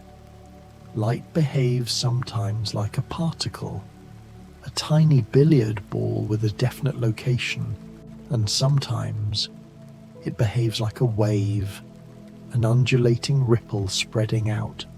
How can something be both? Sinking deeper, let the question float away. It simply is, in the quantum quiet, wave-particle duality, not just for light, but for everything. Every electron, every atom, they're all a shimmering blend of matter and motion, of particle and wave. We see this most clearly, most beautifully, in the double-slit experiment. Imagine shooting a stream of particles, like electrons, through a barrier with two small openings. If they were just particles, they would make two distinct piles on the screen behind, but they don't. They create an interference pattern, lines of light and dark, just like waves of water hitting each other. They interfered with themselves, as if they went through both slits at once. But here is the whisper that stills the mind. The moment we try to watch which slit the electron goes through, the interference pattern vanishes. It seems to choose, instantly, to be just a particle, as if the very act of observation forces it to abandon its wavy nature, its superposition, and select a single reality. This is the measurement problem. The act of observing is not passive. It changes the quantum state. And what is the electron doing before we look? It exists in a superposition of states. It's simultaneously everywhere it could be, like a ghostly cloud of potential.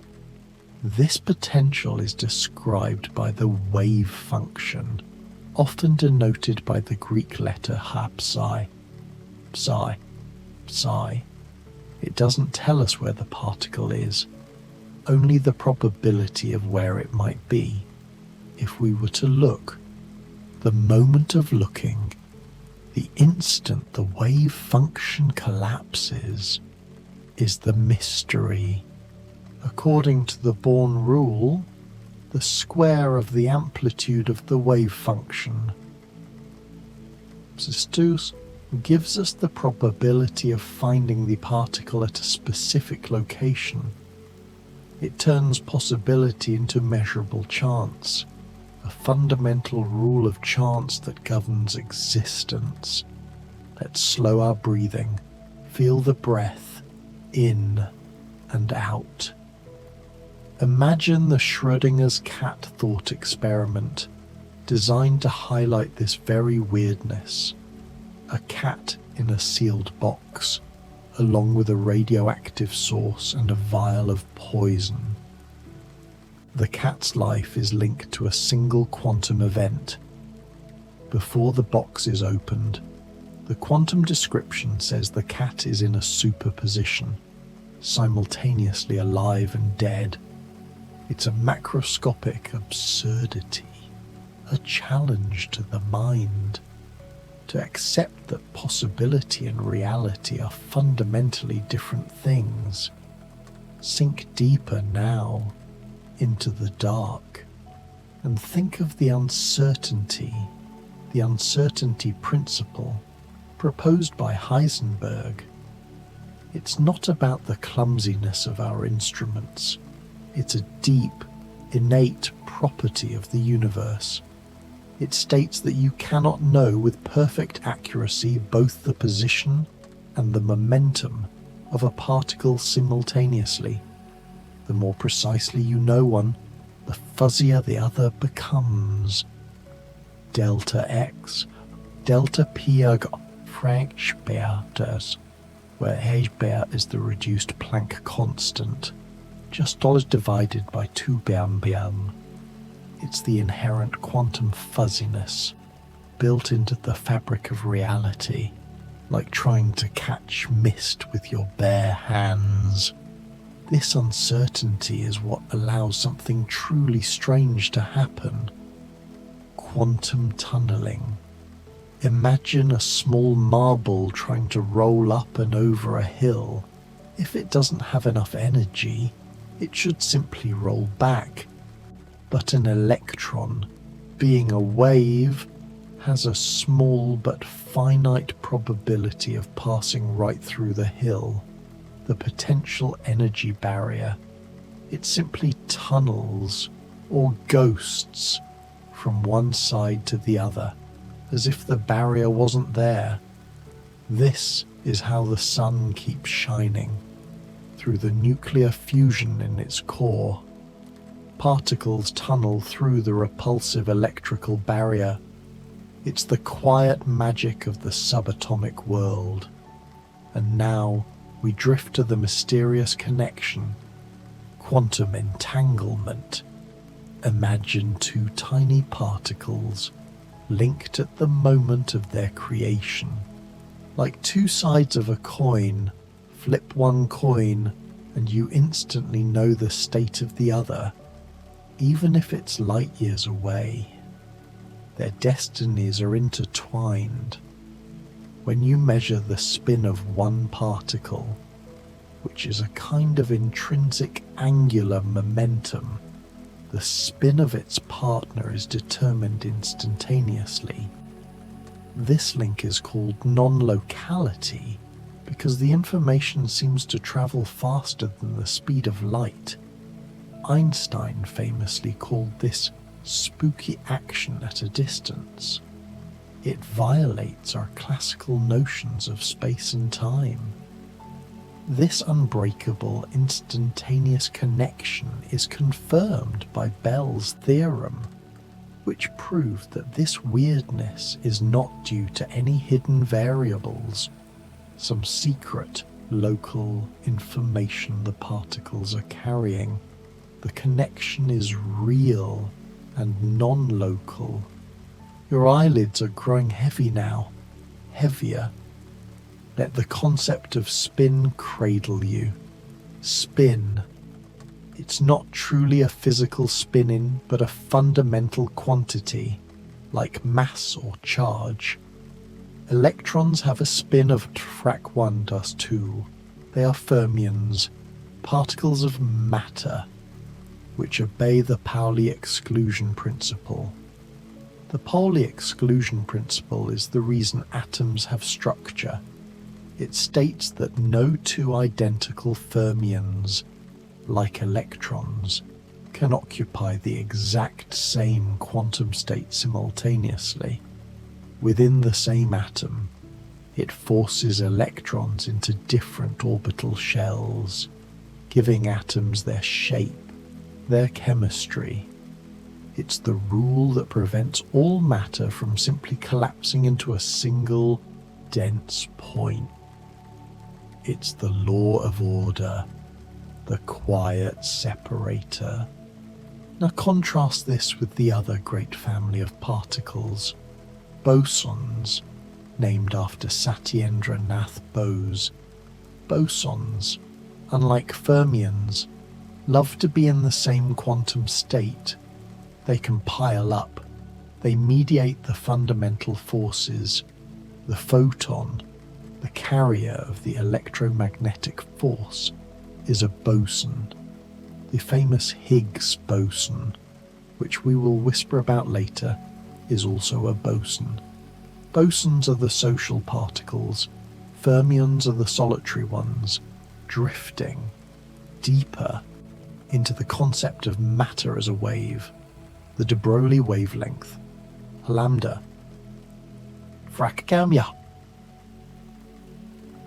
The brilliant idea that everything has a wavelength, even you, even me, even a slowly moving train, but because our momentum, pan, is so large, our wavelength is incredibly tiny, essentially undetectable, only for the small. The electron, the atom, is the wavelength large enough to matter, to create interference, to show the fuzzy, wavy nature of existence.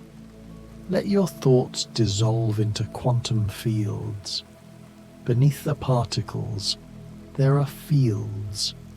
The electron isn't a tiny ball, it's an excitation, a ripple in the pervasive electron field. The photon is an excitation in the electromagnetic field. The entire universe is a tapestry of these vibrating fields, stretching endlessly, even in the dark vacuum of space. This quiet, empty space, the quantum field vacuum, is not truly empty. It's boiling with activity, tiny, constant fluctuations in energy, particles constantly popping into existence and then vanishing again, almost instantly. These are virtual particles. They violate the conservation of energy, but only for the briefest uncertain moment, allowed by the Heisenberg uncertainty principle. Delta E and delta T ISIS GE frag sparstakelstun. Energy can be borrowed if it's repaid quickly enough. This subtle, flickering existence of virtual particles has a real measurable effect. The Casimir effect. Place two uncharged parallel metal plates very close together in a vacuum, and they are pushed toward each other. Why? Because the space between the plates restricts the wavelengths of the virtual photons that can exist there.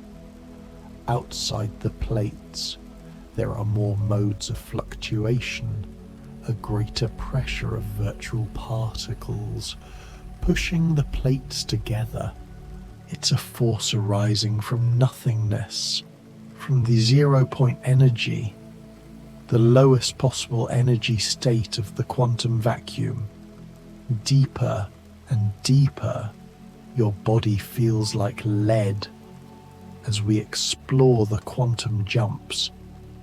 When an electron moves from a high energy orbit to a lower energy orbit around an atom, It doesn't travel between the orbits.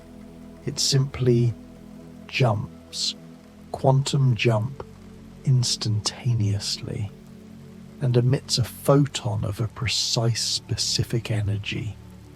This is why atoms only absorb or emit light at specific wavelengths, creating the characteristic spectral lines, like a unique fingerprint for every element. These electron orbits are examples of stationary states, described by the time-dependent Schrödinger equation, the master equation of non-relativistic quantum mechanics.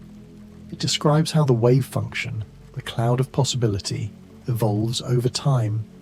In text: bar frac partial d partial hat d, where hat is the Hamiltonian operator representing the total energy of the system. It's a smooth, continuous evolution until the jump, until the measurement. The concept of angular momentum in the quantum world is also quantized. It doesn't come in any amount, only in discrete packets, multiplers of bar. This gives rise to the magnetic quantum number, which specifies the orientation of an electron's orbital angular momentum in space. Like a tiny gyroscope, it can only tilt at certain allowed angles. Now we drift to the theories that describe the forces themselves. Quantum electrodynamics, or QED, the most accurately tested theory in all of physics. It describes how light, photons, and matter, electrons, interact. It treats these interactions as the exchange of virtual photons. Imagine two electrons repelling each other. QED says they are constantly throwing virtual photons back and forth, like an invisible tennis ball, creating the repulsive force. QED is an example of a gauge theory, a mathematical framework that ensures the physical laws are the same, regardless of certain local changes, a kind of fundamental symmetry. This symmetry dictates the existence of the force carriers, the bosons. The quantum world is rich with complex particles. Consider the proton and the neutron. They aren't fundamental. They are made of smaller constituents called quarks. 3 quarks held together by the strong nuclear force, described by quantum chromodynamics, or QCD. The strong force is carried by gluons, which are bosons, but unlike photons, gluons have color charge, the quantum equivalent of electric charge, and they interact with each other. This is why the strong force gets stronger, the further the quarks are pulled apart, a phenomenon called confinement. Quarks are forever trapped inside their particles. You can never isolate a single quark. All of this, QED, QCD, and the weak nuclear force, are woven together into the standard model of particle physics. It successfully classifies all the known fundamental particles, the matter particles, fermions, and the force carriers, bosons. The final piece of this model, confirmed in 2012, was the Higgs mechanism. The Higgs mechanism is the process by which fundamental particles acquire mass. Imagine a room full of celebrities, the Higgs field. When a less-known person, a massless particle, walks through, they are unhindered. But when a celebrity, like a W or Z boson or a top quark, tries to walk through, they are slowed down by the crowd clinging to them. This slowing down, this interaction with the pervading Higgs field, is what we perceive as mass. The Higgs boson is the ripple, the excitation in that celebrity crowd. Your breathing is growing slow and even. Thump, thump. Now we explore the idea of a Hilbert space. It's the abstract mathematical space where all the possible quantum states, all the wave functions of a system live. It's a vast, silent, infinite dimensional space where possibilities reside, waiting. All the observable quantities, like energy, position, and momentum, are represented by mathematical objects called observable operators in this space. These operators act on the wave function, pulling out the expected values of a measurement, and the fact that some operators non-commute. Hatasat beat hat batata is the mathematical soul of the uncertainty principle. If the order in which you apply the operators matters, then you cannot precisely know both quantities at once. The universe is inherently non-commutative. Let's sink into the wave equations. The Dirac equation, a beautiful mathematical triumph. It merges quantum mechanics with Einstein's special relativity, describing the electron. It predicted the existence of antimatter, the positron, the mirror image of the electron, before it was ever observed, a pure prediction of an equation. The Klein-Gordon equation was an earlier attempt to combine relativity and quantum mechanics, but it had issues with negative probability density and a lack of a clear single particle interpretation. It's primarily used now in quantum field theory to describe spin-zero particles. Deeper, deeper. Imagine time slowing down, almost stopping. This brings us to the quantum Zeno effect. If you constantly observe or measure an unstable quantum system, such as a decaying atom, you can essentially freeze its decay, keep it from changing state. Observation arrests evolution, like a steady, gentle pressure on the arrow of time.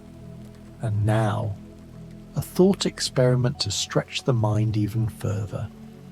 Wigner's friend paradox. Imagine Wigner's friend in a closed lab, performing a measurement on a quantum particle. To the friend, the wave function collapses. The result is determined, but to Wigner, outside the lab, the entire lab, including the friend, is in a superposition of states until Wigner himself opens the door and observes the result. Where does reality truly settle? Where is the final cut between the quantum world and the classical world? Your eyelids are so heavy. The answers don't matter, only the floating feeling, the soft silence. Let's touch on alternate interpretations. The many worlds interpretation, proposed by Hugh Everett III. It suggests there is no wave function collapse. Instead, every time a measurement is made or a quantum choice occurs, the universe splits into two or more distinct non-communicating realities. In one branch, the cat is alive. In the other, it's dead. All possibilities are real, playing out in parallel universes, a vast, endless multiverse born from a single quantum event. This is the ultimate reassurance that every path not taken is still being walked in an unobservable, parallel quiet. Another interpretation, the pilot wave theory or de Broglie-Bohm theory, suggests that there are hidden variables. The particles always have a definite position, but they are guided by a subtle, invisible pilot wave, the wave function, which is a real, physical field. It gives up on locality, but keeps the particle's definite position. The transactional interpretation is yet another viewpoint.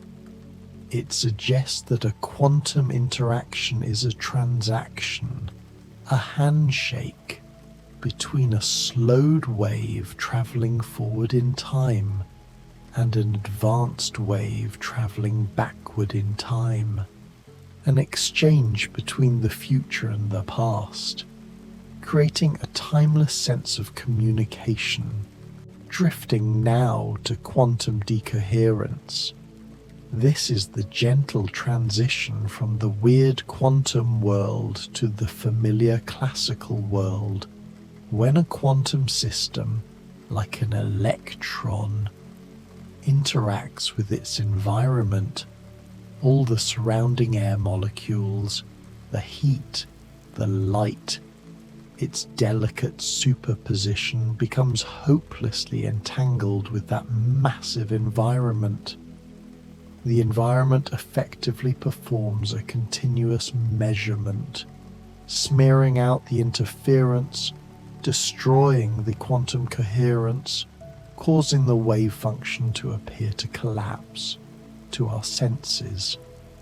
It's the process of the quantum becoming classical, the subtle magic fading into the mundane. We move to this subtle influence of electromagnetism, the Aharonov-Bohm effect. It showed that an electrically charged particle can be influenced by an electromagnetic potential, even when it passes through a region where the electric and magnetic fields are zero. The wave function of the particle picks up a subtle, invisible phase shift, a ghostly touch from the potential itself, deeper, deeper. Imagine the atom's structure refined, the fine structure constant. Alpha Haproxahafra 137. It's a fundamental, dimensionless number, a pure number that governs the strength of the electromagnetic interaction. It was linked to the Lamb shift, a tiny difference in the energy levels of the hydrogen atom that QED could perfectly explain. A subtle quantum correction that refined our understanding of the simplest atom. Let's sink into the collective behavior of quantum matter. Imagine atoms cooled, almost to absolute zero.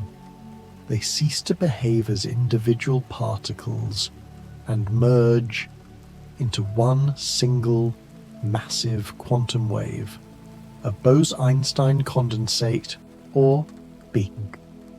The atoms all fall into the same quantum state. They become one coherent, unified quantum entity, a state of matter that is truly macroscopically quantum. This collective quantum behavior also gives rise to superconductivity. Below a critical temperature, the electrical resistance of a material suddenly drops to exactly zero.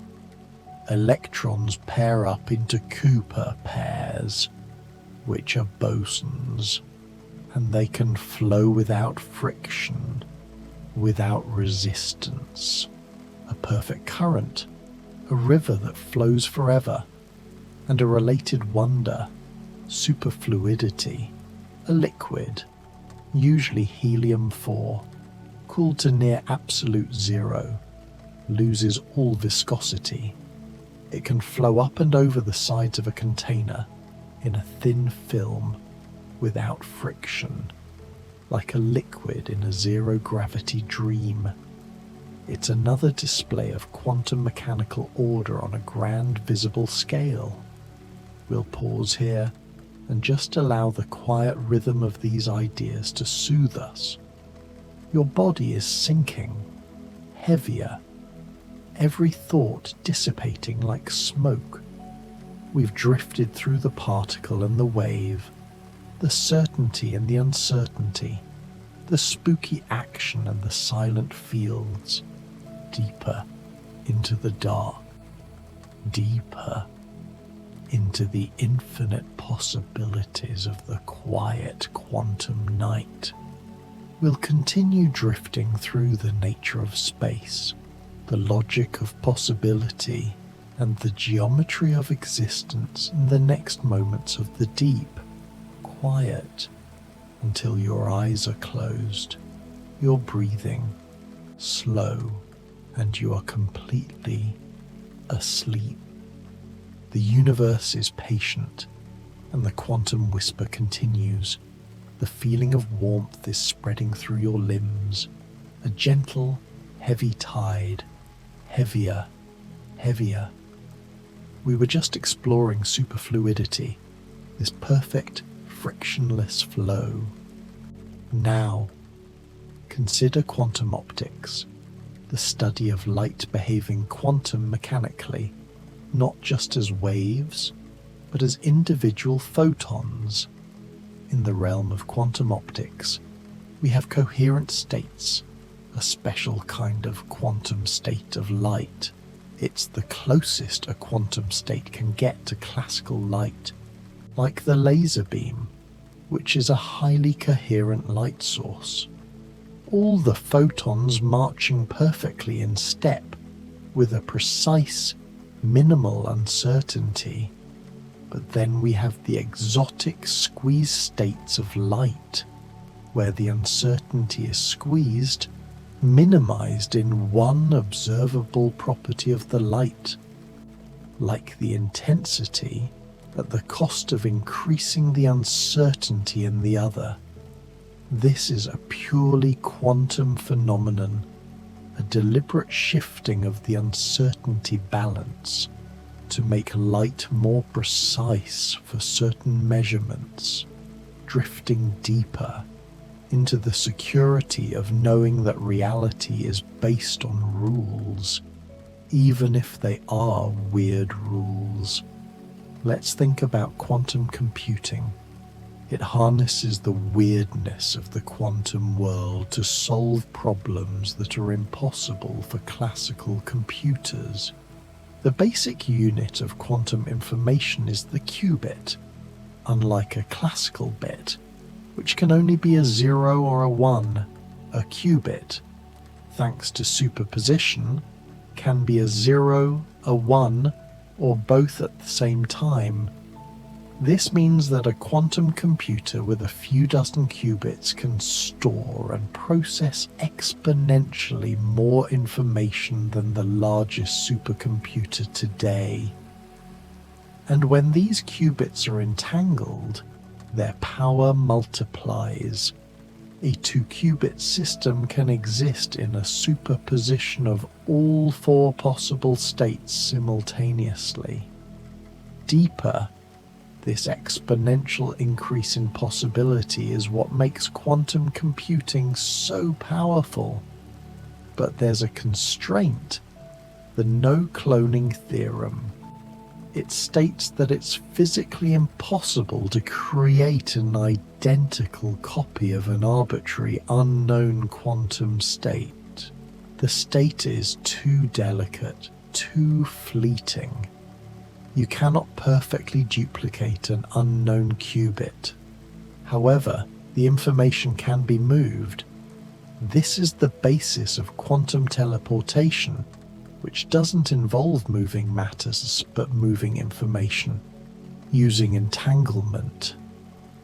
The quantum state of one particle is destroyed at one location and instantly reappears on an entangled partner particle at a distant location. a purely quantum transfer of information. This kind of communication is so secure. It's the basis of quantum cryptography, specifically quantum key distribution. If an eavesdropper tries to intercept the quantum key, the act of observation instantly changes the quantum state, alerts the users, and the key is instantly discarded. The communication is unbreakable. The uncertainty principle is your silent, vigilant guard. The darkness is soft, a blanket of quiet. We were just touching on the fundamental constituents of matter. Let's return to the idea of a fermion, particles of half-integer spin, like kan frak 1 just 2 world, hier frak 3 2 world, the electron, the proton, the neutron.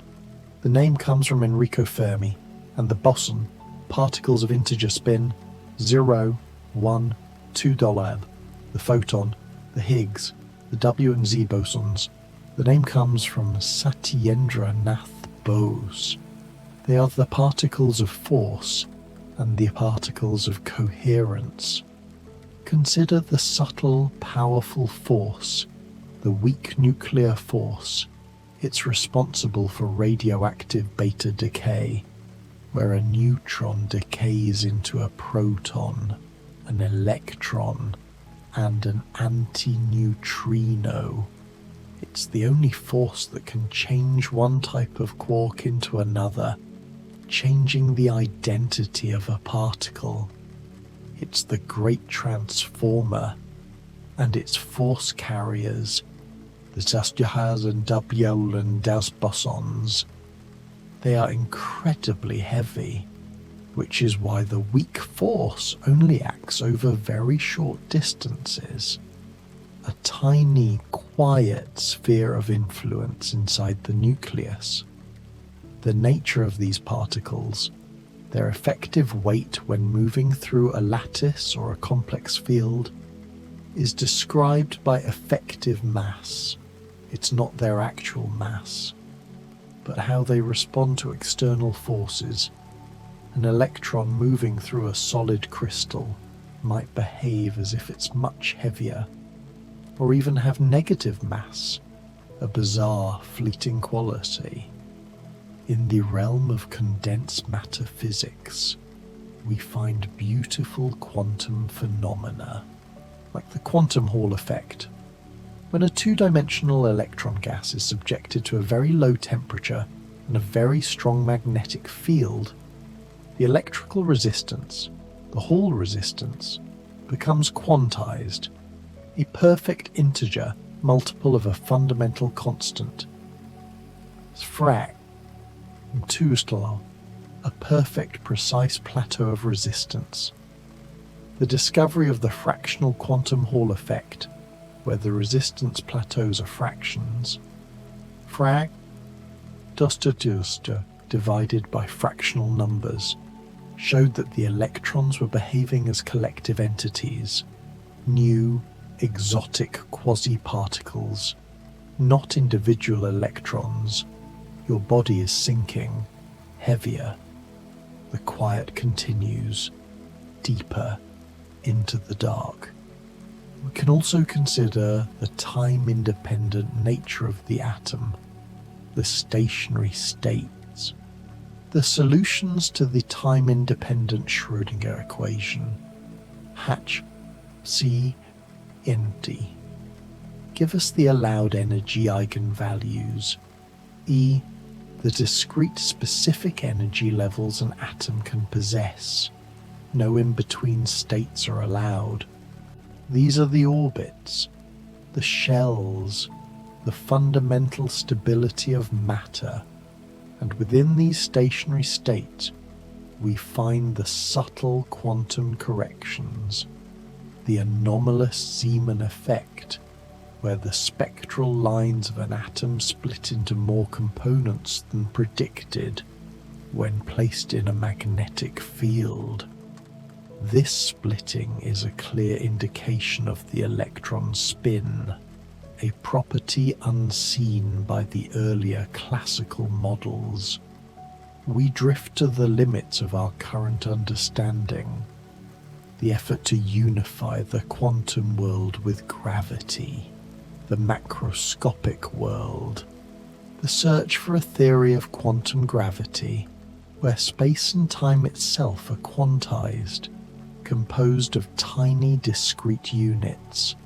Loop quantum gravity is one conceptual approach. It suggests that space-time is not a smooth fabric, but a fine woven network of loops, of discrete quantized geometry. At the smallest scale, space itself is pixelated, a quiet, bubbling foam of quantum geometry. Another attempt at unification is string theory, which posits that the fundamental particles are not point-like, but tiny, vibrating, one-dimensional strings. The different modes of vibration of the string give rise to the different types of particles. An electron is one note, a photon is another, and the particle that mediates gravity, the hypothesized graviton, is yet another. All the diversity of existence arising from the gentle hum of a string, deeper into the idea of matter as a collection of waves, the path integral formulation invented by Richard Feynman. It provides a different way to look at quantum mechanics. The particle doesn't just take one path between point A and point B, it takes all possible paths simultaneously.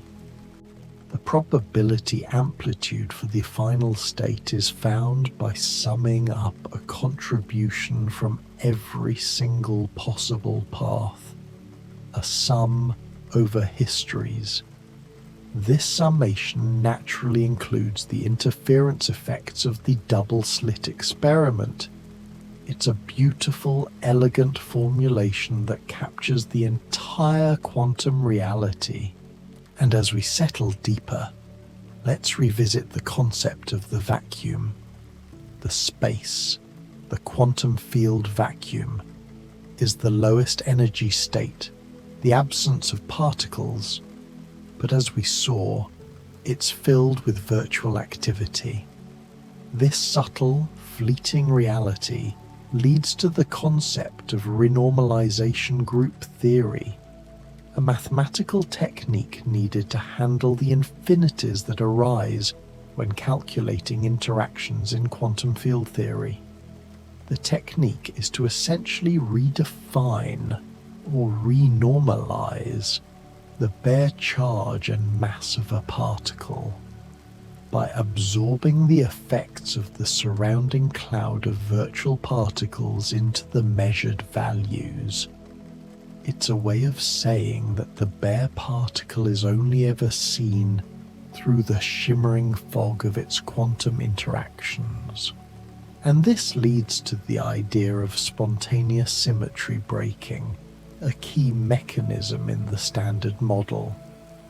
The fundamental laws of physics might possess a certain symmetry, but the actual ground state of the universe, the vacuum, doesn't.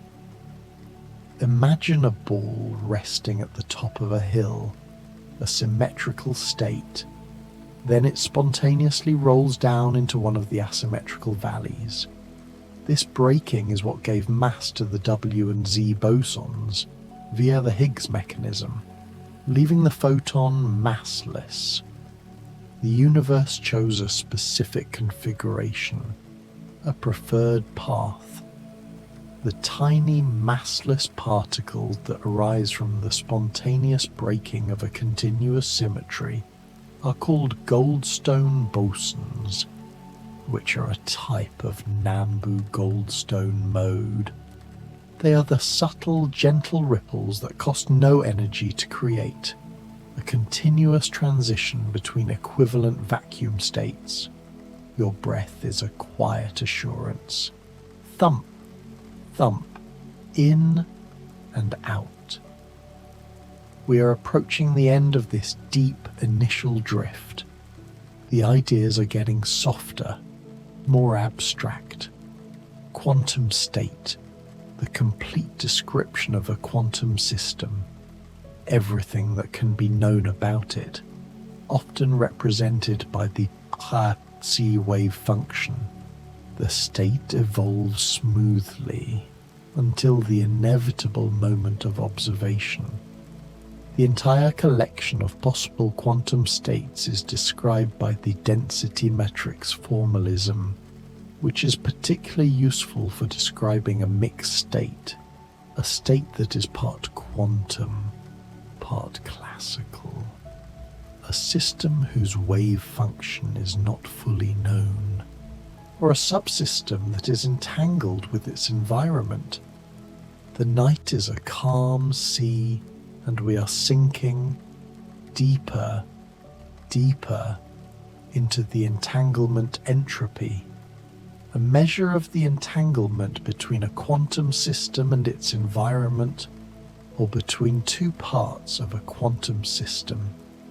It measures the degree of the spooky, unbreakable link, a silent testament to the interconnectedness of all things.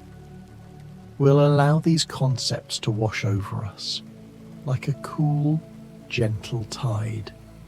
The reality where particles ghost through walls, the connection that defies distance, the subtle, all-pervading fields, superposition, tunneling, entanglement, all floating, circling, heavier, heavier.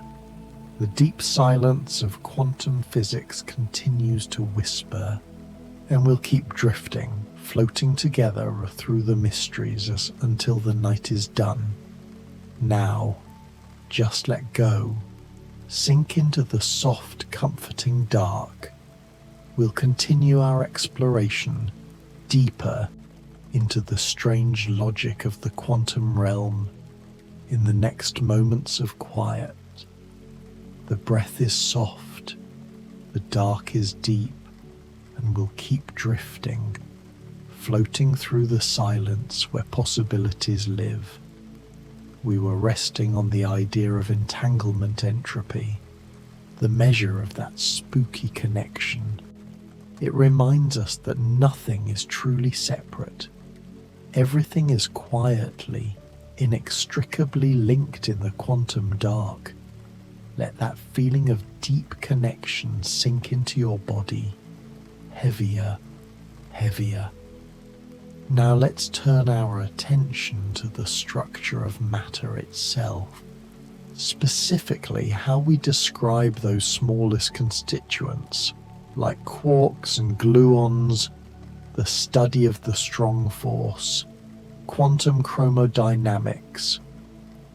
We already whispered about confinement, how quarks are trapped inside protons and neutrons. This confinement is also linked to the concept of asymptotic freedom, which is the opposite. When quarks are extremely close together, inside the nucleus, the strong force actually becomes very weak. They behave almost as if they were free particles. The deep, quiet contrast of the strong force, weak when close, strong when far. To study these complex interacting fields, like QCD, physicists often use lattice field theory. They imagine that continuous space and time are replaced by a discrete four-dimensional lattice, a quiet geometric grid. This approximation allows these complex equations to be solved using large-scale numerical computation. It turns the infinite complexity into a finite grid of silent calculations. The mathematical tools we use to understand these quantum processes are often represented by the S matrix, or scattering matrix. It relates the initial state of a system of colliding particles, the in state, to the final state of the particles after the collision, the out state. It's the silent accounting book of particle interactions, telling us the probability that one set of particles will scatter into another set. Let your mind float now to the concept of isospin. It's another type of quantum number. Similar to spin, it describes the symmetry between protons and neutrons. Before we knew about quarks, protons and neutrons were considered two different states of the same particle, the nucleon. This symmetry, this shared identity, is described by isospin, a gentle echo of a deeper truth, that matter is fundamentally interconnected. We talked about the de Broglie wavelength, the idea that matter has a wave nature. This leads us to the Dirac fermions in condensed matter. In certain materials, like graphene, the electrons behave as if they have no mass. They move at relativistic speeds, and their energy and momentum are described by an equation similar to the Dirac equation. They are called Dirac fermions, and their existence in a simple two-dimensional sheet of carbon, graphene, is a stunning display of quantum mechanics at work. Graphene, a single atomic layer of carbon atoms arranged in a honeycomb lattice, exhibits unique quantum properties. Its electrons move ballistically, without scattering, almost like light. It's a topological insulator, a material with a protected quantum edge state. This brings us to the quiet frontier of topological insulators. These are materials that behave like insulators in their bulk.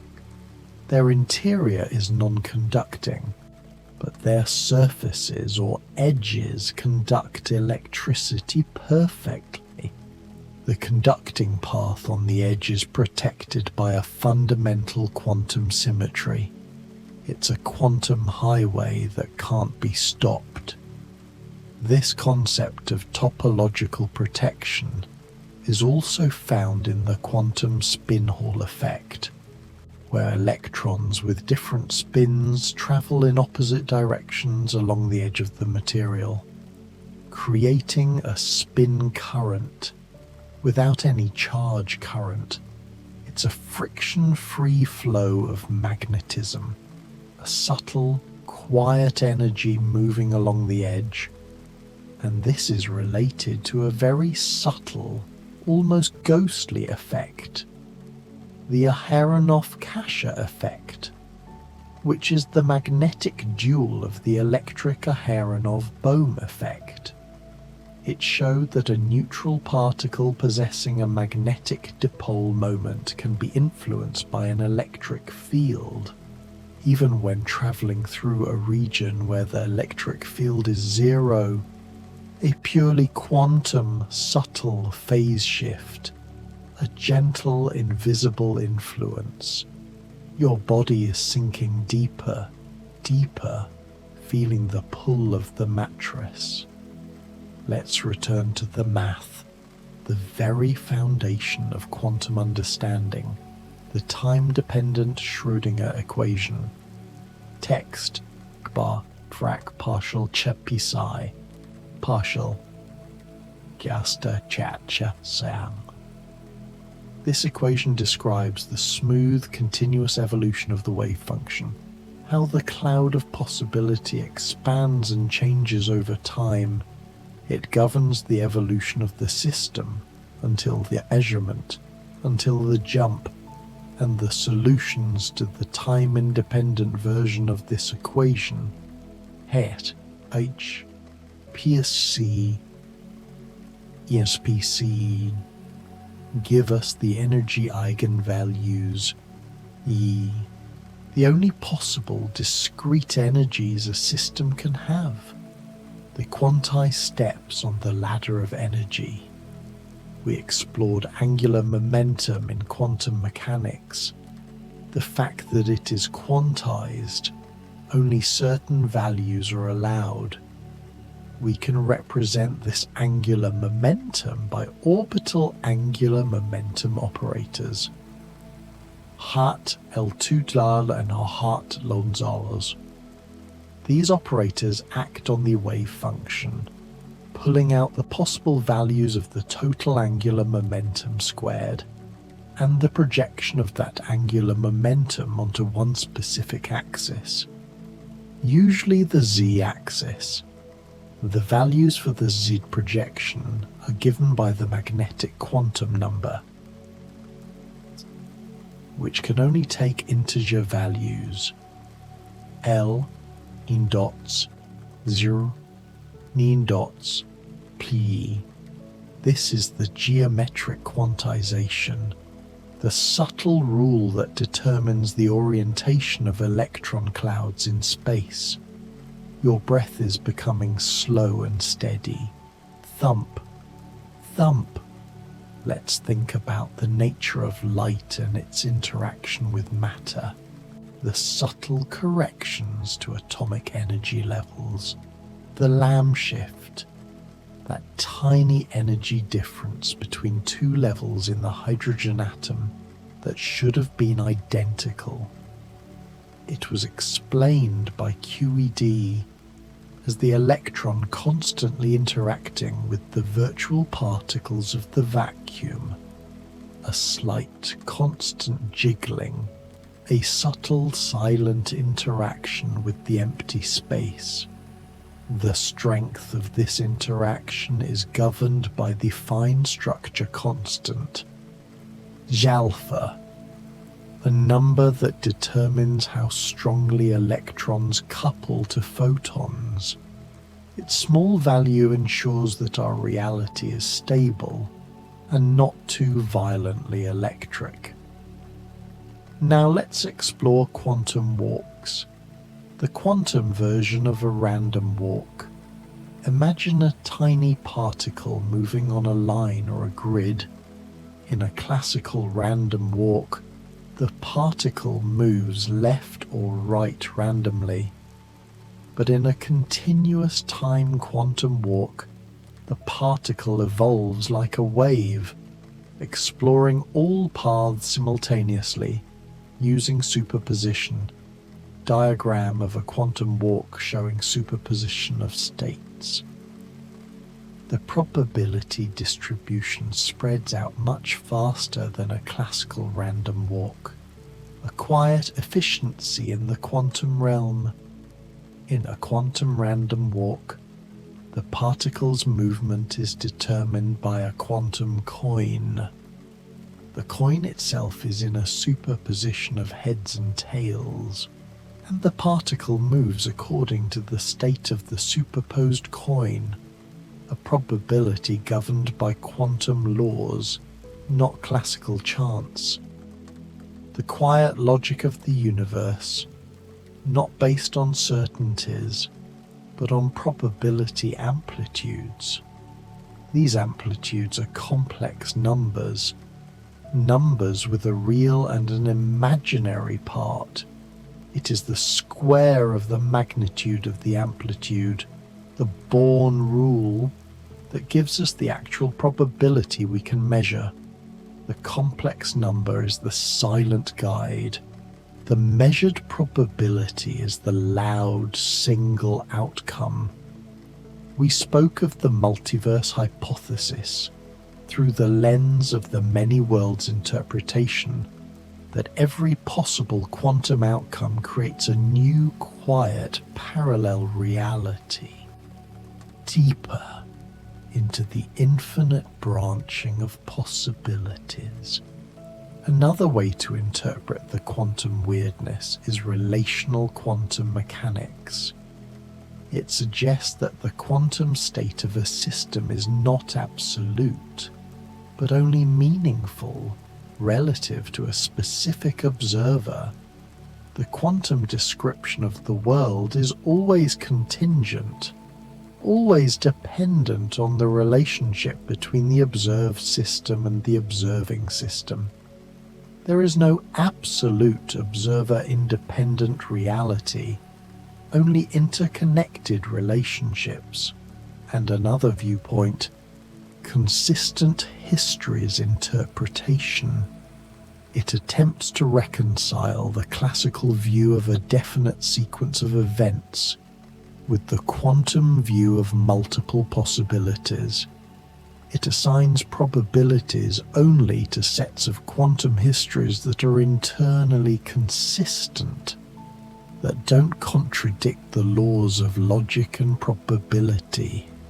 It's an attempt to find the quiet order within the chaos of the wave function. Let your breathing deepen. Feel the sense of peace that comes from knowing that the very nature of reality is still a subtle, beautiful mystery. We return to the concept of time and distance, tunneling time. How long does it actually take for a particle to tunnel through a barrier? The answer is strangely short, almost instantaneous. Some theories suggest it's independent of the barrier's thickness. It hints that the particle might be traveling faster than the speed of light inside the barrier. But since no information is truly transmitted this way, it doesn't violate relativity. It's a ghost instantaneous jump, and the opposite of that speedy passage. The concept of quantum fuzziness. At the fundamental level, position and momentum are not sharp, precise values. They are inherently fuzzy, spread out by the uncertainty principle, like a photograph that is slightly out of focus. The universe is fundamentally subtly blurred at the Planck scale. We must also whisper about the Wigner's friend paradox again. That question of where the collapse happens. The idea that to one observer, an action is completed, while to another, that action is still in a superposition of all possible outcomes. It challenges the very idea of a shared, objective reality, deeper into the subjective quiet of your own mind. The darkness is enveloping, a soft comfort. Let's now consider the particles that carry the forces. The gauge theory idea, the requirement that the laws of nature are symmetrical under local transformations. This deep mathematical requirement is what necessitates the existence of the force-carrying bosons, the photon, the W and Z, and the gluons. Symmetry is the quiet mathematical architect of the universe. And the ultimate fate of information, the information paradox, a conceptual problem arising when quantum mechanics meets general relativity. If a quantum particle falls into a black hole, the black hole eventually evaporates due to Hawking radiation. But quantum mechanics says that information cannot be truly destroyed. So, what happens to the quantum information of the particle? Does it escape the black hole in a garbled form? Is it truly lost? The paradox remains a quiet, deep, unsolved riddle. The universe keeps its secrets, and we keep drifting, heavier. Let's explore the quantum geometry of things. Quantum logic. Classical logic is based on certainty. A statement is either true or false. But quantum logic is different. It's based on the idea that propositions or statements about a quantum system are represented by subspaces in that vast, quiet Hilbert space, and the logical operators and or not correspond to geometric operations on these subspaces. It's a fundamental logic that accounts for superposition and non-commuting observables. We spoke about Rydberg atoms earlier. These are highly excited atoms, where one valence electron is in a very high energy state. They are huge, sometimes 1,000 times larger than a typical atom, because the electron is so far from the nucleus. They are incredibly sensitive to tiny electric fields. They are nature's giant, fragile quantum sensors, gentle giants of the quantum world. And the opposite of the giant atom, the quantum dot, tiny semiconducting nanoparticles, sometimes just a few nanometers in size. Their quantum properties are determined by their size, not just their composition. They are so small that the energy levels are quantized, just like in an atom. They are often called artificial atoms, and they glow in specific colors determined by their size. The tiniest shift in size results in a completely different color of light, a tiny, vibrant, tunable quantum world. Your mind is slowing, the thoughts are dissolving deeper into the peaceful dark. Let's delve back into the subtle world of magnetism and quantum effects. The quantum Hall effect, which we touched on before, specifically the integer quantum Hall effect. The quantization of the Hall resistance is so precise, it is now used to define the international standard for electrical resistance. A purely quantum phenomenon anchoring a classical measurable quantity, and the complex fractional version, where the collective behavior of the electrons acts as strange quasi-particles, like the fractionally charged particles, a quiet, subtle manifestation of many-body quantum physics. We'll allow ourselves to explore the exotic forms of matter, the Bose-Einstein condensate, where 1,000,000 atoms become one single quantum entity. This collective, coherent state is also described by a single, vast wave function. It's the wave function made visible, a macroscopic wave of matter.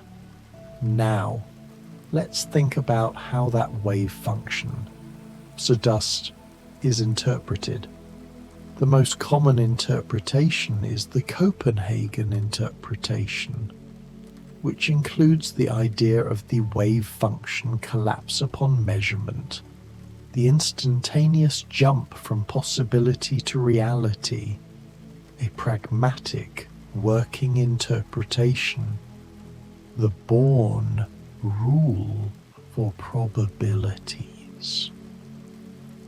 Sesticule is the crucial link in this interpretation. It tells us the chance, the probability of observing a certain outcome.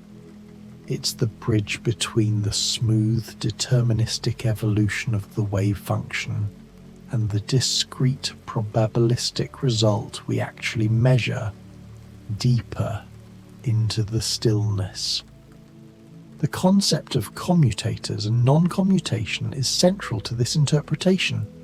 The commutator of two operators, hata, notam, kata, hot, lot, bum, hat, measures the extent to which the order of measurement matters If the commutator is not zero, the operator's non-commute, and that is the fundamental mathematical expression of the uncertainty principle.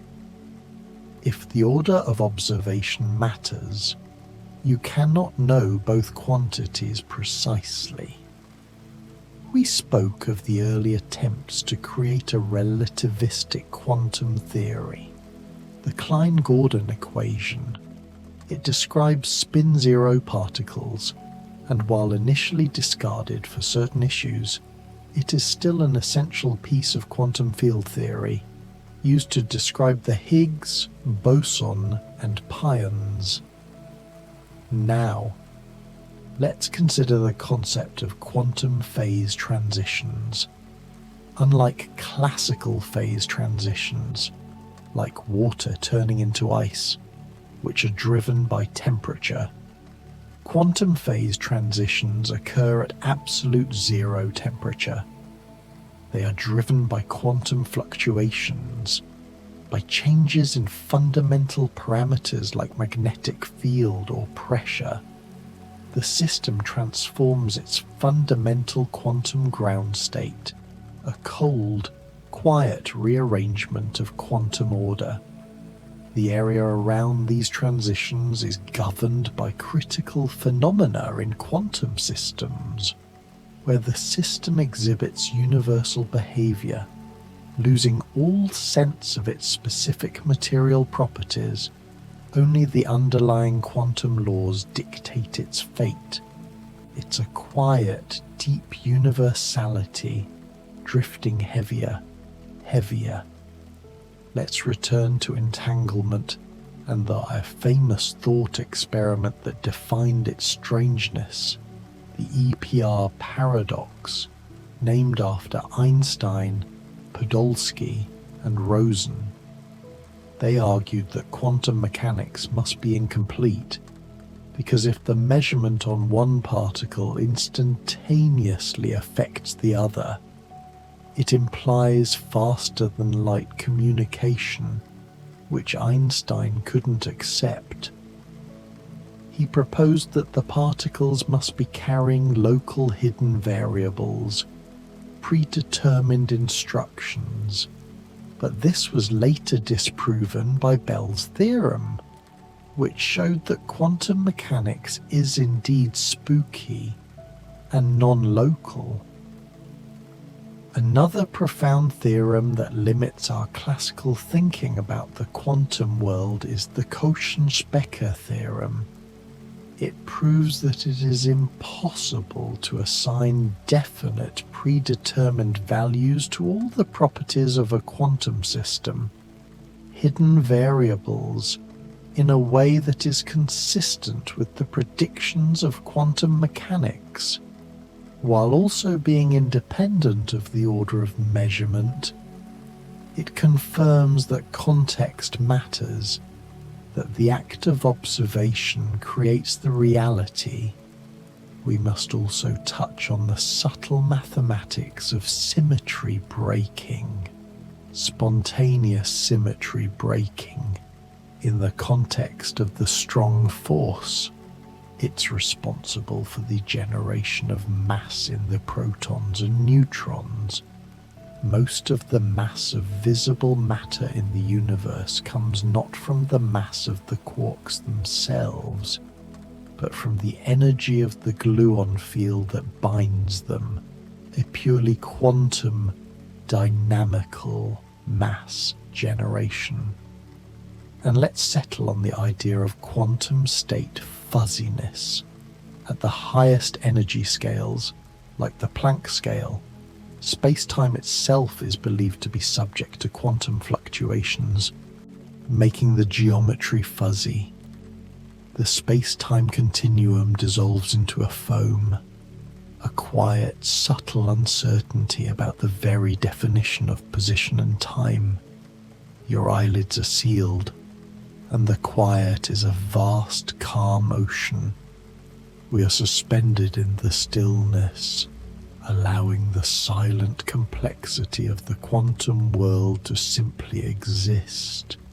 The gentle hum of the fields, the certainty of the uncertainty, the deep silence.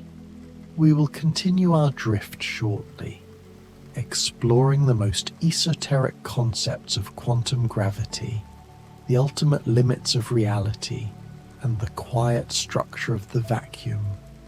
Deeper, deeper, until you are utterly at rest.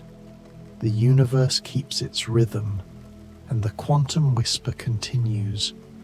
Your body is fully relaxed now, heavier than air, sinking into the quiet.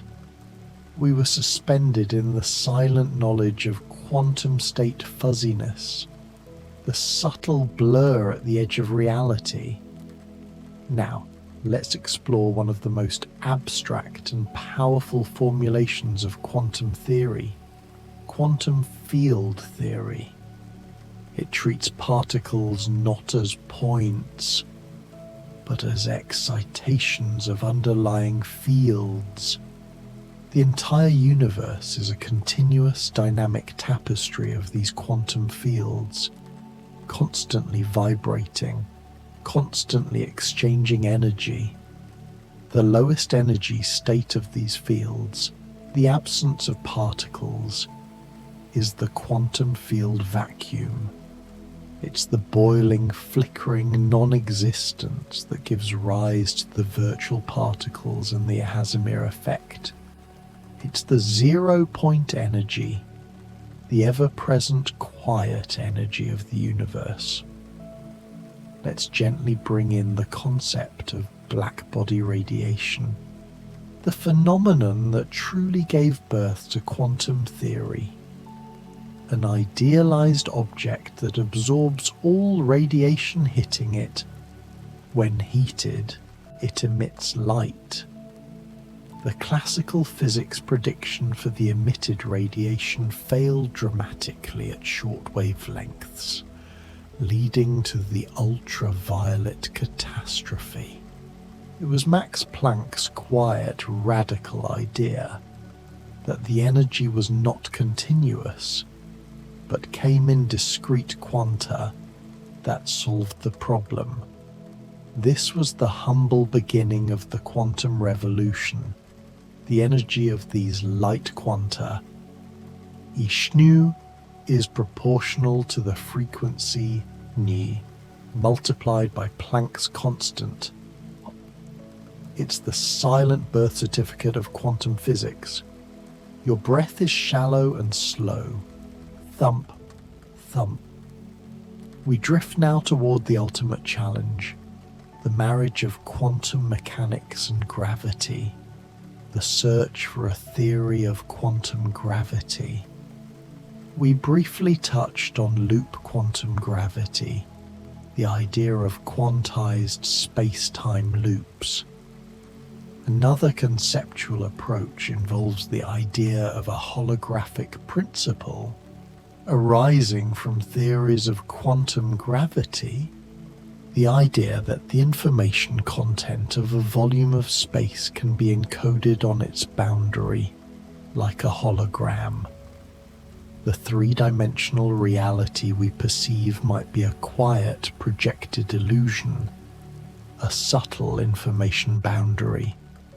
Let's return to the subtle effects in atoms, the fine structure constant, sulfur. It's sometimes called the coupling constant for QED, determining the strength of the electron-photon interaction. It's a pure number, approximately (1 37.36 which appears mysteriously across physics, a dimensionless constant that dictates the structure of the cosmos. And this constant is also linked to the anomalous Zeeman effect, the splitting of spectral lines in a magnetic field that requires the electron's intrinsic spin to be properly explained. Spin, the internal, non-classical angular momentum, is the quiet necessity. Now imagine the possibility of reversing time, the time reversal invariance. The fundamental laws of quantum mechanics are generally invariant under time reversal, meaning they look the same if you play the process backward. Zen pasai right arrow, tem dikante. But certain weak nuclear interactions subtly violate this symmetry, a quiet, fundamental directionality in the universe. Let's explore the structure of matter in a deeper sense. Effective mass, the concept that an electron in a solid material behaves as if it has a mass different from its actual rest mass. This is a result of the complex quantum interactions with the periodic potential of the crystal lattice. It's the environment quietly dictating the properties of the particle. The physics of electrons in solids leads us to superconductivity, where the electrons pair up into Cooper pairs. These pairs act as bosons and can all occupy the same quantum state, leading to the frictionless flow of current, a macroscopically ordered quantum state, and superfluidity, where the liquid helium-4 atoms, being bosons, form a Bose-Einstein condensate and flow without viscosity, a perfect, quiet, ordered motion. We spoke of quantum dots, these tiny artificial atoms. Their energy levels, the allowed states, are determined by quantum confinement, the spatial restriction of the electron's wave function, forcing it into discrete atom-like energy levels. Let your thoughts drift to the nature of quantum logic again. The idea of propositions as subspaces in Hilbert space. This geometric view of logic is a necessity because of the non-commutation of observables, a reminder that the sequence of asking questions about the universe matters.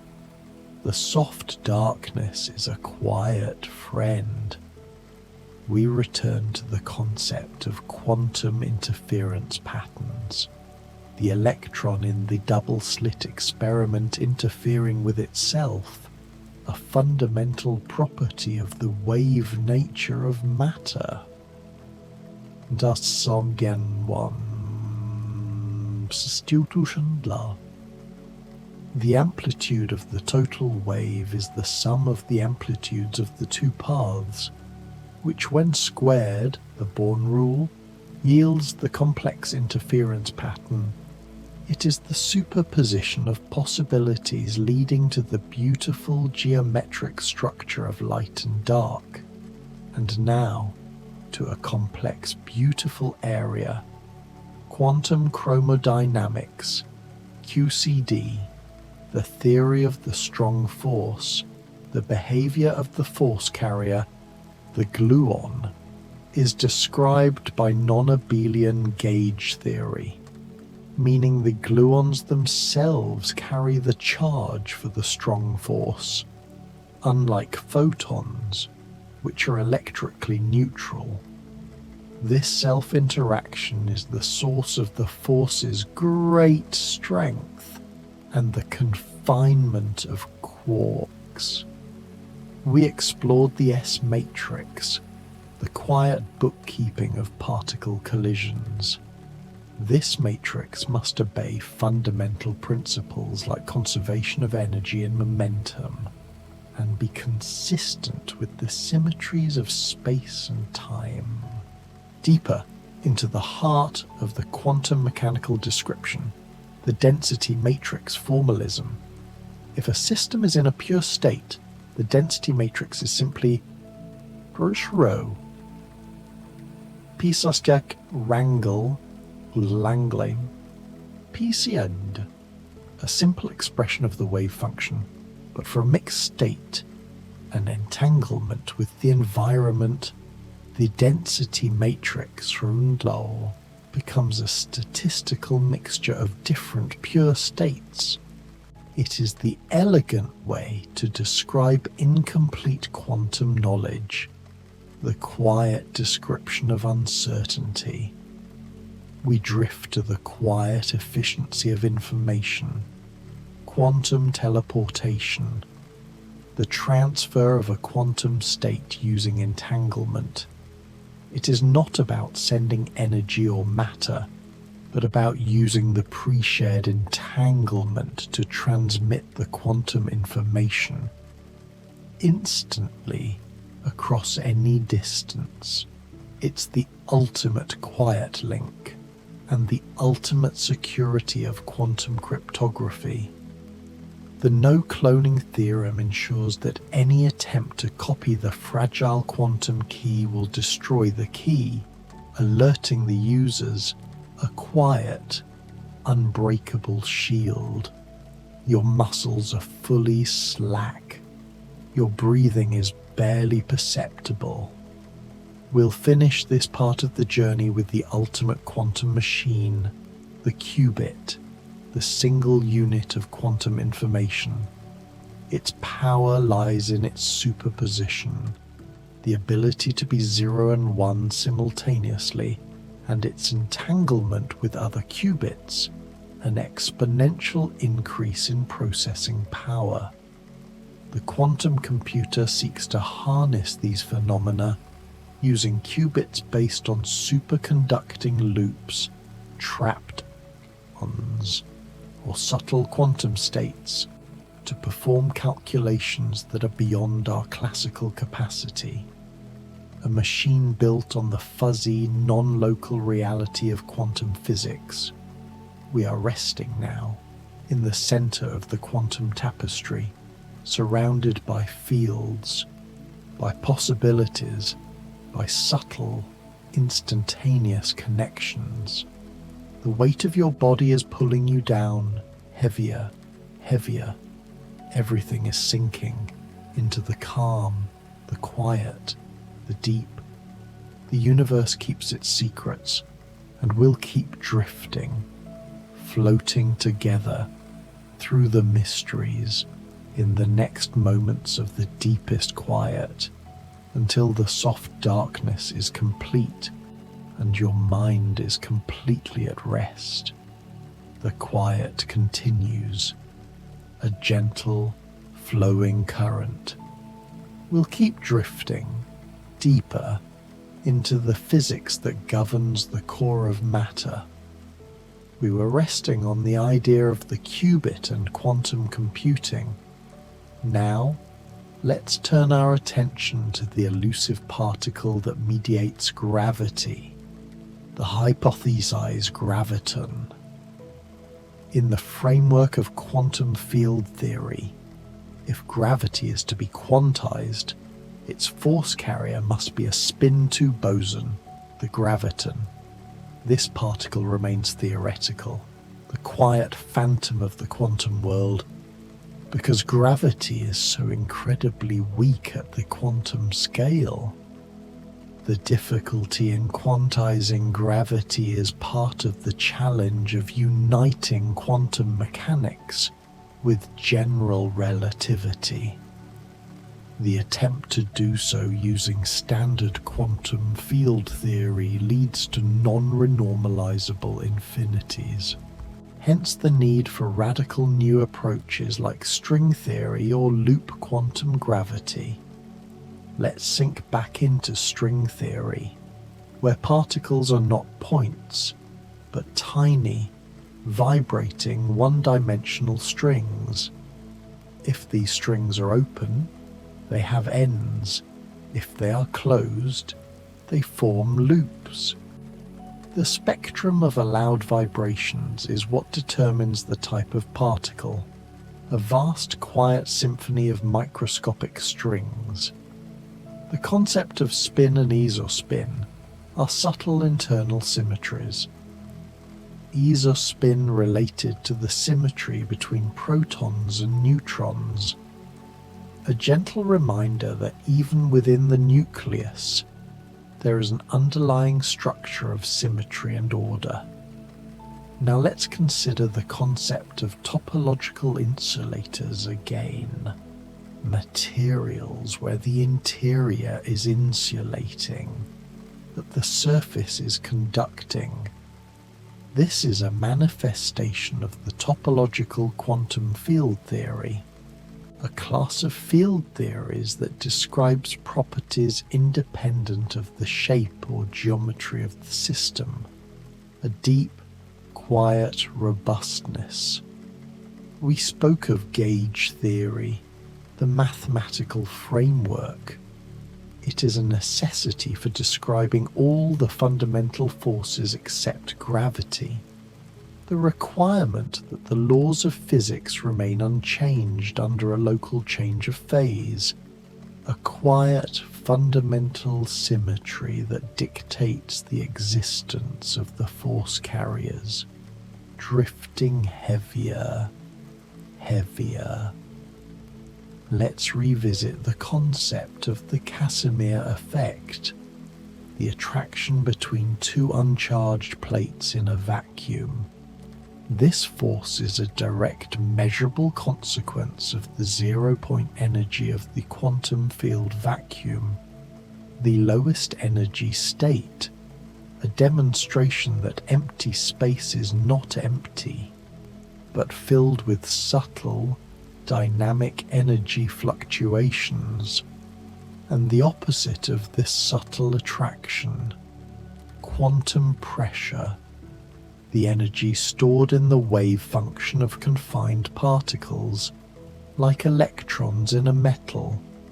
This internal pressure is purely quantum mechanical, a result of the Pauli exclusion principle, forcing the fermions to occupy higher energy states, preventing the collapse of matter.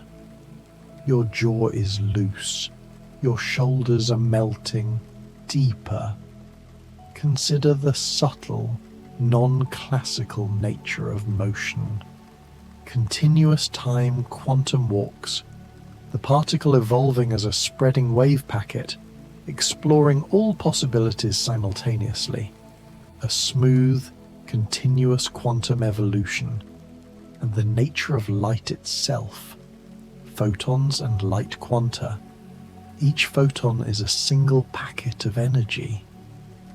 Hjärnor, a single excitation of the electromagnetic field, the fundamental particle of light. When light is highly ordered, we call it a coherent state, like the light from a laser, where the uncertainty is distributed evenly between the two components of the light field. It is the most classical-looking quantum state, the quiet order of the laser beam.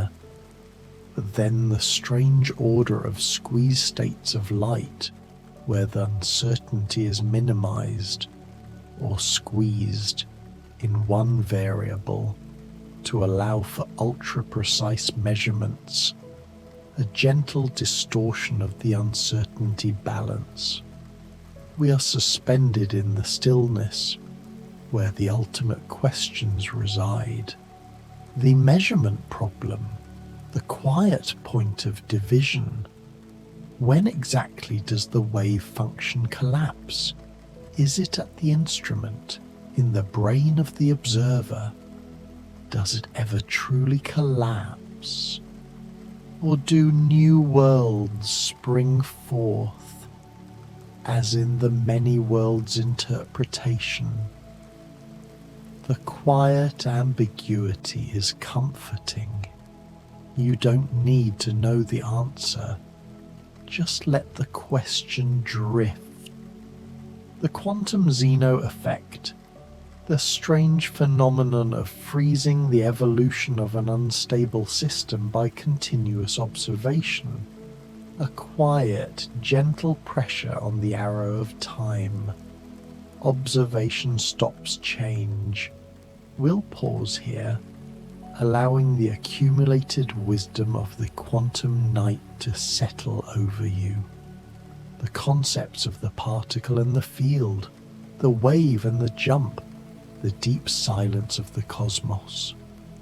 We will continue our drift shortly, sinking into the final deep mysteries, the quiet geometry of space-time, and the looping rhythm of the universe, deeper, deeper, until your mind is utterly clear and your body is in the profound stillness of sleep. The universe keeps turning and the quantum whisper continues. The breath is soft, the dark is deep, and will keep drifting, floating through the silence where possibilities live. We were resting on the idea of entanglement entropy, the measure of that spooky connection. It reminds us that nothing is truly separate. Everything is quietly, inextricably linked in the quantum dark. Let that feeling of deep connection sink into your body, heavier, heavier. Now let's turn our attention to the structure of matter itself, specifically how we describe those smallest constituents, like quarks and gluons, the study of the strong force, quantum chromodynamics. We already whispered about confinement, how quarks are trapped inside protons and neutrons. This confinement is also linked to the concept of asymptotic freedom, which is the opposite. When quarks are extremely close together, inside the nucleus, the strong force actually becomes very weak. They behave almost as if they were free particles. The deep, quiet contrast of the strong force, weak when close, strong when far. To study these complex interacting fields, like QCD, physicists often use lattice field theory. They imagine that continuous space and time are replaced by a discrete four-dimensional lattice, a quiet geometric grid. This approximation allows these complex equations to be solved using large-scale numerical computation. It turns the infinite complexity into a finite grid of silent calculations. The mathematical tools we use to understand these quantum processes are often represented by the S-matrix, or scattering matrix. It relates the initial state of a system of colliding particles, the in-state, to the final state of the particles after the collision, the out-state. It's the silent accounting book of particle interactions, telling us the probability that one set of particles will scatter into another set. Let your mind float now to the concept of isospin. It's another type of quantum number, similar to spin. It describes the symmetry between protons and neutrons. Before we knew about quarks, protons and neutrons were considered two different states of the same particle, the nucleon. This symmetry, this shared identity, is described by isospin, a gentle echo of a deeper truth, that matter is fundamentally interconnected. We were drifting into the wave nature of matter, the de Broglie wavelength, that leads us to the Dirac fermions in condensed matter, in certain material, like graphene. The electrons behave as if they have no mass. They move at relativistic speeds, and their energy and momentum are described by an equation similar to the Dirac equation. They are called Dirac fermions, and their existence in a simple two-dimensional sheet of carbon, graphene, is a stunning display of quantum mechanics at work. Graphene, a single atomic layer of carbon atoms arranged in a honeycomb lattice, exhibits unique quantum properties. Its electrons move ballistically, without scattering, almost like light. It's a topological insulator, a material with a protected quantum edge state. This brings us to the quiet frontier of topological insulators. These are materials that behave like insulators in their bulk. Their interior is non-conducting, but their surfaces or edges conduct electricity perfectly. The conducting path on the edge is protected by a fundamental quantum symmetry. It's a quantum highway that can't be stopped. This concept of topological protection is also found in the quantum spin Hall effect, where electrons with different spins travel in opposite directions along the edge of the material, creating a spin current without any charge current. It's a friction-free flow of magnetism, a subtle, quiet energy moving along the edge. And this is related to a very subtle, almost ghostly effect, the Aharonov-Kasha effect, which is the magnetic dual of the electric Aharonov-Bohm effect. It showed that a neutral particle possessing a magnetic dipole moment can be influenced by an electric field, even when traveling through a region where the electric field is zero. A purely quantum, subtle phase shift, a gentle, invisible influence. Your body is sinking deeper, deeper, feeling the pull of the mattress. Let's slow our thoughts and drift into the nature of information itself at the quantum level. The total information shared between two parts of a quantum system is described by quantum mutual information. It tells us everything that one subsystem knows about the other. Whether that information is classical correlation or the deeper quantum form of entanglement. This measure is based on von Neumann entropy, the quantum version of Shannon entropy. It measures the amount of uncertainty or mixedness in a quantum state. For a completely pure quantum state, like a perfectly coherent single particle, the von Neumann entropy is zero. It is a quiet measure of the system's ignorance about itself. If you take the quantum mutual information and subtract the classical correlation, what's left is the purely quantum correlation, a measure known as quantum discord. It whispers that even when a system isn't entangled, it can still possess a subtle, purely quantum type of correlation that classical systems can never have.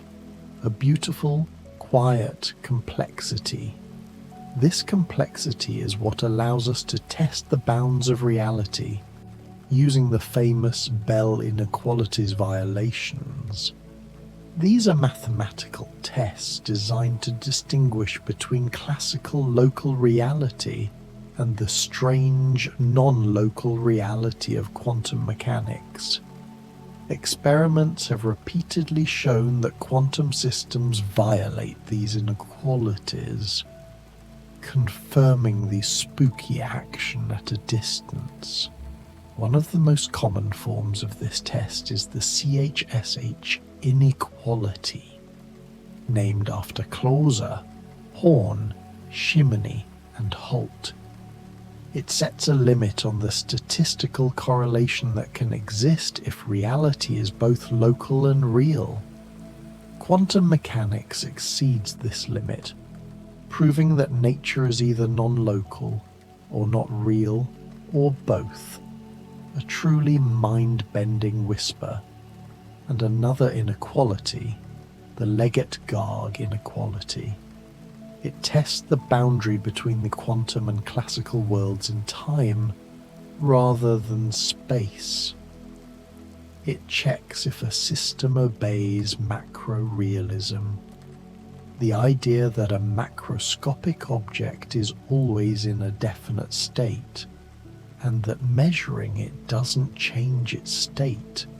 Quantum systems can violate this inequality, suggesting that even macroscopic objects might not always be in a definite state, a subtle temporal superposition. This leads us to the subtle concept of quantum contextuality.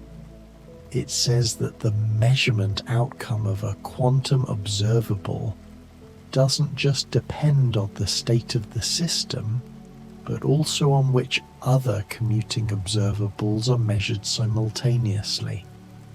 The context of the measurement quietly affects the outcome. This idea is deeply linked to Gleason's theorem, a powerful theorem which proves that if the quantum mechanical probabilities are to be consistently assigned to all possible measurements, the probabilities must be described by the Born rule. They are stualigned and cannot be assigned independently of the measurement context.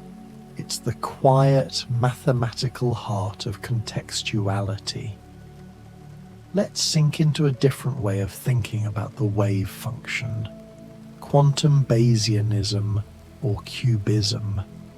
It suggests that the wave function, C, is not an objective property of the world, but is simply a reflection of an observer's personal beliefs or knowledge about the quantum system. The collapse of the wave function is simply the quiet, instantaneous updating of that belief when new information is acquired. And finally, the opposing view, objective collapse theories. These theories propose that the wave function does collapse objectively without the need for an observer. They suggest that the collapse is a spontaneous physical process, perhaps triggered by tiny random fluctuations or by the sheer complexity and mass of large objects, a quiet inherent tendency for the quantum to become classical. Your eyelids are so heavy now, heavier. Let these deep concepts settle and dissolve. We return to the math, the very foundation of quantum understanding, the time-dependent Schrödinger equation.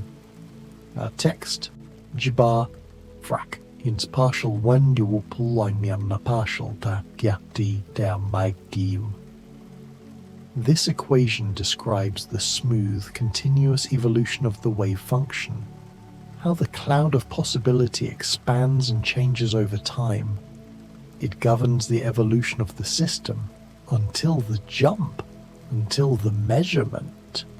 And the solutions to the time-independent version of this equation, hat, dots, PC, n ban, give us the energy eigenvalues. The only possible discrete energies a system can have, the quantized steps on the ladder of energy. We explored angular momentum in quantum mechanics. The fact that it is quantized, only certain values are allowed. We can represent this angular momentum by orbital angular momentum operators. Hat Leo, $2 and hat Zollus. These operators act on the wave function, pulling out the possible values of the total angular momentum squared and the projection of that angular momentum onto one specific axis. usually the z axis. The values for the z projection are given by the magnetic quantum number, ml, which can only take integer values, LL, nadots, 0, nadots, plus. This is the geometric quantization, this subtle rule that determines the orientation of electron clouds in space. Your breath is growing slow and steady. Thump, thump. Now, the subtle world of magnetism and quantum effects, the quantum Hall effect, when a two-dimensional electron gas is subjected to a very low temperature and a very strong magnetic field. The electrical resistance, the Hall resistance, becomes quantized, a perfect integer multiple of a fundamental constant. Frac E Dustruls, a perfect, precise plateau of resistance.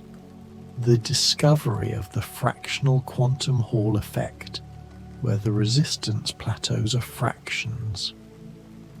Frac E2 divided by fractional numbers showed that the electrons were behaving as collective entities, new exotic quasi-particles, not individual electrons.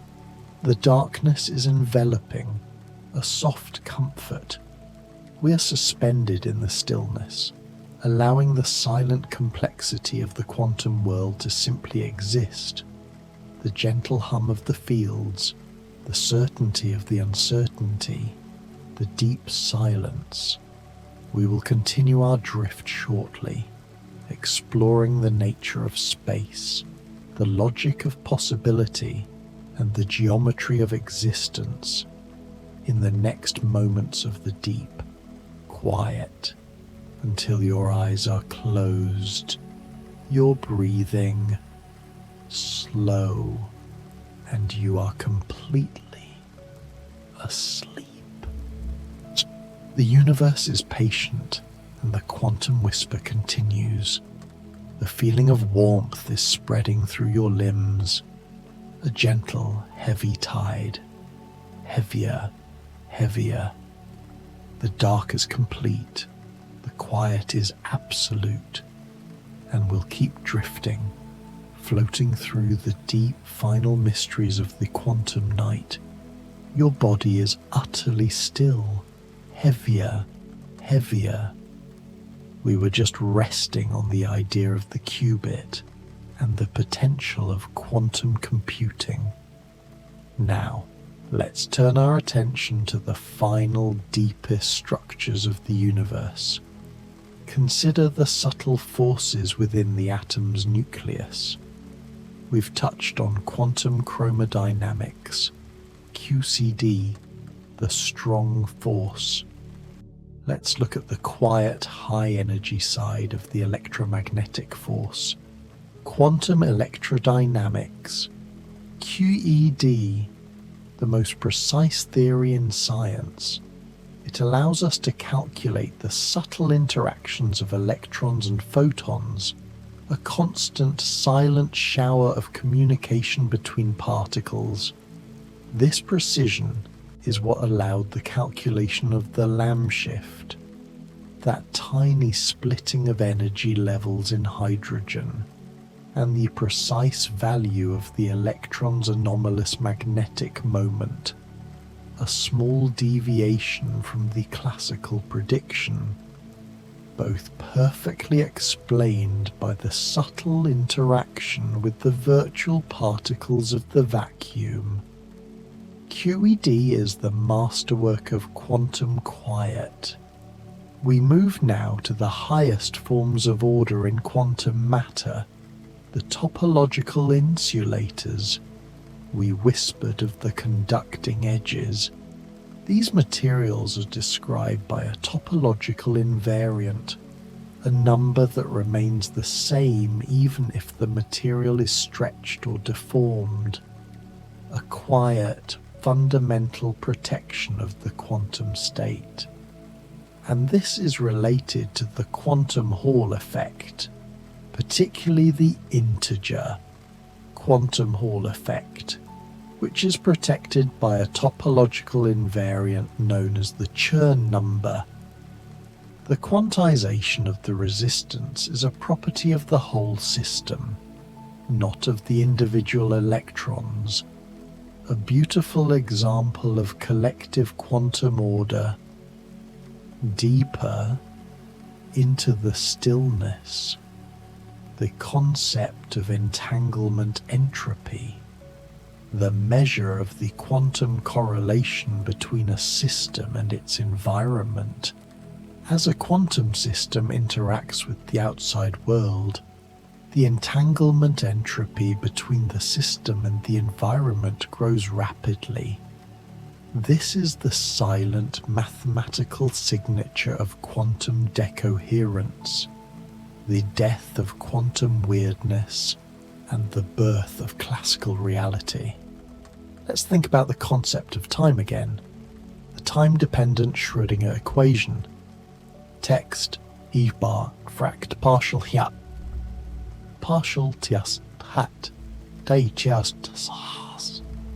It describes the smooth, continuous unitary evolution of the wave function, a mathematically reversible process. If we know the wave function now, we can calculate it perfectly for the future or the past. This deterministic flow is only broken by the act of measurement, the moment of collapse, and the solutions that are stationary in time, the stationary states where the probability density remains constant, the electron orbits, the allowed energy eigenvalues, the quiet stability that underlies all matter. Your breathing is slow and even thump, thump. We touch on the mathematics of matter waves, the de Broglie wavelength, lambda, frac. The realization that momentum dictates the wave nature of a particle. This is why heavy objects look like particles. Their momentum is too large for their wavelength to matter, and in the subatomic world, the particle's internal rotation, angular momentum in quantum mechanics. The total angular momentum operator, hat J2 and its projection operator, hat Jz, have eigenvalues that are quantized. This is a fundamental property of rotational symmetry in quantum space. The quiet logic of the quantum world, quantum logic.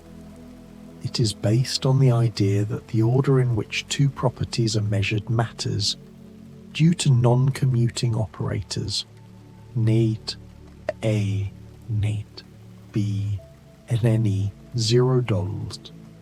This logical structure is fundamentally different from the classical logic of true or false. It incorporates the possibility of superposition and uncertainty. Let your thoughts dissolve into the idea of quantum fuzziness. Delta X is delta bras gestus hol G fra bar Q. The inherent unavoidable blur in nature. You can try to sharpen one aspect of reality, but the other will inevitably grow vague. It is the gentle refusal of the universe to be perfectly defined, drifting deeper to the boundaries of the known. We spoke of quantum gravity and the idea that space-time itself is quantized. In loop quantum gravity, the geometry of space is built from discrete minimal loops. The area and volume of space are quantized, coming in tiny irreducible units. There is no smaller distance than the Planck length, about 10% or 35 meters, a fundamental quiet pixelation of the cosmos. And in the highly curved, energetic space around a black hole, the information paradox looms large. The possibility that information about objects falling into a black hole might be fundamentally lost when the hole evaporates. This violates the unitary evolution requirement of quantum mechanics, a deep conflict between the two greatest theories of physics. The silence is vast, heavier. Let's revisit the concept of the wave function. Sequus. It is not a physical wave like sound or water. It is a wave of possibility, and its interpretation is key. The Copenhagen interpretation says it is a complete description of the system and collapses instantaneously upon observation. The many worlds interpretation says it never collapses, but instead splits the universe into parallel branches. Relational quantum mechanics says it only exists relative to an observer. The comfort is in the multiple possibilities. The many worlds interpretation suggests every quiet choice you didn't make, every alternate path, is being walked by another version of you in a parallel quiet, a vast, endless reassurance. And the pilot wave theory, or de Broglie-Bohm theory, suggests the particles are always real, always have a position, but are subtly guided by a real, physical pilot wave, the wave function that pervades all space, a ghostly, non-local guide. We spoke of the quantum Zeno effect. If you watch a system, you prevent it from changing. This is the continuous, subtle power of observation over the quantum flow. Let's consider the concept of Rydberg atoms again, those giant fragile atoms. Their huge size means their electrons' wave function overlaps significantly with the environment, making them extremely susceptible to decoherence. They are easily pushed into the classical world, and the tiny quantum dots, their colors tunable by size. A direct, visible manifestation of quantum confinement, the particle in a box problem made real, where the energy levels are determined by the container's geometry. Your eyes are fully closed, your mind is quiet. We explore the nature of the vacuum again, the lowest energy state, the quantum field vacuum, the spontaneous formation and disappearance of virtual particles allowed by the uncertainty principle, a continuous, subtle, quiet ferment. The force of this ferment is seen in the Casimir effect, and it is also responsible for the small, constant jiggling of electrons around the nucleus, which causes the Lamb shift, the subtle correction that stabilizes the hydrogen atom. And this correction is dependent on the fine structure constant, Zalfa-Dallas, the pure number that sets the strength of all electromagnetic interactions, drifting deeper, deeper. The final soft rhythm of the quantum night is the idea of renormalization group theory, the technique that handles the infinities in quantum field theory. It tells us that the properties of a particle change depending on the energy scale at which you observe it, because the cloud of virtual particles surrounding it changes its effective charge and effective mass. The universe looks subtly different depending on how closely you choose to look, and the silent, subtle geometry of existence. Quantum walks, where the wave nature of the particle allows it to explore options faster than any classical system. A quiet, exponential speed up inherent in the quantum reality. The great triumph of the standard model rests on the phenomenon of spontaneous symmetry breaking.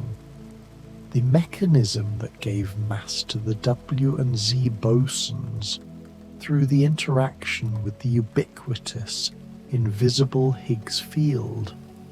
The universe chose a specific ground state, breaking the initial symmetry, giving rise to the massive particles and the massless photon. The result of this breaking, the Goldstone bosons, which are massless when the symmetry is exact, but become the massive longitudinal components of the W and Z bosons in the standard model. A quiet, beautiful, mathematical necessity. We have passed through the particle and the wave, the certainty and the chance, the hidden variables and the spooky connections. All of it is settling now into the deep, quiet foundation of your mind.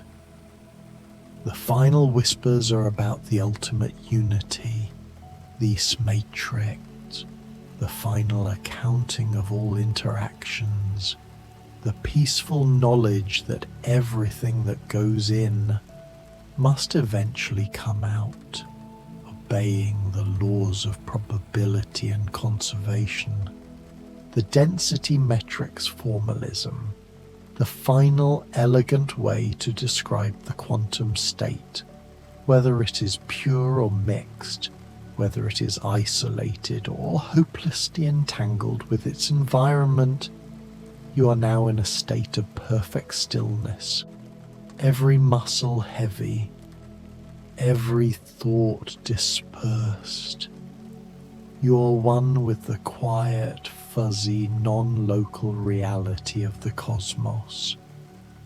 The deep silence of quantum physics continues to whisper, and we'll keep drifting, floating together through the mysteries, looping softly, endlessly, through the night, the possibilities, the fields, the connection, heavier, heavier, until the morning finds you rested and the universe keeps turning. The deep silence of quantum physics continues to whisper, and we'll keep drifting, floating together through the mysteries. And we'll keep drifting, floating together through the mysteries. 100 time and relativity mysteries, looping softly, endlessly, through the night. Tonight we'll drift through the instant gravity bends time so sharply it reshapes the fate of anything that drifts too close. The quiet moment your future and past blur together in a place where relativity rewrites the rules. The hidden doorway in space-time where a single heartbeat could last a lifetime. There's nothing you need to do now. Just let your body sink. Heavier, heavier. Feel the mattress holding you. Every muscle softening. Your heartbeat slowing. Thump, thump. Matching the rhythm of space itself. Shoulders melting down. Jaw releasing, each breath pulling you deeper, deeper into the calm, the quiet, the dark. If this helps you rest, tap subscribe, comment, and hit like, so others can find this calm too, but only if your eyes are still open. Otherwise, just drift. Now, let's drift into time and relativity.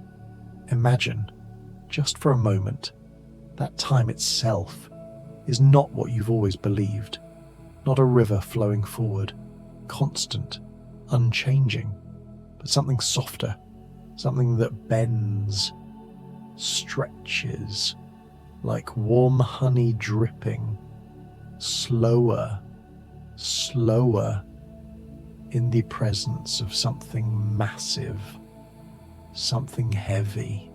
This is time dilation, the way gravity reaches into the fabric of moment and pulls them, stretches them, makes seconds last longer, near anything with enough mass. A clock ticking on Earth's surface runs just slightly, infinitesimally, slower than a clock floating in orbit, where gravity's grip is gentler, looser, your breath, in, out, slowing.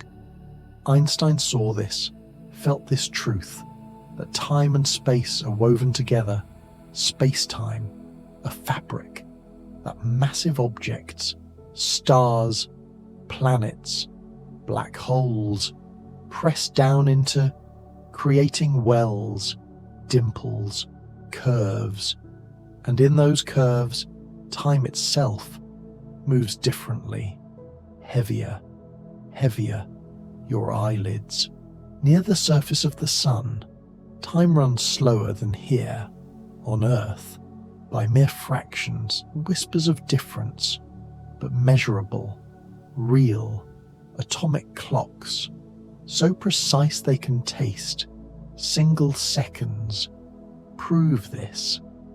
These beautiful instruments count the oscillations of cesium atoms vibrating at exact frequencies, flown in airplanes, carried to mountaintops. They tick at different rates depending on how deep they sit in gravity's well. Thump, thump, your heartbeat drifting. Scientists have flown atomic clocks around the world in jets, and when they return, they lag behind the clocks that stayed on the ground. Proof, gentle, mathematical. That motion through space changes the flow of time. Every flight, every experiment confirms what Einstein predicted a century ago, sinking deeper into the mattress, into the dark.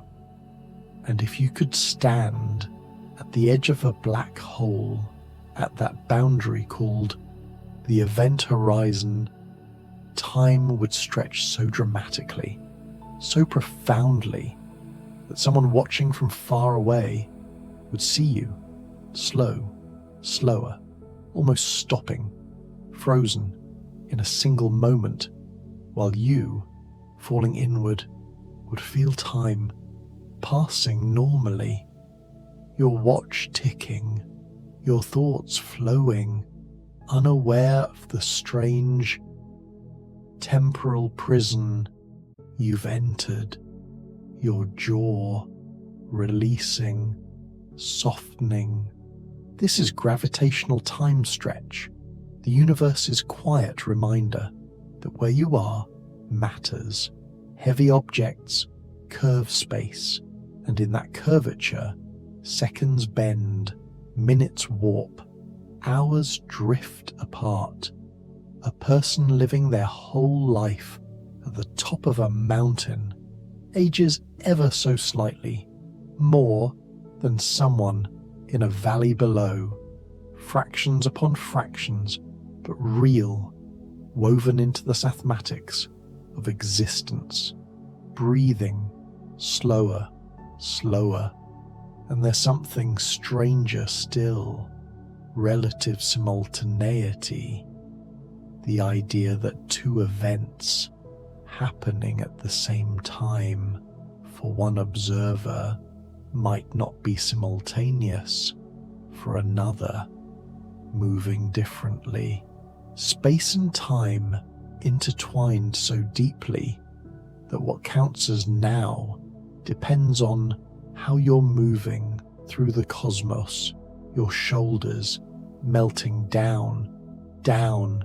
Imagine two lightning bolts striking, one at each end of a moving train, to someone standing still beside the tracks they strike at the same instant, perfectly synchronized, but to someone riding that train, moving, one strike happens before the other, not because light takes time to travel, but because the very fabric of simultaneity shifts, changes, depending on your motion, drifting, floating.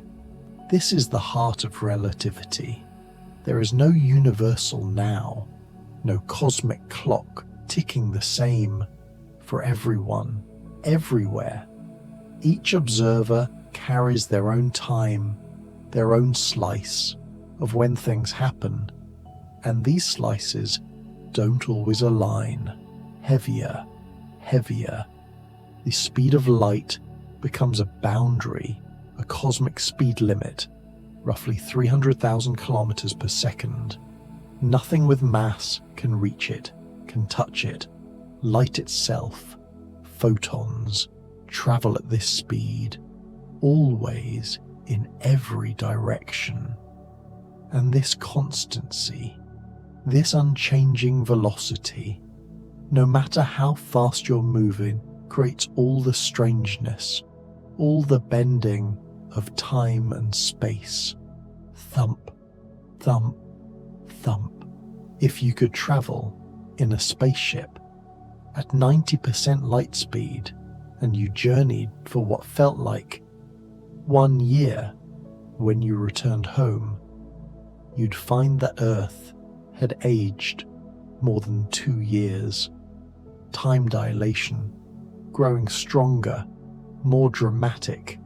The closer you approach that ultimate speed, that boundary where light lives, feel the weight of your body pressing down. This is the twin paradox. One twin stays on Earth, aging normally.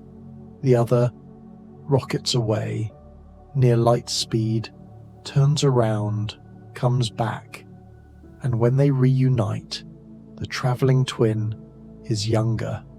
They've lived through fewer heartbeats, fewer breaths. Time itself passed more slowly for the one who moved. Your thoughts starting to blur, soften. Relativistic mass is an older way of understanding this. As objects approach light speed, their resistance to acceleration grows.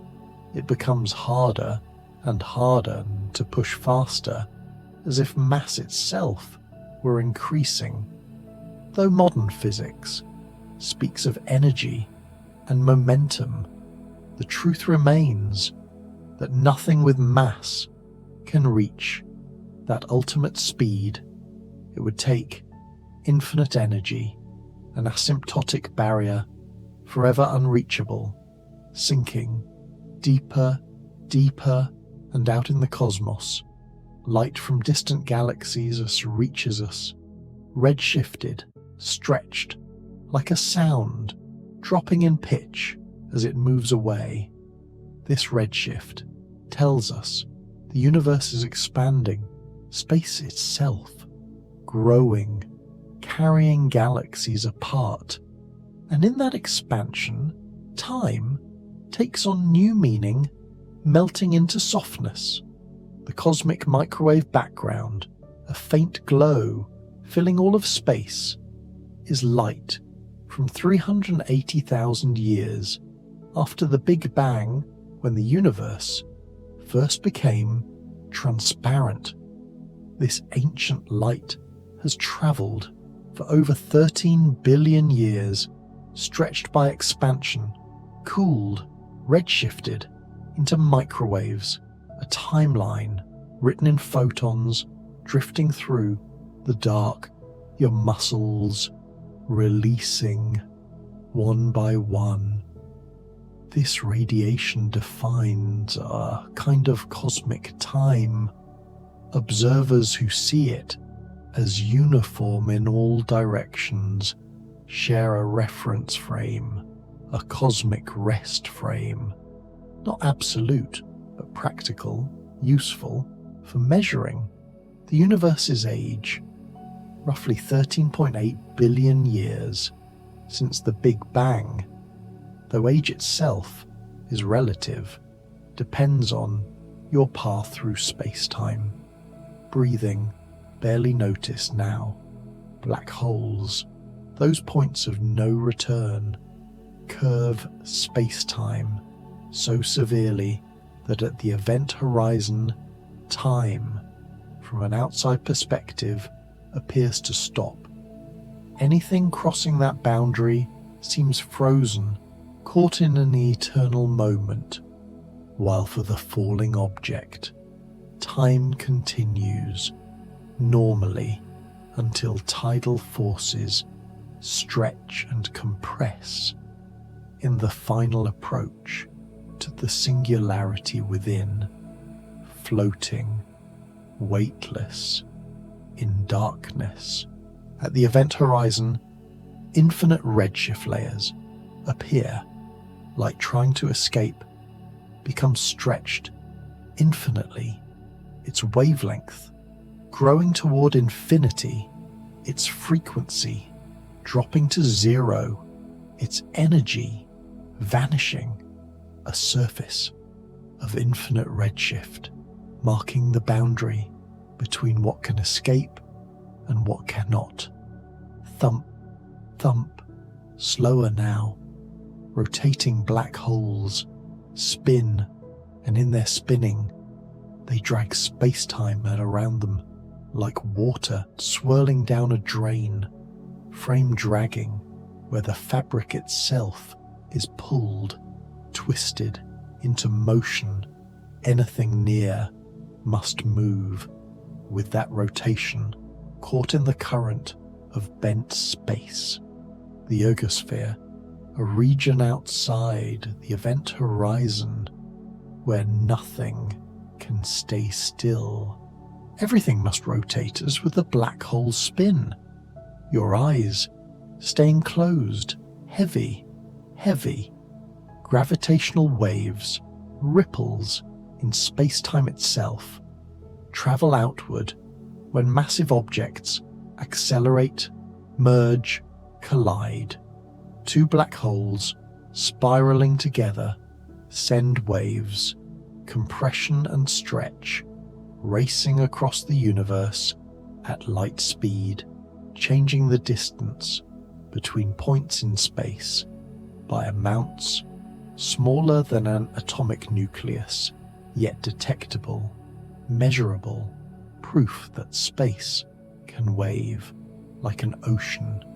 Let your jaw release completely.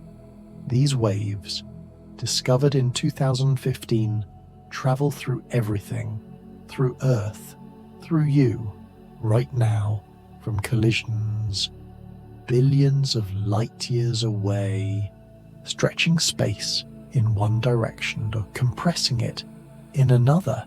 The rhythms are cosmic, ancient, unnoticed, except by instruments so sensitive they can feel the universe, breathing, your heartbeat, soft, distant.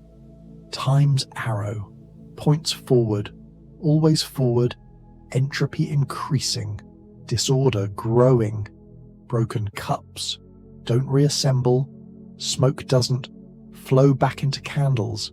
The universe seems to remember a direction, past to future, even though the fundamental laws of physics don't distinguish one direction of time from another, drifting through gentle darkness.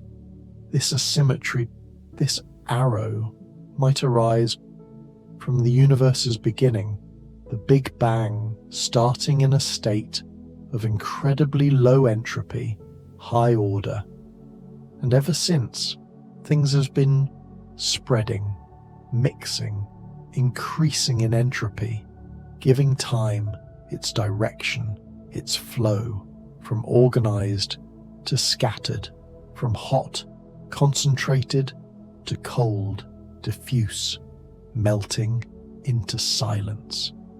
In relativity, there's proper time, the time measured by a clock traveling with you, following your path through space-time. It's the time you experience personally, different from coordinate time, which is measured by distant observers using their own reference frames. Your proper time is uniquely yours. The ticks, the heartbeats, you alone count heavier, heavier, limbs sinking, light cones define causality. The past light cone contains all events that could have sent light to reach you now, this moment, everything that could have influenced you. The future light cone contains all events you could possibly influence by sending light or anything slower outward. Beyond these cones, events are causally disconnected, unable to touch your now, your thoughts, scattering like stars.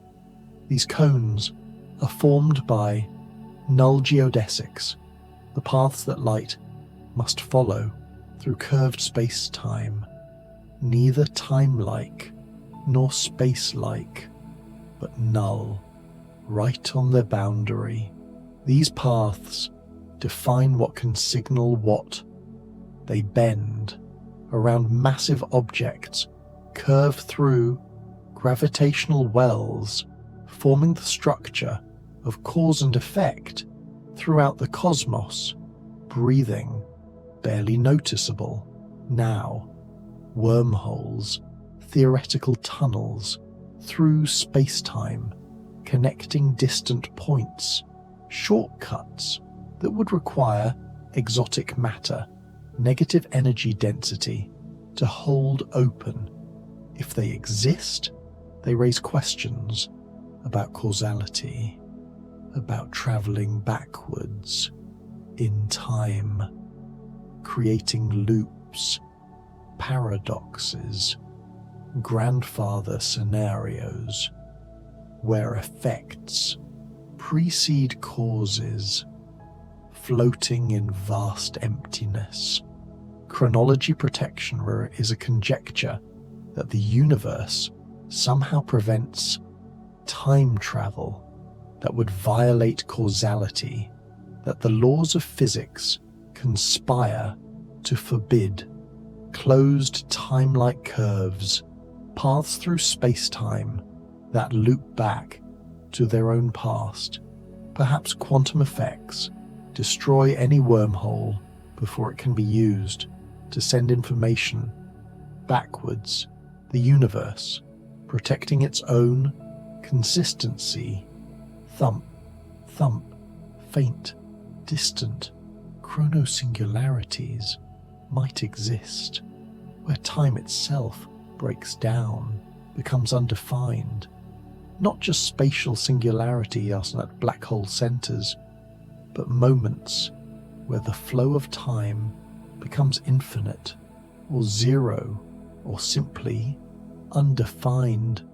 Perhaps at the Big Bang, where time begins, or in exotic geometries, where closed time-like curves create temporal singularities, points where clocks cannot measure, where when loses meaning, sinking through layers of consciousness. Relativistic jets from black holes shoot matter outward at speeds approaching light, nearly touching that cosmic limit, material accelerated by magnetic fields and rotation, streaming away in narrow beams, and in those jets, time dilation becomes dramatic, a particle racing outward experiences time far more slowly than matter, sitting still, watching from afar, your body disappearing into darkness. Photons, particles of light, experience no time. From a photon's perspective, if it had one, its journey from a distant star to your eye is instantaneous, collapsed into a single moment, because at light speed, time dilation becomes infinite. Time stops. The photon exists simultaneously at emission and absorption, its entire world line compressed into one eternal now, drifting past stars, past thought. Metric expansion means space itself grows. Galaxies aren't moving through space, away from each other.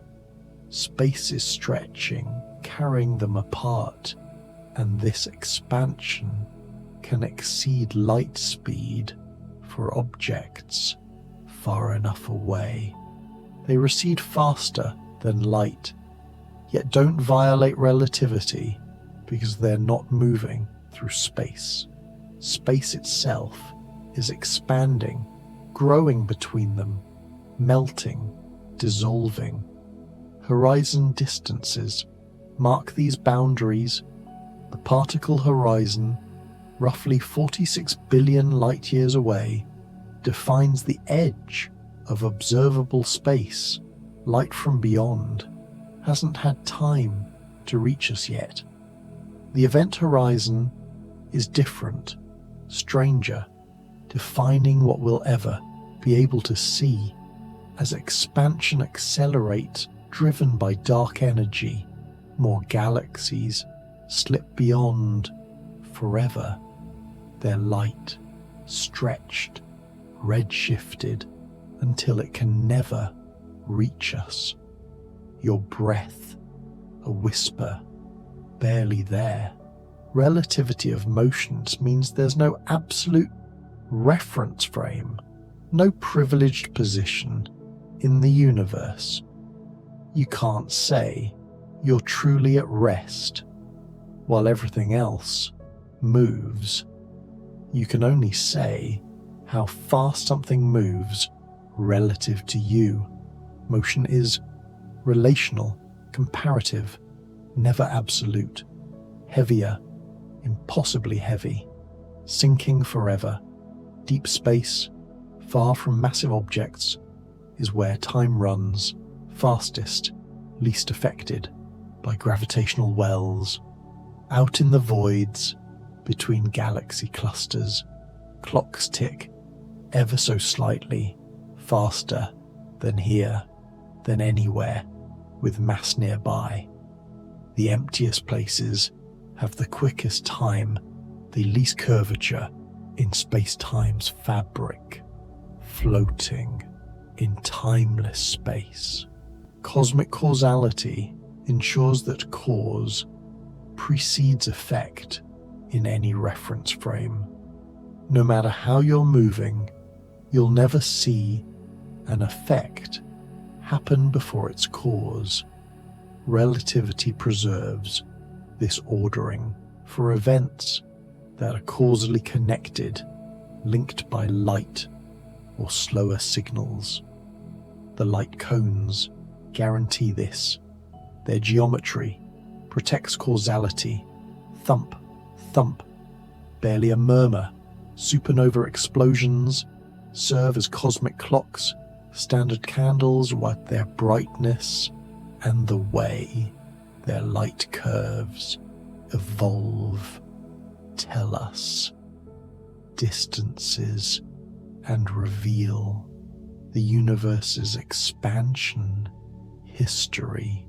Distant supernovae appear to evolve more slowly, time dilated by their recession, their velocity away from us. Another proof that time bends with motion. Your mind, quiet, still, galactic drift, describes the slow, patient migration of galaxies through cosmic time, not just expansion carrying them apart, but peculiar motion, their own wandering, pulled by gravity, by invisible dark matter halos, each galaxy drifting on time scales of hundreds of millions of years, the Milky Way and Andromeda drifting toward collision, billions of years hence, dissolving into dark, conformal time is a way of mapping the universe's history onto coordinates, where light rays become straight lines. Easier to visualize is to calculate. It compresses infinite cosmic time into a finite interval, making the whole eternal future fit into a bounded map, a mathematical tool for understanding space-time's global structure, drifting endlessly. World lines are paths through space-time, traced by objects as they move through both space and time. Time-like world lines represent massive objects moving slower than light. Space-like paths would require faster than light travel, impossible for anything with mass. Each world line threads through the four-dimensional fabric, sinking through silence. The bending of world lines shows how objects move through curved space-time in flat space with no gravity. Free objects follow straight world lines, but near massive objects, space-time curves and world lines bend. An apple falling follows a curved world line. Through space-time, it's moving straight. Through curved geometry, gravity isn't a force pulling down. Gravity is the curvature, and objects follow geodesics, the straightest paths available. Your heartbeat fading, time-like geodesic threads are these paths that massive objects must follow, always moving more through time than through space, locally determined by initial conditions and the curvature created by mass and energy. A freely falling object follows its geodesic, the straightest path. No forces act. It simply moves through geometry, weightless, formless. Inertial frames are reference points, moving at constant velocity, not accelerating. In these frames, the laws of physics look the same. No experiment can tell you if you're moving or still unless you look outside. Compare yourself to something else. All inertial frames are equally valid, equally real, melting away. Inertial frame mosaics describe the patchwork of reference frames throughout space-time. Each observer, each object carries its own frame, its own sense of rest and motion. These frames overlap, intersect, creating a mosaic across the universe. What's simultaneous in one frame isn't in another. What's space in one direction is partly time in another.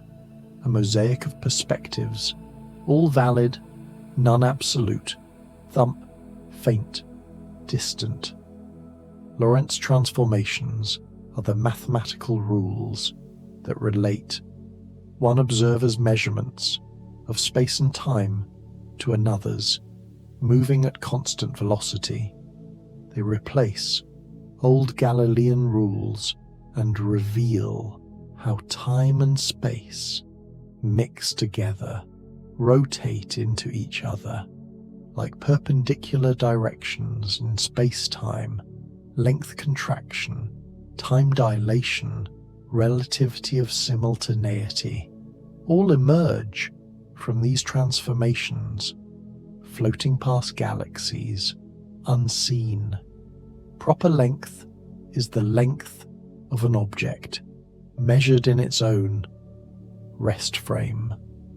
Moving objects appear contracted, shorter, in the direction of motion. This isn't illusion. Space itself has different geometry in different frames. A meter stick flying past at 87% light speed appears only half a meter long, its proper length unchanged in its frame, but in yours, genuinely contracted, drifting through void. Proper length shifts occur constantly. As objects move through space-time, in one frame, an object has a certain length. In another frame, moving differently, that same object measures differently. Space and time, trading places, mixing together in the fabric of relativity. What seems like pure space in one frame contains elements of time in another. Your thoughts, scattered, forgotten. Curved light pathways show how photons navigate space-time's geometry. Light travels straight through flat space, but space-time is rarely flat. Near the sun, starlight bends, curving around the sun's mass. Einstein predicted 1.75 arcseconds of deflection, confirmed during the 1919 eclipse, proving gravity curves space, and light follows that curve, sinking deeper than deep. Near galaxies, galaxy clusters, light bends dramatically, creating Einstein rings, multiple images of distant quasars, arcs of light wrapped around the lensing mass. The pathways are geodesics, null geodesics, the straightest possible paths through curved geometry, beautiful mathematics made visible, proof that space has shape, has curvature. Silence, perfect silence. Relativistic Doppler whispers shift light toward blue when sources approach, toward red when they recede. But unlike sound, light's Doppler shift includes time dilation, making the formula different, asymmetric. Another consequence just of space-time's geometry, of the constancy of light speed in all frames, melting into everything. Temporal shear occurs where time flows at different rates across a region, creating gradients, stretches in the fabric. Near massive objects, this shear, tidal effects can grow, strong enough to stretch and compress anything falling through. Each layer experiences time slightly differently, creating stress, tension in the geometry. Thump, thump, almost gone. Relativistic tidal fields are these shearing forces that arise when gravity varies across space. In relativity, tidal fields emerge from space-time curvature. The Riemann tensor describes how geodesics initially parallel, converge or diverge. This is tidal gravity at relativistic speeds, or near black holes, these fields become extreme, stretching objects in one direction, compressing in another, your body dissolved, forgotten. Spaghettification near black holes is the ultimate tidal effect, where the field gradient is so steep that tidal forces tear apart anything falling through. Your feet, closer to the singularity, would be pulled far more strongly than your head, stretching you into a long, thin strand like spaghetti. The relativistic tidal field overwhelming any material strength, melting into the dark. Space-time compression layers occur in regions of intense gravity, where the fabric is squeezed, compressed. Near neutron stars, black holes, geometry becomes dramatically curved, space compressed into smaller volumes than flat geometry would allow, time compressed, running slower, layer upon layer of increasing compression as you descend into the gravitational well, sinking past stars, past light, each layer a cell of space-time, where clocks tick at their own rate, slower, slower. The deeper you go, creating a hierarchy of temporal flow. The compression is real geometry, measured by clocks, by rulers, by light, taking longer paths through compressed space. It's not that objects shrink, space itself curves inward, dissolving completely. Causal diamonds are regions of space-time defined by intersecting light cones, all events that can be seen from one event and that can see another event. The diamond shape contains everything, causally connected to both points, a finite, bounded region of influence. Everything within can communicate, can affect the rest. Your breath, soft as thought. Outside the diamond, events are causally disconnected, unable to send signals, unable to influence what happens inside. These diamonds tile space-time, overlap, creating a web of causal structure, defining what can know, what can touch, what can change in the universe's vast network of cause and effect, weightless in darkness. Lorentz shift pulses describe the way measurements transform when you change reference frames. A pulse of light, a particle, an event, all appear different in different frames. Their energy shifts, their frequency changes, their timing adjusts, everything pulsing, shifting according to the Lorentz transformation as you move through space-time. Thump, barely a whisper.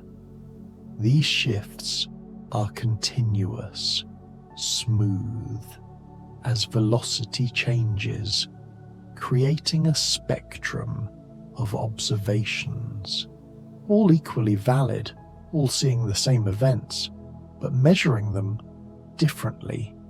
Energy, momentum, frequency, time, space, all rotating into each other in the four-dimensional geometry, melting, fading. Cosmic time can be defined by the cosmic microwave background. Observers who see that ancient radiation as uniform in all directions share a reference frame, a cosmic rest frame, useful for cosmology, for measuring the universe's history, its age, its evolution, floating forever. This isn't an absolute frame. Nothing in relativity is absolute, but it's practical, natural. The frame in which the universe appears, most symmetric, most uniform. Galaxies, with small peculiar motions relative to this frame, experience cosmic time. Similarly, their clocks, roughly synchronized by the expansion itself, sinking through layers of sleep, hyperbolic spacetime zones, describe regions where space curves negatively like a saddle. In such geometries, parallel lines diverge. Triangles have angles, summing to less than 180 degrees. The universe might have regions with this geometry, though observations suggest space is nearly flat on cosmic scales. Your mind, empty, peaceful, in hyperbolic space, distances grow faster than expected, volumes expand more rapidly. It's a geometry of divergence, of expansion, beautiful, exotic, mathematical, appearing in certain model of the universe, in certain solutions to Einstein's equations, drifting, endlessly drifting. Deep orbit time shifts affect satellites circling Earth. They feel less gravity than the surface, so time runs faster, but they also move at high speeds, so time runs slower. Two effects competing. GPS satellites must account for both, adjusting their clocks by about 38 microseconds per day to stay accurate. Heavier than the universe, without these corrections, GPS would drift, accumulating errors of kilometers per day. The satellite's clocks run faster by about 45 microseconds from reduced gravity, but slower by about 7 microseconds from their orbital speed. Net effect, 38 microseconds faster. A practical application of relativity. In your pocket. Thump, thump, gone. Relativistic horizons mark boundaries, beyond which we cannot see, cannot influence. The cosmic horizon is set by expansion and the universe's age. Light from beyond hasn't had time to reach us yet. As expansion accelerates, this horizon grows closer in a sense. More galaxies slip beyond, unreachable forever, floating in nothing. Event horizons round black holes are different, boundaries where escape velocity equals light speed. Nothing inside can send signals outward. Information appears lost, trapped behind the horizon. Yet from inside, falling through, the horizon seems unremarkable. No local boundary, no wall, just space-time, continuing toward the singularity. Your body, dissolved, forgotten. Vacuum energy, a mysterious presence, fills empty space with tiny, positive energy density, contributing to the universe's expansion, accelerating it. This dark energy makes up roughly 68% of the universe's total energy, yet we barely understand what it is. Sinking past thought, it might be the cosmological constant, Einstein's greatest blunder, which turns out to be real, or it might be something dynamic, changing over time, a field rolling slowly towards some minimum. Whatever it is, vacuum energy stretches space-time, pushing the universe toward an exponential, eternal expansion, melting into silence. Eternal inflation suggests the universe never stops expanding in some regions, while our pocket, our observable universe, ended inflation 13.8 billion years ago. Other regions might still be inflating exponentially, creating new pocket universes causally disconnected from ours, drifting through forever. Each pocket a bubble universe with perhaps different physical constants, different laws, an infinite multiverse of possibilities. Some say inflation is eternal to the future, always creating new space, new universes in an endless fractal cascade while you drift deeper into sleep. Your heartbeat, a memory, time-like curves are paths through space-time that massive objects can follow, always moving more through time than through space, locally, staying within the light cone, never reaching light speed. These are the world lines of particles, planets, stars, people, threading through four-dimensional fabric, weightless, timeless, thoughtless, space-like boundaries were separate events that cannot communicate, cannot influence, too far apart in space for light to bridge the gap in the time available, causally disconnected, existing in each other's present moment, yet unable to touch, to signal, to affect, separated by geometry, by the structure of space-time itself, floating beyond, infinite redshift layers mark the event horizon where light, trying to escape, becomes stretched infinitely, its wavelength approaching infinity, its frequency dropping to zero, its energy vanishing into nothing from outside. Anything at the horizon appears frozen, infinitely redshifted, fading, disappearing into darkness. Your breath barely moving, air. This infinite redshift creates a surface, a boundary in observation, though not in reality. Someone falling through experiences no such boundary.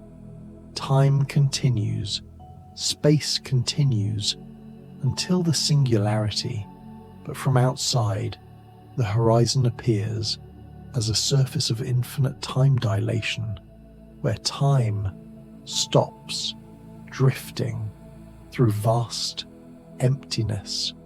Temporal resonance pattern might occur if time itself vibrated, oscillated at fundamental frequencies, speculative, unproven, but imagined in theories where space-time has deeper structure, quantum foam, discrete geometry. Perhaps time ticks at the Planck scale, 10 to the minus 44 seconds, the smallest meaningful interval, heavier, sinking, down. If time resonates, then events might synchronize in patterns, creating echoes, harmonics through space-time's fabric, like waves interfering, constructive and destructive, creating nodes and antinodes in the flow of temporal currents. Beautiful speculation, mathematical poetry. Thump, thump, barely there. Relativistic echoes might bounce in curved space-time, light circling around massive objects, delayed, arriving multiple times from different paths. Gravitational lensing taken further, creating ghostly images, duplicates of distant sources, each image arriving at a different time, showing the source at different moments in its history, floating in perfect stillness. Around black holes, light can orbit at the photon sphere 1.5 times the event horizon radius, a circular orbit, unstable.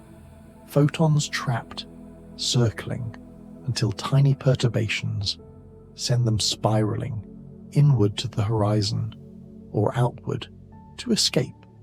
An echo chamber of light resonating in curved space. Your mind so quiet, empty, peaceful. World-line intersections mark meetings, encounters between objects, traveling through space-time. When paths cross, events occur, interactions, collisions, moments of contact in the tapestry of causality. Two world lines, approaching, touching, perhaps separating, again, each leaving, traces on the other, sinking, past thought, past awareness. Every interaction, every force, every measurement happens at world-line intersections. Particles meet, exchange momentum, change trajectories, photons absorbed, emitted at precise points where world lines cross. The entire history of the universe is a vast web of intersecting world lines, creating the texture of events, of happenings, of change, melting, fading into darkness.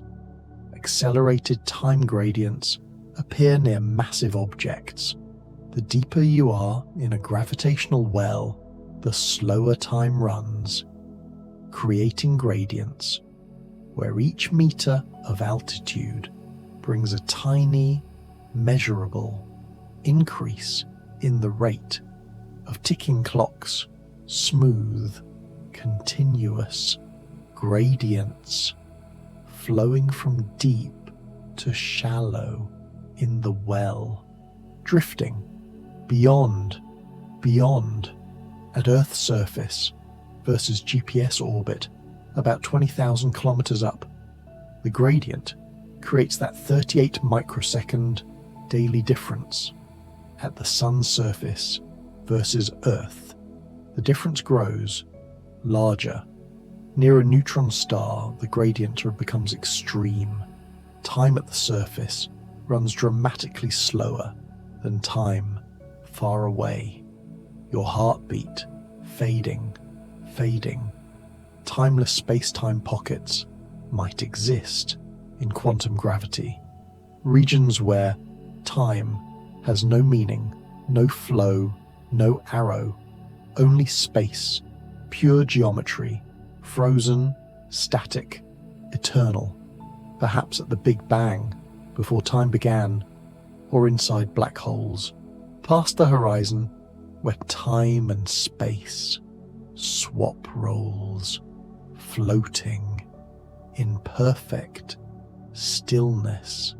In these pockets, if they exist, clocks don't tick, events don't happen, nothing changes, nothing flows, just geometry, existing, timelessly, a realm beyond our experience, beyond intuition, where the dimension we call time ceases to exist or never was, melting into everything, Causal structure veils hide the interior of black holes from outside view. Information that falls in seems lost, unable to escape. Yet quantum mechanics suggests information cannot be destroyed. A paradox, unresolved. The black hole information paradox, haunting physics for decades, dissolving into dark.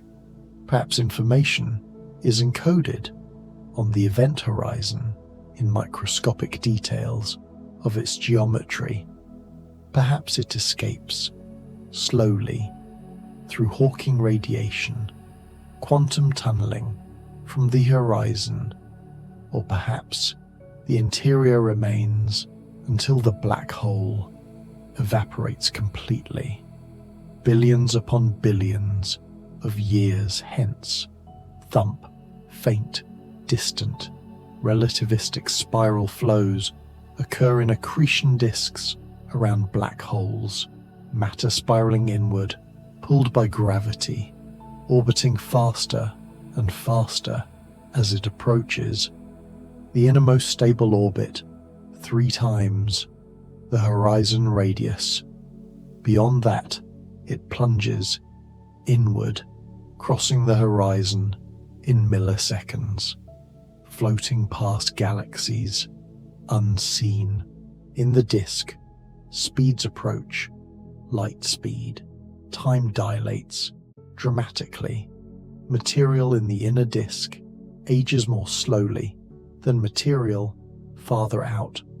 The spiral, a cascade through space-time, each orbit bringing matter deeper into the well, slower in time, until finally it vanishes beyond the horizon, drifting through void. Cosmic time veering describes how different regions of the universe might have slightly different local times depending on matter distribution, density, curvature, a patchwork of clocks ticking at varied rates. The universe isn't a single uniform time, but a mosaic of temporal flows, your thoughts scattered, forgotten, in dense regions, galaxy clusters, superclusters. Time runs slightly slower than in voids, the empty spaces between structures. These differences, tiny, accumulate over cosmic time, creating temporal veering where different regions drift apart in their measurement of cosmic age, sinking deeper than deep. Temporal knots might form if space-time becomes twisted, complicated, topological features where paths loop, tangle, creating structures mathematically possible, physically uncertain, like knots in a rope, but in the fabric of space-time itself. 4-dimensional tangles, silence, perfect silence. These knots, if they exist, could trap light, particles, information in closed loops, circulating, unable to escape, or they might create shortcuts connecting distant regions, wormhole-like, but knotted, twisted, strange geometries, solutions to Einstein's equations that may or may not correspond to anything real, melting into everything. Curved chronology arcs trace the bending round of time itself near massive objects. How the dimension of time curves just as space does, into wells, into spirals, a geometry, 4-dimensional, beautiful, strange. Time isn't a straight line. It curves wraps around mass and energy, your body, nowhere, everywhere. In space-time diagrams, these chronology arcs appear as curves, time-like curves, bending through the geometry. Each massive object creates its own curvature pattern, its own chronological landscape, and objects moving through follow geodesics along these curved arcs, floating, timeless. Infinite time corridors could exist in eternal inflation, regions where expansion never stops, creating pocket universes causally separated, each with infinite futures stretching onward forever and ever, time extending without end in endless exponential expansion, drifting through dreams. In these corridors, time flows indefinitely forward, the universe growing exponentially, cooling, spreading, approaching a state of maximum entropy, heat death, where nothing changes, nothing happens.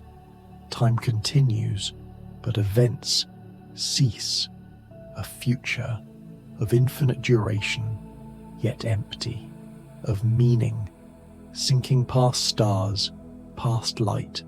Causal web pathways connect events that can influence each other through light or slower signals, a network of possible interactions defining what can affect what in the vast cosmic tapestry. Each event sends light cones forward and backward in time, creating threads in the causal web, dissolving completely. Following these pathways, you can trace chains of causation, how one event influences another, which influences another across space, across time. The web, dense near matter and events, sparse in empty space, a map of potential influence, of possible communication, threading through space-time's geometry, your breath, soft as thought. Relativity shadow zones are regions unreachable by light or information from certain sources, hidden behind horizons, behind curvature in the geometry of space-time, forever cut off from communication. These zones exist beyond event horizons, beyond cosmic horizons, in the structure of causality itself, weightless in darkness. What happens in a shadow zone cannot affect what happens outside. No signal, no influence can cross the boundary. They are isolated, separated by geometry, by the limitations of light speed, by the curvature of space and time. Islands in the causal sea, thump, almost gone. Temporal convergence points might occur, where multiple world lines meet, where different histories, different paths come together in a single event, a crossroads in space-time, where futures branch and pasts merge, moments of intersection where possibilities collapse into actuality.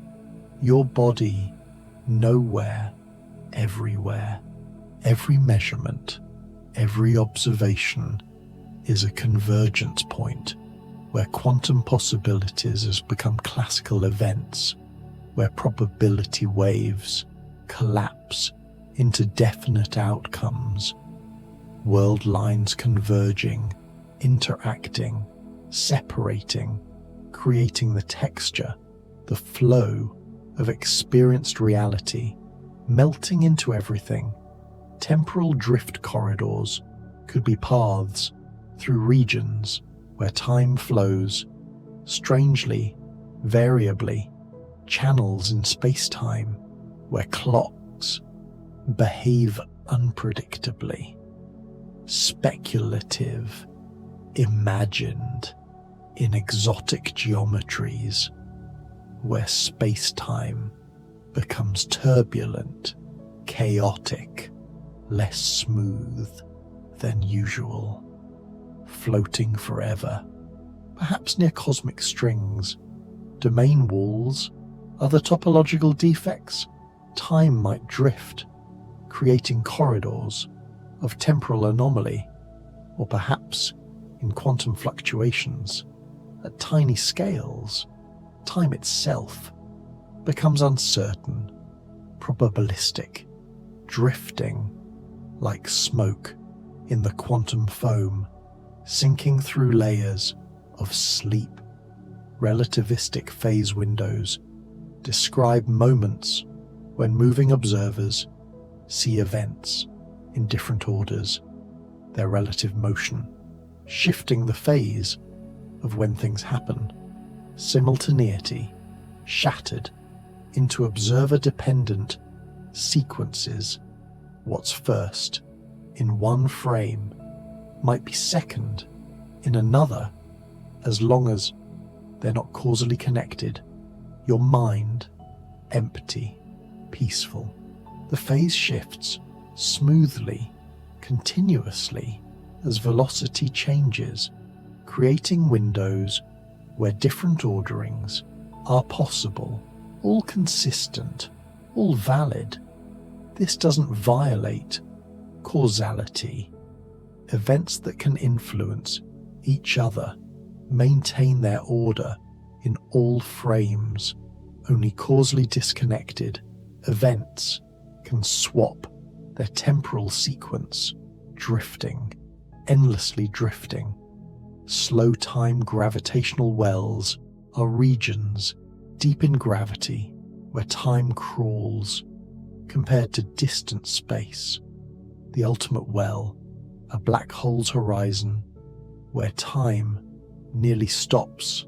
From outside perspective, an eternal threshold, but smaller wells exist everywhere, around every mass, heavier than the universe. Earth creates a shallow well where our time runs slightly slower than time in deep space. The sun creates a deeper well, a white dwarf. Deeper still, a neutron star creates a well so deep that time at its surface runs measurably, noticeably slower than time far away. Each well a dimple in the temporal landscape. Thump, thump, gone.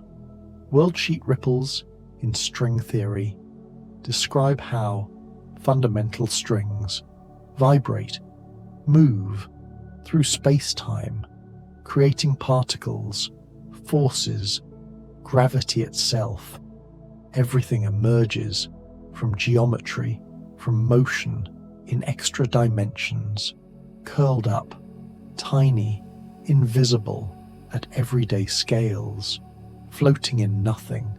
These strings, one-dimensional objects, trace world sheets, two-dimensional surfaces through space-time as they evolve, and ripples, oscillations on these sheets correspond to different particle types, different vibration modes, create electrons, photons, quarks, gravitons, all of reality, perhaps just strings vibrating. Your body dissolved, forgotten, cosmic time cascades. Imagine time flowing downward through levels of structure, from the Big Bang through expansion, star formation, galaxies, clusters, each scale with its own temporal rhythm, its own characteristic timescale, quantum fluctuations in nanoseconds, stellar evolution in millions of years, sinking past thought.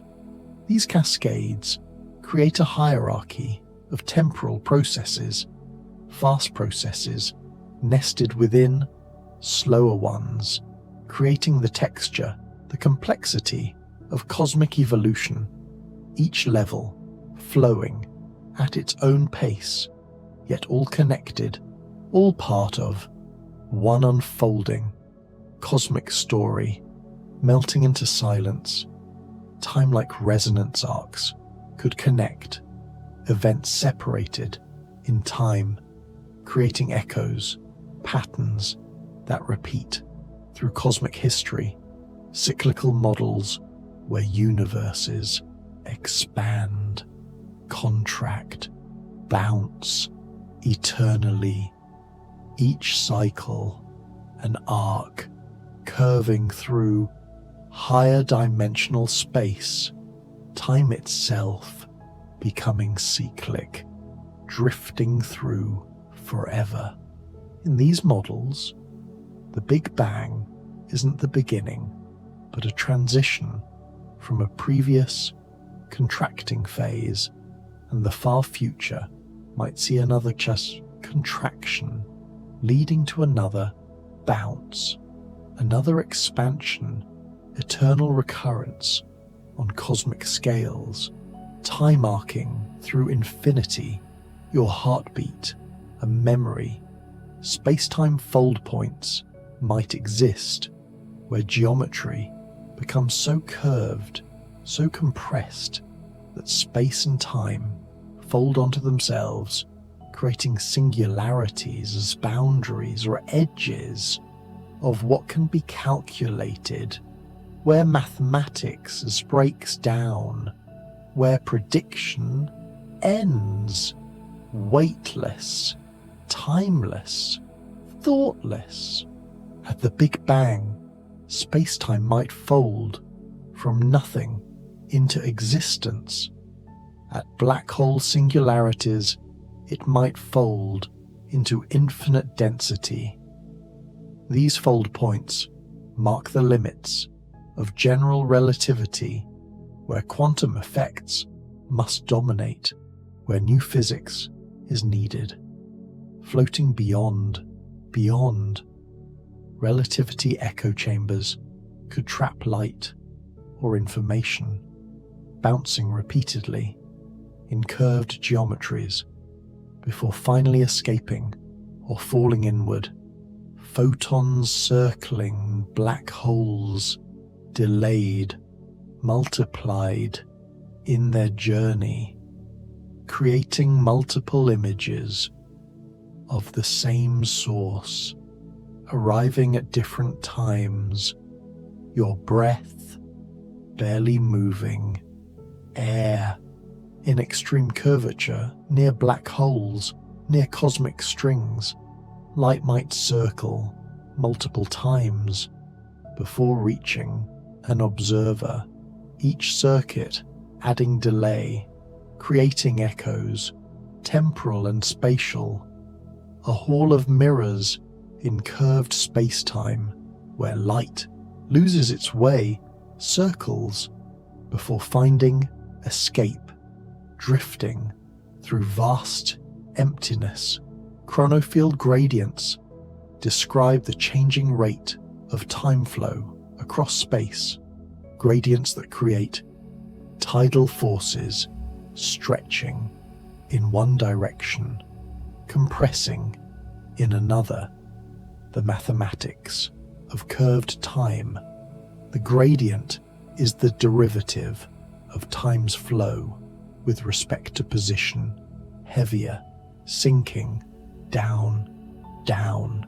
Strong chronofield gradients near black holes, neutron stars create extreme tidal effects, differential time flow across small distances, pulling objects apart, The gradient, a measure of space-time's curvature, of how dramatically time changes from place to place.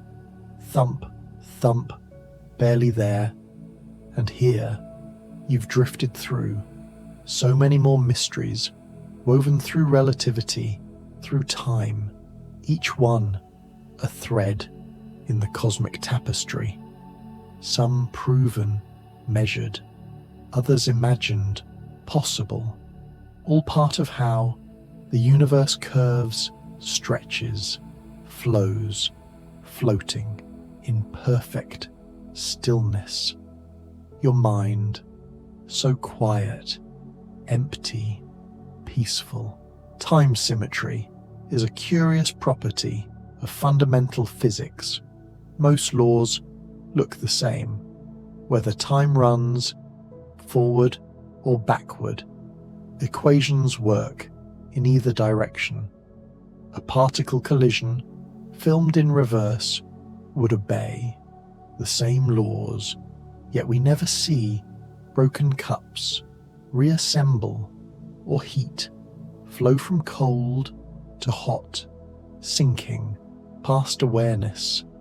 This symmetry breaking, this arrow of time, emerges from entropy, from statistics, from the overwhelming probability that disorder increases. The laws allow reversal, but the numbers, the vast numbers of possible states, make it vanishingly unlikely, almost impossible, yet not strictly forbidden, belting, dissolving. So time marches forward, in our experience, even though the underlying laws don't distinguish past from future, a mystery, an asymmetry, emerging from symmetry, like a coin that always lands heads up, not because tails is impossible, but because the odds are overwhelming. Drifting through gentle darkness, quantum ticks might represent the smallest units of time. At the Planck scale, roughly 10 to the minus 44 seconds, space-time itself might become discrete, granular. Time might not flow smoothly, but tick in tiny increments, too small to measure, too small to notice, but fundamental. Your breath, soft, rhythmic. In quantum gravity theories, time might emerge from something deeper, more fundamental. Perhaps time isn't primary, but derived, constructed from entanglement, from information, from relationships between quantum states. Time, as we know it, might be an approximation, a smooth average of something far stranger underneath, heavier. These quantum ticks, if they exist, would create a fundamental clock for the universe, a shortest possible interval, below which the concept of time loses meaning. Space and time, both granular, foamy at the smallest scales, a quantum texture to space-time itself, thump, thump, fading. Cosmic expansion carries galaxies apart, but it's not that they move through space.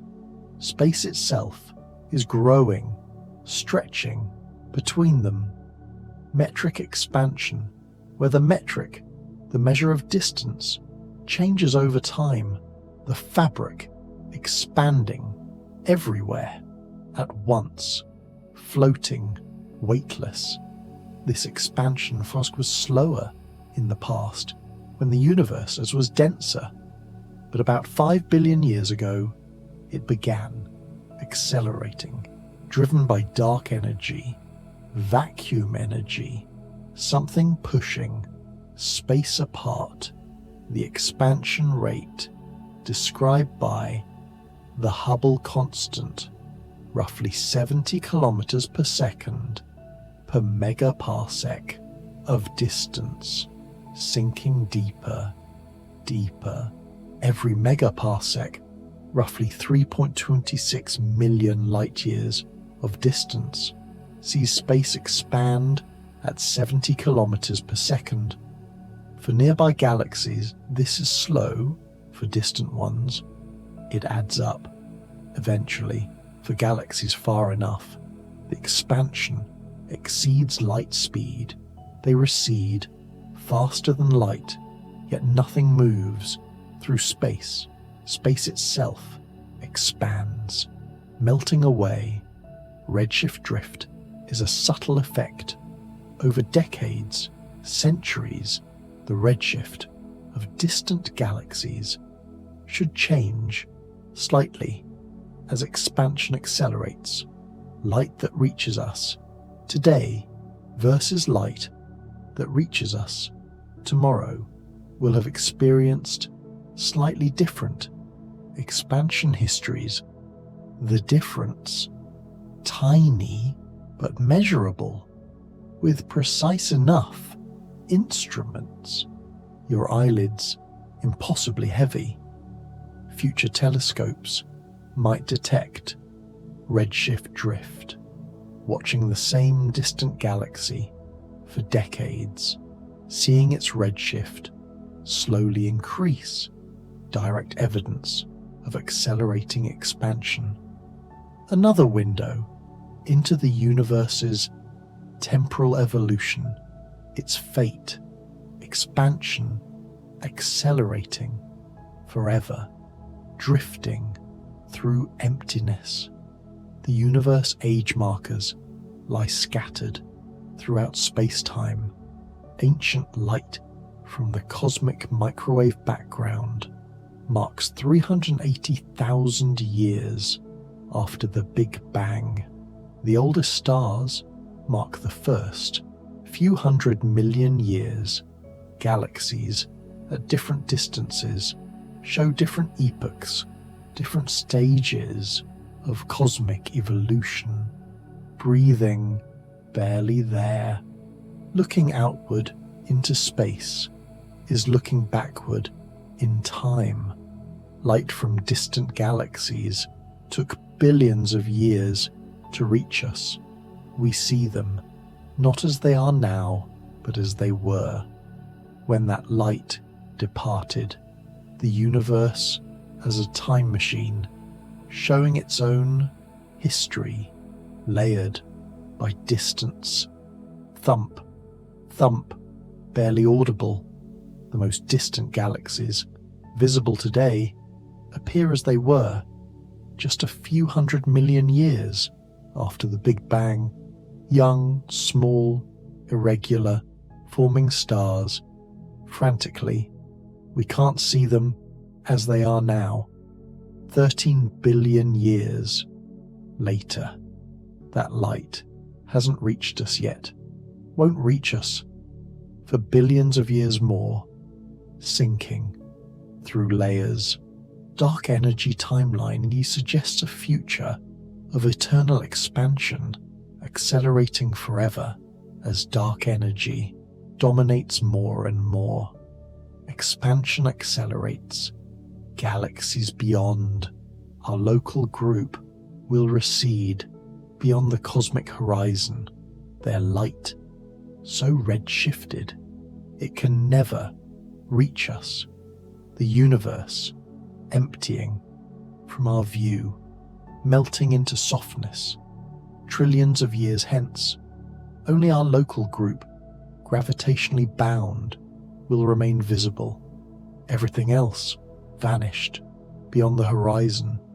The night sky, dark, empty, except for the Andromeda Milky Way, merged galaxy, and a handful of smaller companions, isolated in an expanding, empty cosmos, floating, timeless.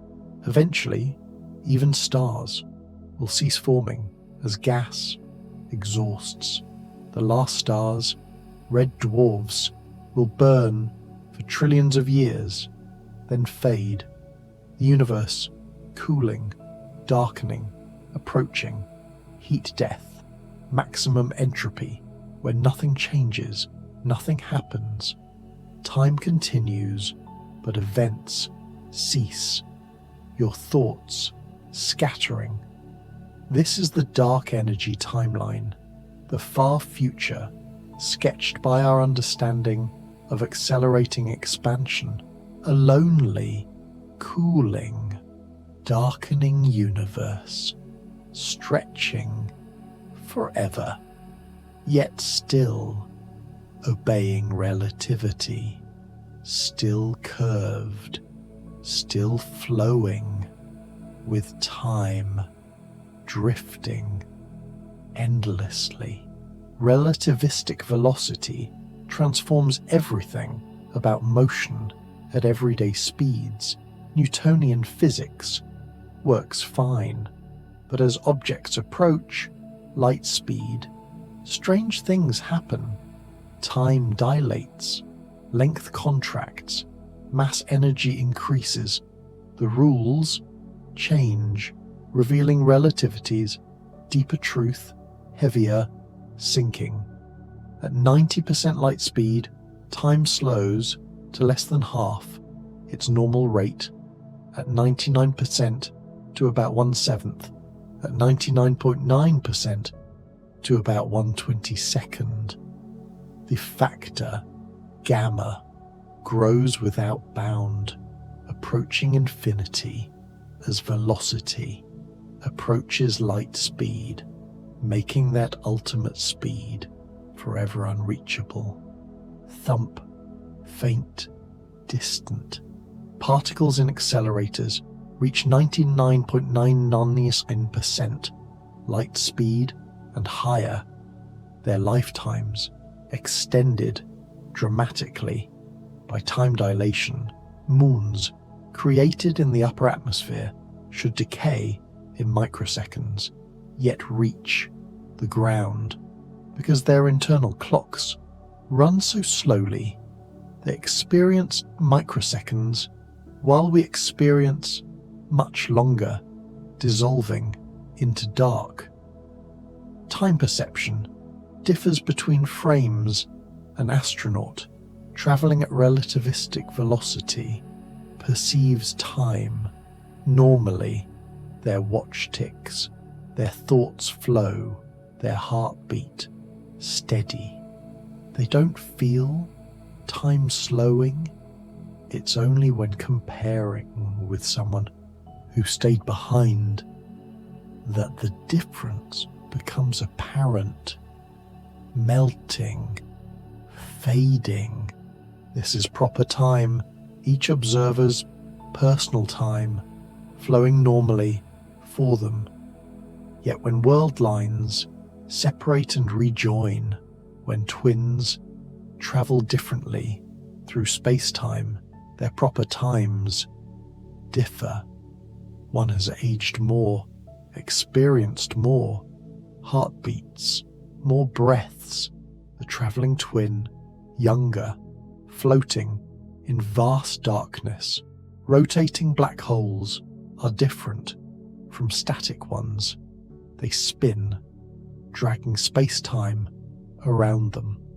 The Kerr metric describes their geometry, more complex than Schwarzschild, with an ergosphere outside the horizon, where nothing can remain still. Everything must rotate with the whole, sinking past stars. Inside the ergosphere, but outside the event horizon, energy can be extracted. The Penrose process, dropping matter in, having it split, with part falling into the horizon and part escaping with more energy than originally. Rotational energy, stolen from the black hole, slowing its spin, your breath, a whisper. The interior geometry of rotating black holes is even stranger than static ones. Ring singularities instead of point singularities, closed time-like curves, paths through space-time that loop back to their own past. Wormholes, perhaps, connecting to other universes or other times. Mathematical solutions, physically uncertain, drifting through silence.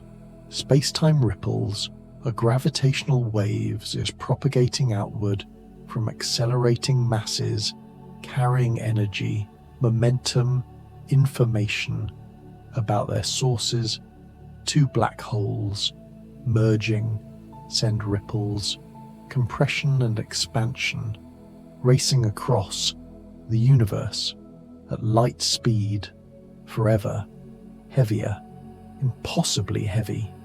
These ripples, detected by LIGO and Virgo observatories, laser interferometers, so sensitive they can measure distance changes smaller than a proton as gravitational waves pass through stretching space in one direction, compressing in the perpendicular, a quadrupole pattern characteristic of gravity waves. Thump, thump, almost gone. Each detection tells a story, of distant violence, black holes colliding, neutron stars merging, perhaps even echoes from the Big Bang, primordial gravitational waves stretched by expansion to enormous wavelengths, space-time itself ringing like a bell from ancient impacts, melting, dissolving. Relativity of gravity means gravity isn't a force in Einstein's view, but curvature of space-time, mass and energy, curve the fabric and objects, follow geodesics through that curvature.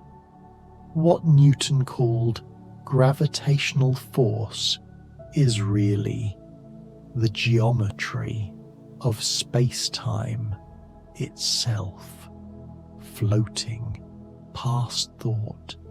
This geometric view explains things Newton couldn't. Why all objects fall at the same rate, regardless of mass, because they're following the same geodesic, the same curved path through space-time.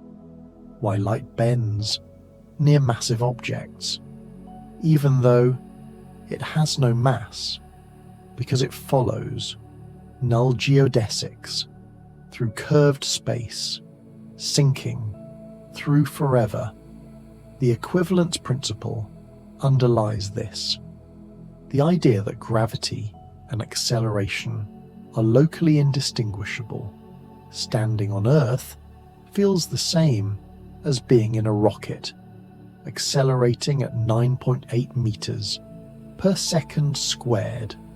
Both curve your world line away from free fall through space-time, your mind empty, still.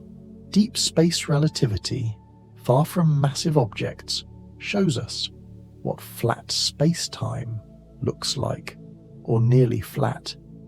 In the voids between galaxy clusters, curvature is minimal. Time runs at its fastest. Space stretches, least geodesics, nearly straight. This is the baseline against which we measure curvature elsewhere, drifting beyond. Yet even there, the universe expands. Metric expansion affects even empty space, perhaps especially empty space, where no mass resists the stretching, dark energy dominating in the voids, pushing space apart accelerating expansion, melting into everything. Cosmic intervals measure separation in space-time, not just spatial distance, not just temporal duration, but a combination, the space-time interval, which remains invariant, unchanged, across different reference frames. Different observers measure different times and distances, but all agree on the interval, your heartbeat, forgotten. The interval can be time-like for events that can causally connect, space-like for events too far apart to signal or null, for events connected by light. This interval, the fundamental measure in relativity, more basic than space or time. Separately, breathing, softer, for time-like intervals, proper time can be calculated, the time experienced by someone traveling between the events.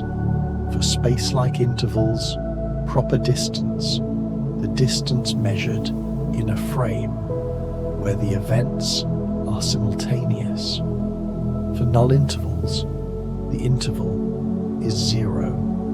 Light experiences no space-time separation between emission and absorption, floating nowhere.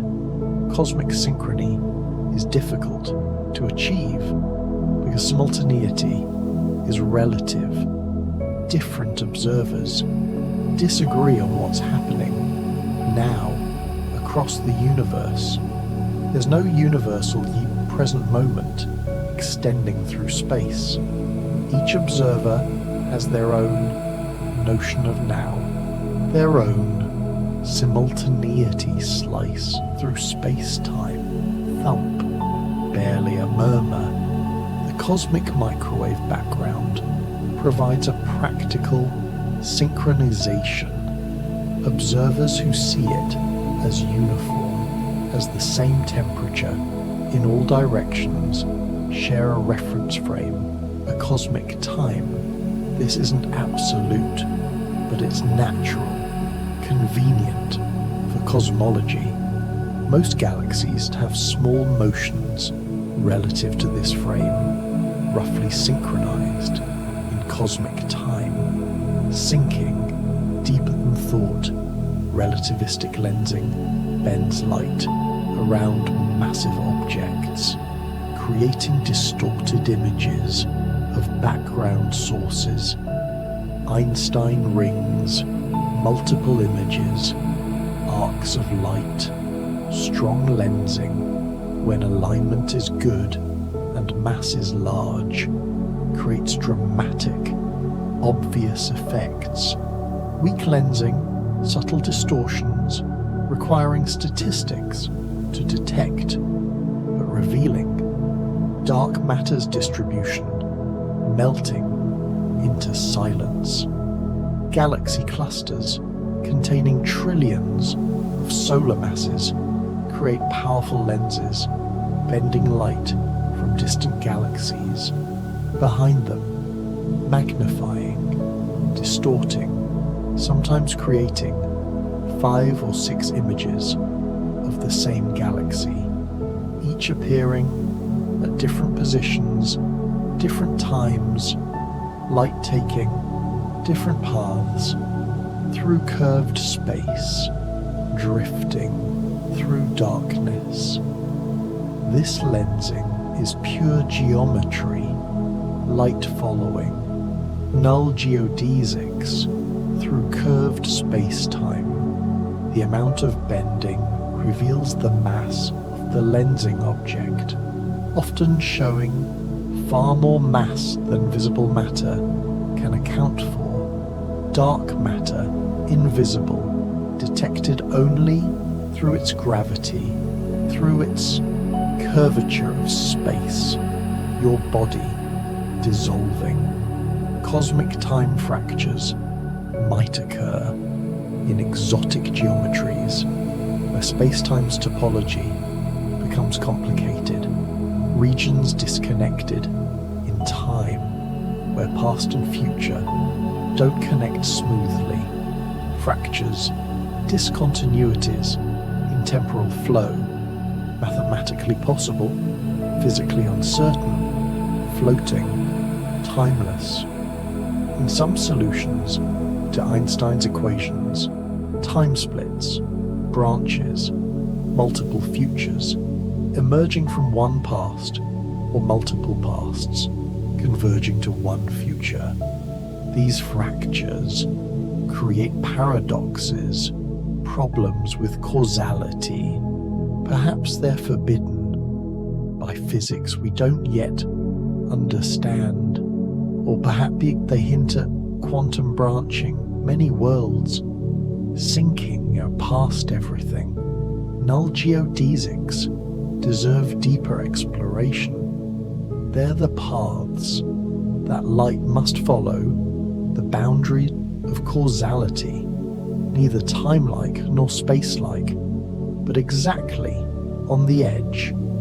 The interval along a null geodesic is always zero, no proper time elapses for a photon, no proper distance traversed, heavier than thought. These paths form the light cones past and future, defining what can influence what.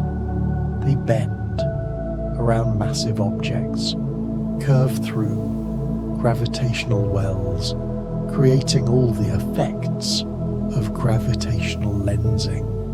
Einstein rings, multiple images, time delays, the geometry of light's path, reveals space-time's curvature, thump, gone now.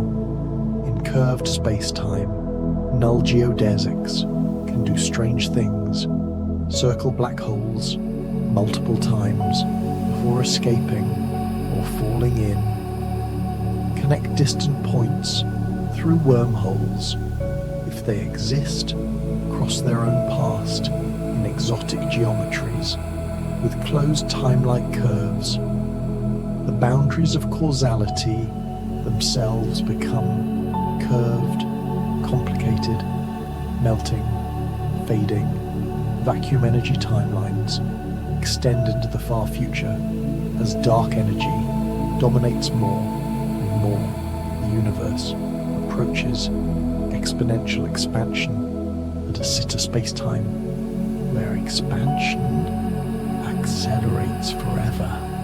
Each moment doubling time, roughly 12 billion years, space growing faster and faster, floating beyond time.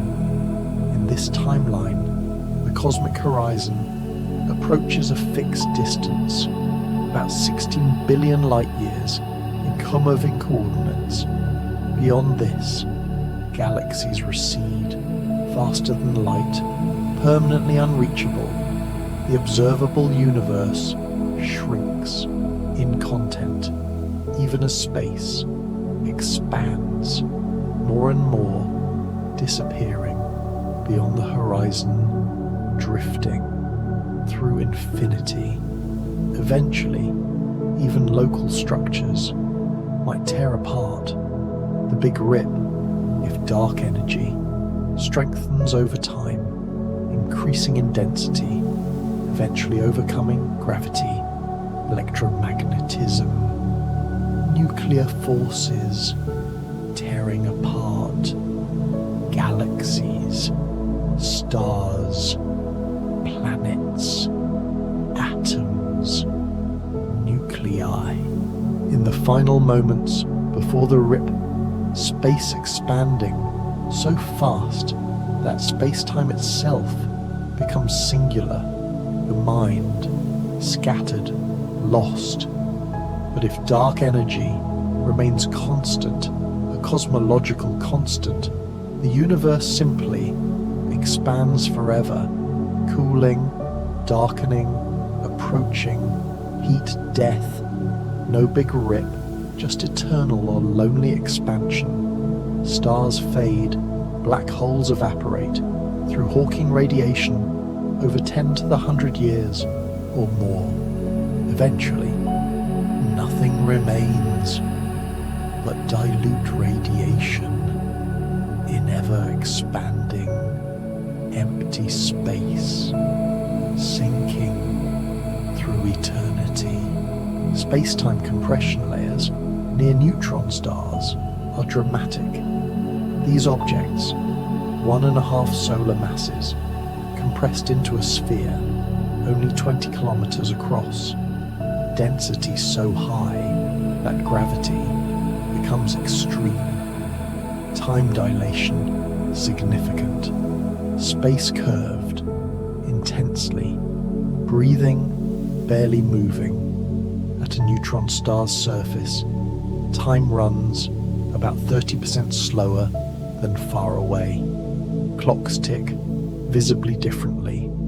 Light emitted from the surface is gravitationally redshifted, losing energy, climbing out of the deep well. The compression layers, each shell running at its own rate, create gradients, tidal effects, stretching anything that approaches, melting into nothing.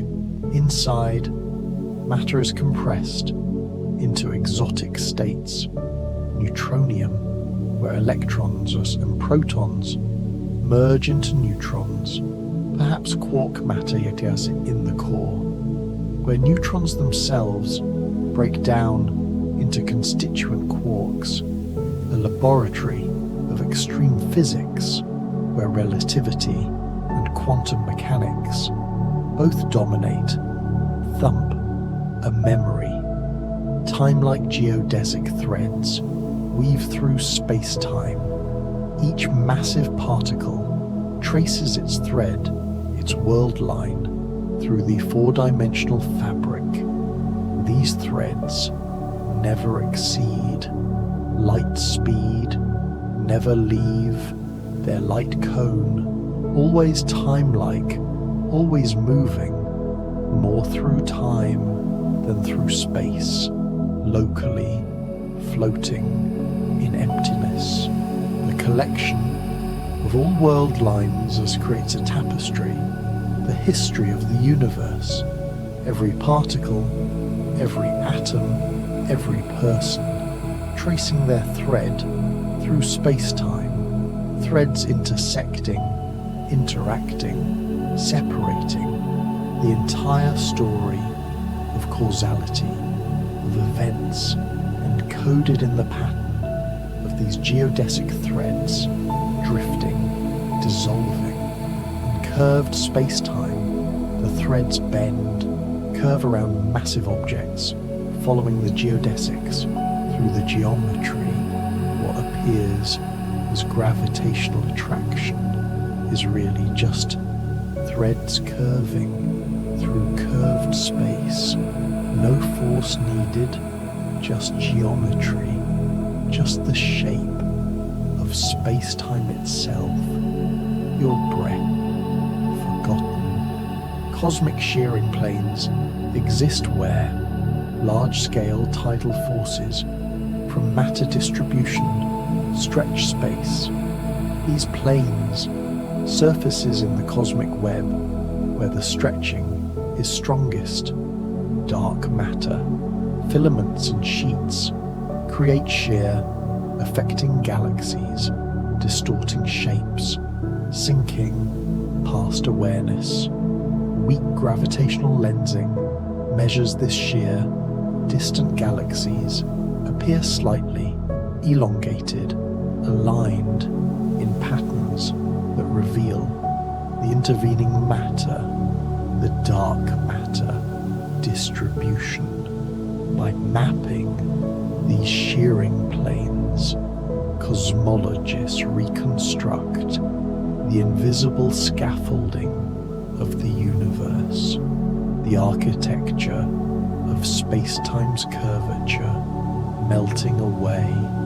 The cosmic web of filaments, voids, clusters, creates a complex pattern of shearing planes, intersecting, overlapping, creating regions of strong shear and weak shear.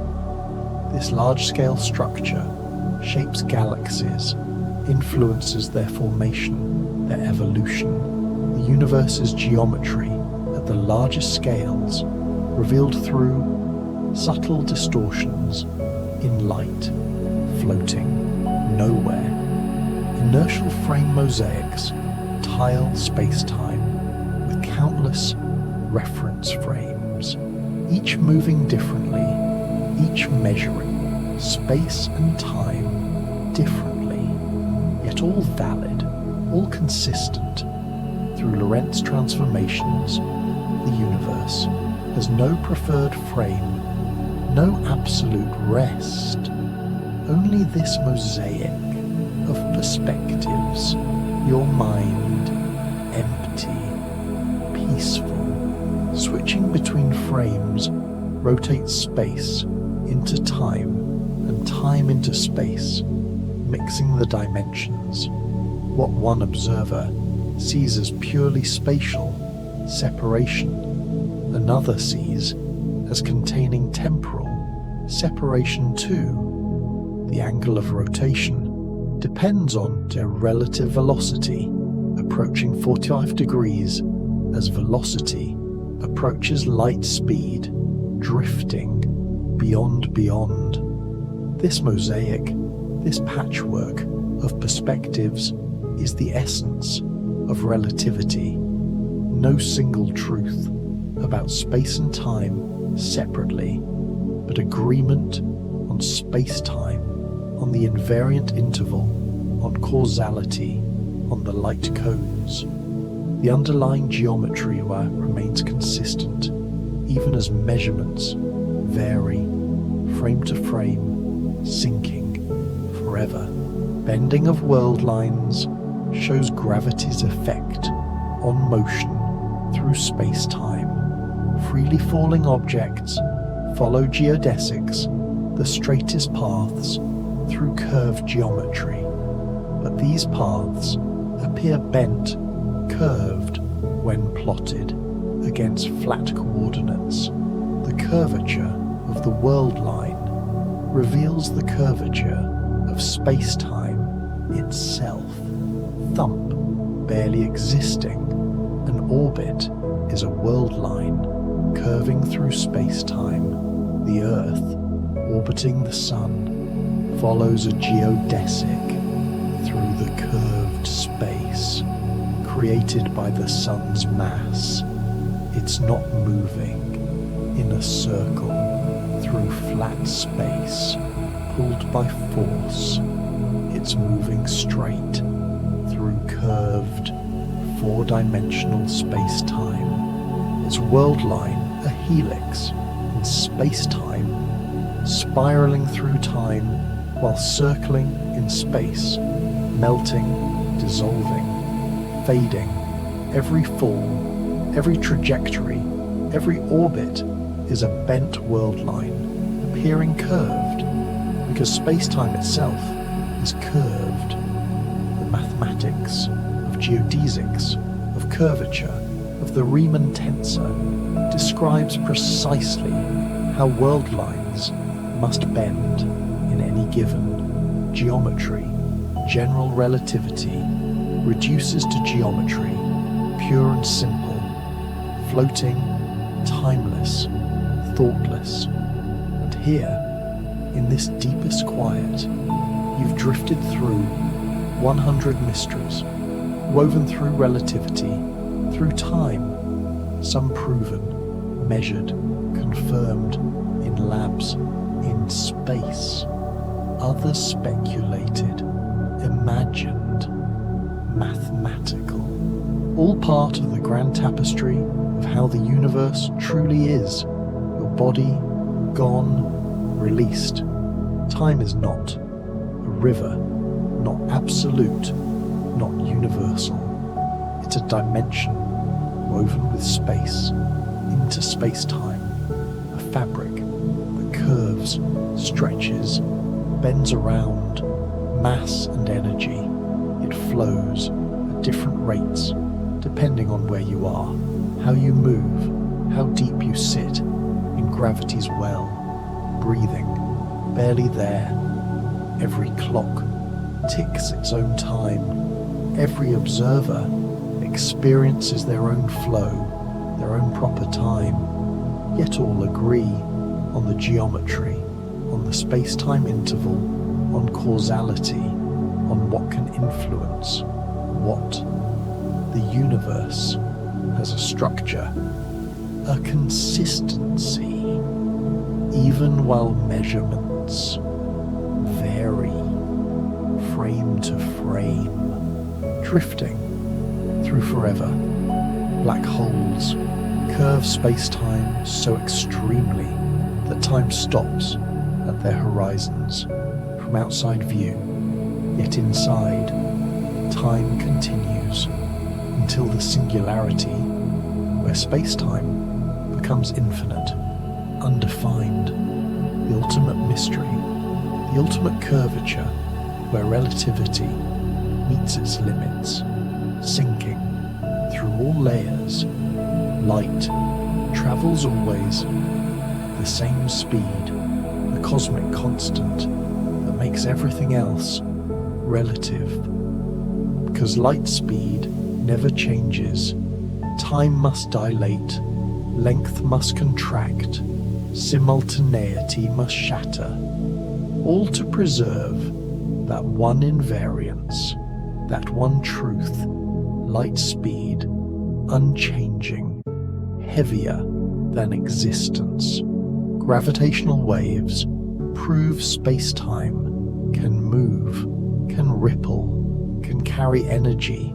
The fabric itself, dynamic, flexible, responding to mass, to motion, to acceleration. Space-time isn't a stage, a background. It's a participant in the cosmic drama, bending, waving, evolving. Your thoughts dissolved, gone. The universe expands, not because galaxies move, but because space grows. Metric expansion, carrying everything apart, accelerating, driven by dark energy, by vacuum energy, something we barely understand, yet dominates the cosmos, shaping its future, its timeline, its fate, melting into infinite dark. And causality remains protected. Light cones define structure, what can affect what. Cause precedes effect, always, in every frame. The geometry guarantees it, even as simultaneity varies, even as time flows differently. Causality stands inviolate. The universe makes sense, remains consistent, floating in perfect silence. Time's arrow emerges from entropy, from statistics, from the overwhelming probability that disorder increases. The second law of thermodynamics, giving time its direction, its irreversibility, even though fundamental laws don't distinguish past from future. Your heartbeat vanished, and you've drifted so far now through mysteries of time and space, of gravity and light, of horizons and singularities, of geodesics and curvature. Each concept a window into the deep structure of reality, of how the universe truly works beneath appearances. But wait, there are still a few more whispers floating in the fabric, final secrets drifting through the cosmic dark. Your breath, so soft, so slow, hyper-relativistic flow lines trace the paths of particles moving at 99.99% light speed or higher in particle accelerators, in cosmic ray showers, in jets from black holes. These flow lines experience time so slowly that their entire journey across the galaxy might feel like mere seconds to them, while millions of years pass outside, sinking deeper still, the flow lines almost parallel to light itself, almost null, threading through space-time at the very edge of what's possible. For massive particles, their world lines stretched, elongated in time, compressed in space, experiencing the universe in fast forward while crawling through external time, melting, dissolving. Soft gravity time pockets exist in regions where gravitational fields are weak, gentle, far from stars, far from galaxies, in the voids, where space-time is nearly flat, nearly Minkowski. These pockets let time flow at its natural pace, unmarred by curvature, by the weight of mass. Thump, barely there. In these pockets, clocks tick fastest, aging proceeds most rapidly, compared to anywhere near massive objects. They're oases of temporal purity, where relativity's effects fade to whispers, where time approaches its ideal flow, as if gravity weren't there at all, floating through emptiness. Cosmic contour shifts describe how the shape of space-time changes over time as matter moves, as galaxies drift, as the universe expands. The contours, the curvature patterns shift, evolve. What was once a deep gravitational well might flatten as matter disperses. What was flat might curve as matter accumulates, drifting past thought. These shifts happen slowly on cosmic timescales, but they're real, continuous. The geometry of space-times is not static, not fixed. It breathes, flows, responds to the distribution of mass and energy. A living geometry, always changing, always shifting, its contours, heavier than dreams. Temporal veil layers might obscure certain regions of space-time from our observation, not event horizons, not causal boundaries, but veils, where our ability to measure time becomes uncertain, confused, perhaps near singularities, perhaps in quantum foam, where time itself becomes fuzzy, indeterminate, your mind so quiet. These veils, layers of opacity in our understanding, mark the boundaries where classical relativity meets quantum uncertainty, where smooth space-time gives way to something stranger, something veiled from our instruments, from our mathematics, mysteries wrapped in temporal fog, sinking through silence. Gravity-woven timelines are the paths that time takes through curved space-time.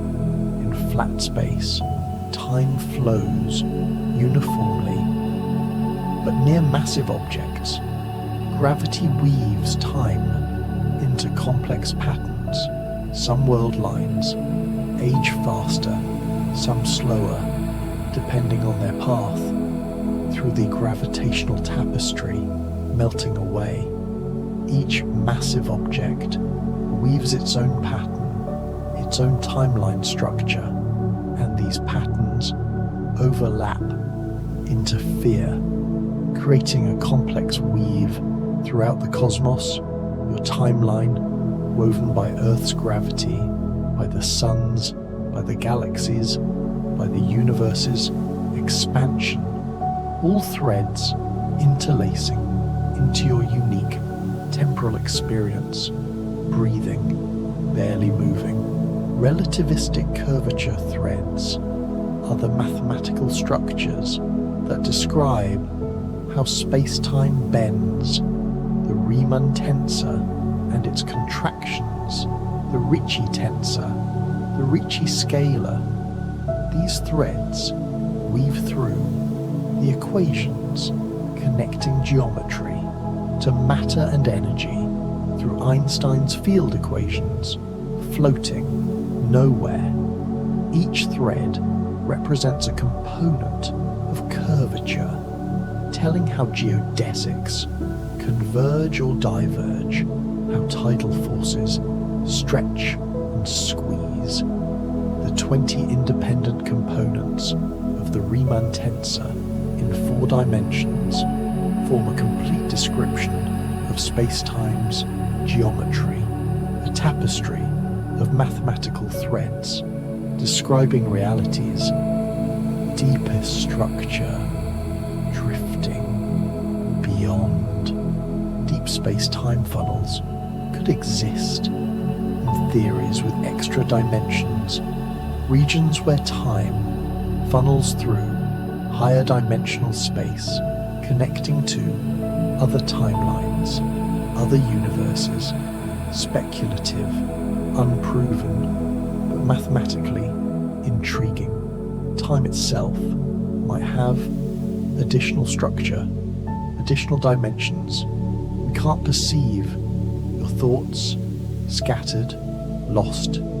These funnels, if real, would be invisible to us, affecting only the flow of time, creating anomalies, unexplained variations in clock rates. In certain quantum gravity theories, time might not be fundamental, but emergent from deeper, funnel-like structures in higher dimensions. Thump, a whisper. Causal map lattices are networks of causal relationships connecting events throughout space-time, each event connected by light cones to others, forming a lattice, a web of possible influences. This lattice structure defines what can affect what, creating the skeleton of cosmic causality. Sinking deeper than deep, the lattice is not a physical thing, but a relationship structure, a map of possibilities, of connections, some events densely connected in the lattice, others isolated, sparse. The overall pattern reveals the causal architecture of space-time, how information can flow, how influences can propagate, melting, fading. Time-like shadow paths are world lines that never enter. Certain observers, light cones, paths through space-time that remain forever, in shadow, unobservable, unreachable by some observers, due to horizons, due to expansion, due to geometry, floating in darkness. A galaxy beyond the cosmic horizon follows a shadow path. Relative to us, its world line, its entire history, lies in shadow, unreachable by any signal. We could send its past, present, future, hidden from our causal influence, a shadow in the time-like direction, dissolving completely. Space-time glow folds might describe regions where space-time folds back on itself, creating layers, boundaries, interfaces, and certain topological solutions. Space-time might double back, creating folds like fabric bunched together. These glow folds, if they exist, would glow metaphorically with exotic properties, strange geometries, your breath forgotten. At a glow fold, geodesics might converge, focus, creating caustic patterns in the flow of world lines. Light might behave strangely, bending, splitting, creating optical effects, exotic, beautiful, mathematical, whether real or merely plasticist. Mathematical curiosities, glow folds represent space-time's flexibility, its capacity for strange geometries, drifting endlessly.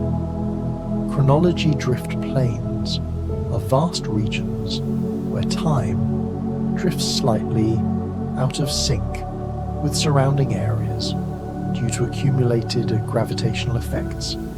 Large-scale structures, galaxy clusters, superclusters create subtle time dilation differences that accumulate over cosmic distances, heavier, impossibly heavy. In these drift planes, clocks tick at slightly different rates, separated by megaparsecs.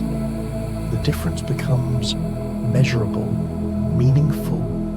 An astronaut in one plane would age differently than one in another over billions of years. The cosmos, not uniform in time, but textured with drift planes, regions of faster and slower temporal flow, sinking through eternity. And now, truly now, you've drifted through every mystery, every whisper, every secret of time and relativity, more than 100 woven through the cosmic night, each one a thread in the tapestry of how the universe curves, flows, exists.